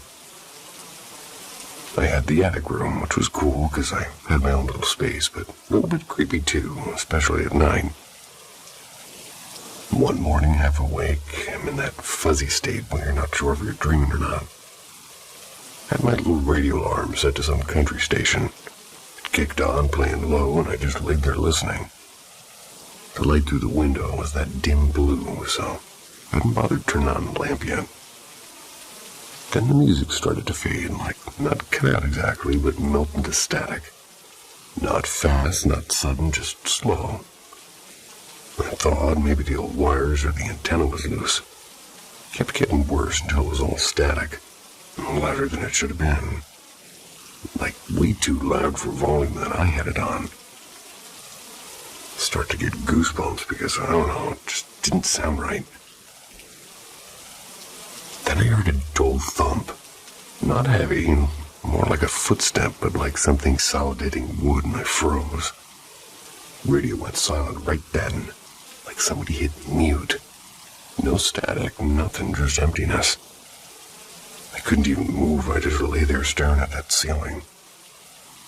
Then a couple minutes go by, which felt like an hour at the time, and radio starts coming back on, but weird. Like somebody was slowly turning the knob up from 0. First faint, then clearer. Then the music was back like nothing had happened at all. Finally pulled myself up and switched on the lamp. Everything looked the same except for one thing. The old clock that sat on the shelf above the radio was on the floor. The thing is, it was wedged behind a stack of books. The books didn't move, just the clock. And that clock had been there for years. My grandma said it hadn't been touched. No way it slid out clean without knocking anything else down. I stuck it back. I tried to shrug it off, but the next day I told my grandma. She just nodded like she'd heard that sort of thing before. Didn't even look surprised, just said, "That house is old and it does remember things." Which, what does that even mean? So I stopped using the radio after that. Keep this flashlight by my bed too, and I do also think about that clock.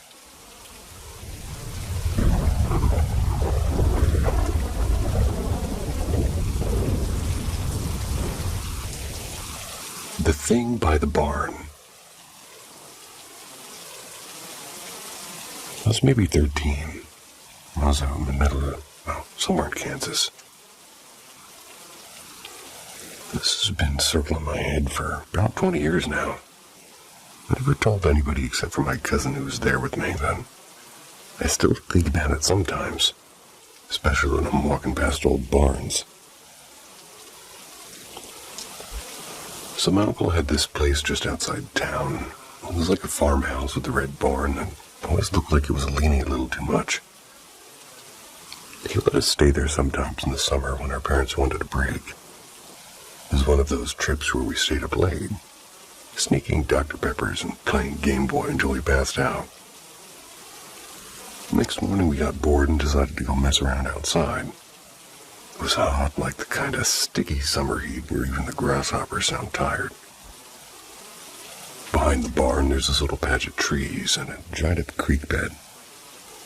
We were just tossing rocks into it, trying to make them bounce. That's when we both heard it, like somebody walking in the gravel on the other side of the creek. There was heavy steps. They were real steady, like 3 crunching sounds. My cousin looked at me and I looked at him, and then up the slope comes this one. I don't even know quite what to call this. It looked like a man, but not really. It was all black.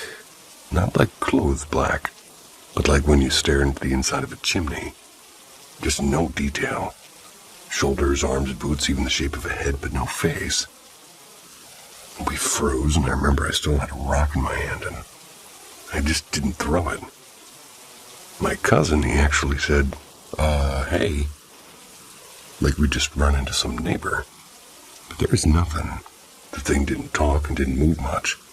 Just stood there a few yards away. Then as slowly as it showed up, it turned and walked back down the other side of the creek. We heard the steps for maybe 3-4 more crunches, and then nothing. Dead silent. Of course, we ran down to check, and kids are kind of stupid like that. There wasn't a damn footprint, not even one. Ground was dusty and should have shown something. But nope. We ran right back to the house, locked ourselves in the kitchen, sat there drinking warm soda until my uncle got home. Never told him, never told my parents. Every once in a while, when I drive past that area, I still glance at that barn. Wonder if what I really saw was what I think I saw. Cousin swears up and down it was real, so at least I know I'm not crazy. But it does bother me that there wasn't a single mark left behind. Like it didn't belong here at all.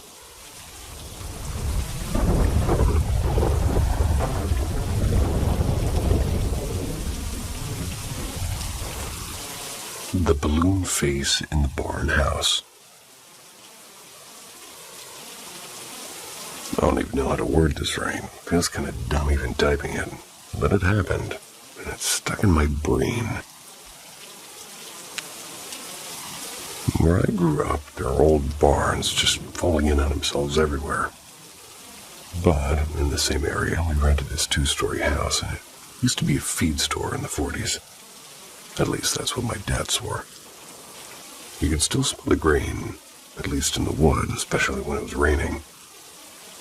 So anyway, one night, I'm maybe 19, and I was upstairs in what used to be the hayloft. My parents let me turn it into my room because it had a window that looked out over the fields. Sitting on the floor playing my old PS2, my heater is buzzing like crazy because winters here are brutal. Out of nowhere, something floated up the stairs. Not a person, not an animal, and it looked like this clear, stretched balloon kind of gliding up. It wasn't bouncing or rolling, just moving. And the face on it. God, I still hate thinking about it.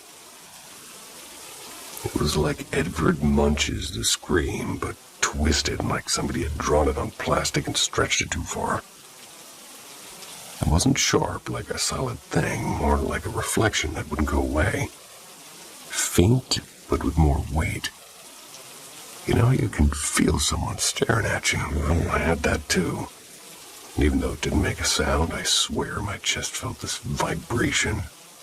Like when you stand too close to speakers at like a county fair.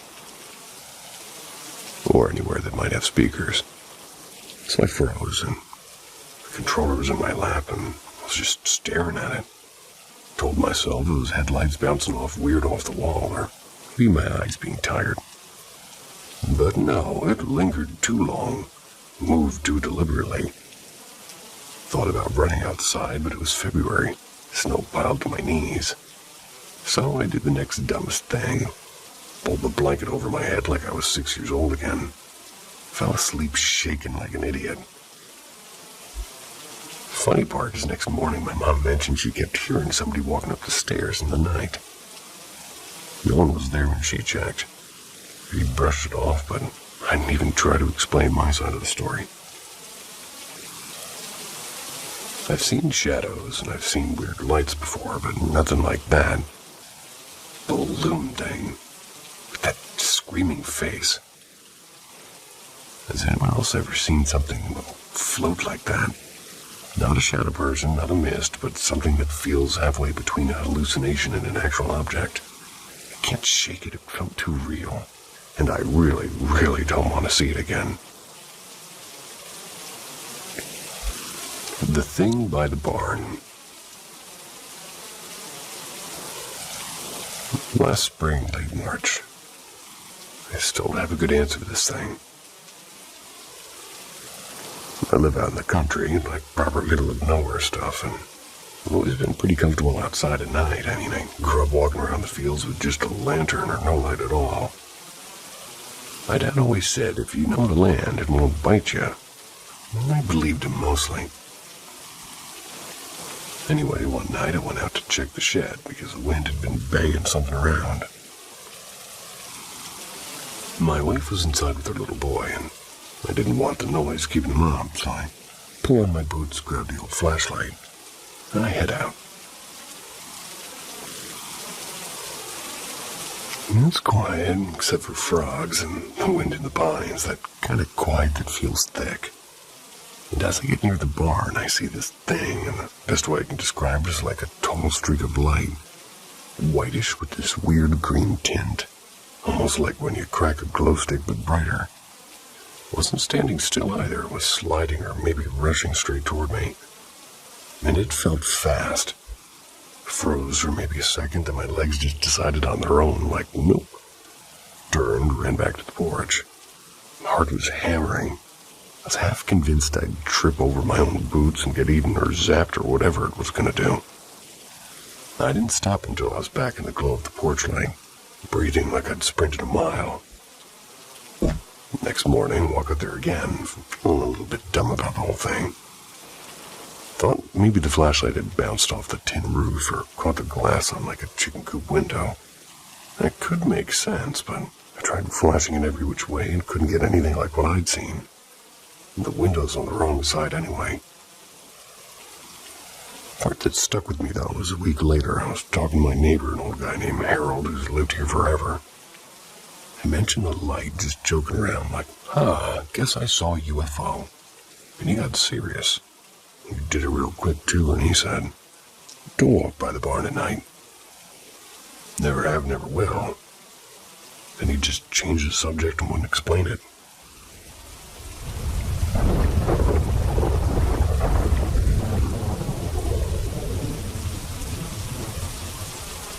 The boy who spoke to Daniel. Before my mother met my dad, she was married once before, to a man we're going to call Daniel. From everything I've heard, Daniel's a gentle soul. The kind of man who never raised his voice, who brought home flowers for no reason, made everybody feel safe just by being there. My mother adored him. One winter night, she woke to the sound of something wrong, a faint, strangled noise behind her. When she turned, Daniel was convulsing and gasping for air, and it wasn't alcohol or anything like that. His heart had simply stopped cooperating. By the time help arrived, he was gone, and for years my mother carried that grief quietly. And then as life insists on doing, it moved forward, and she met my father, remarried, and then I came along. When I was about 2, I apparently had a habit of chatting to myself in my room. My parents thought it was adorable, baby babble and imagination and all that. But after a while, it got persistent. My mother told me one afternoon, she finally asked, "Sweetheart, who are you talking to?" I looked up at her dead serious and said, "His name is Daniel, he says he knows you." She told me, she froze, and I just went back to playing like nothing strange had happened. Our little talks went on for a while after that, until one day they didn't. I grew older. Daniel stopped visiting, I suppose. Now and then I still think about him. I even went with my mom to visit his grave last year. I stood there not sure what to say to a man who died long before I was born. Yet somehow, once knew my voice. If it weren't for him leaving, I wouldn't have been here at all. And if it weren't for you guys listening, neither would I, because, well, that's why I do it. Sweet dreams. See ya.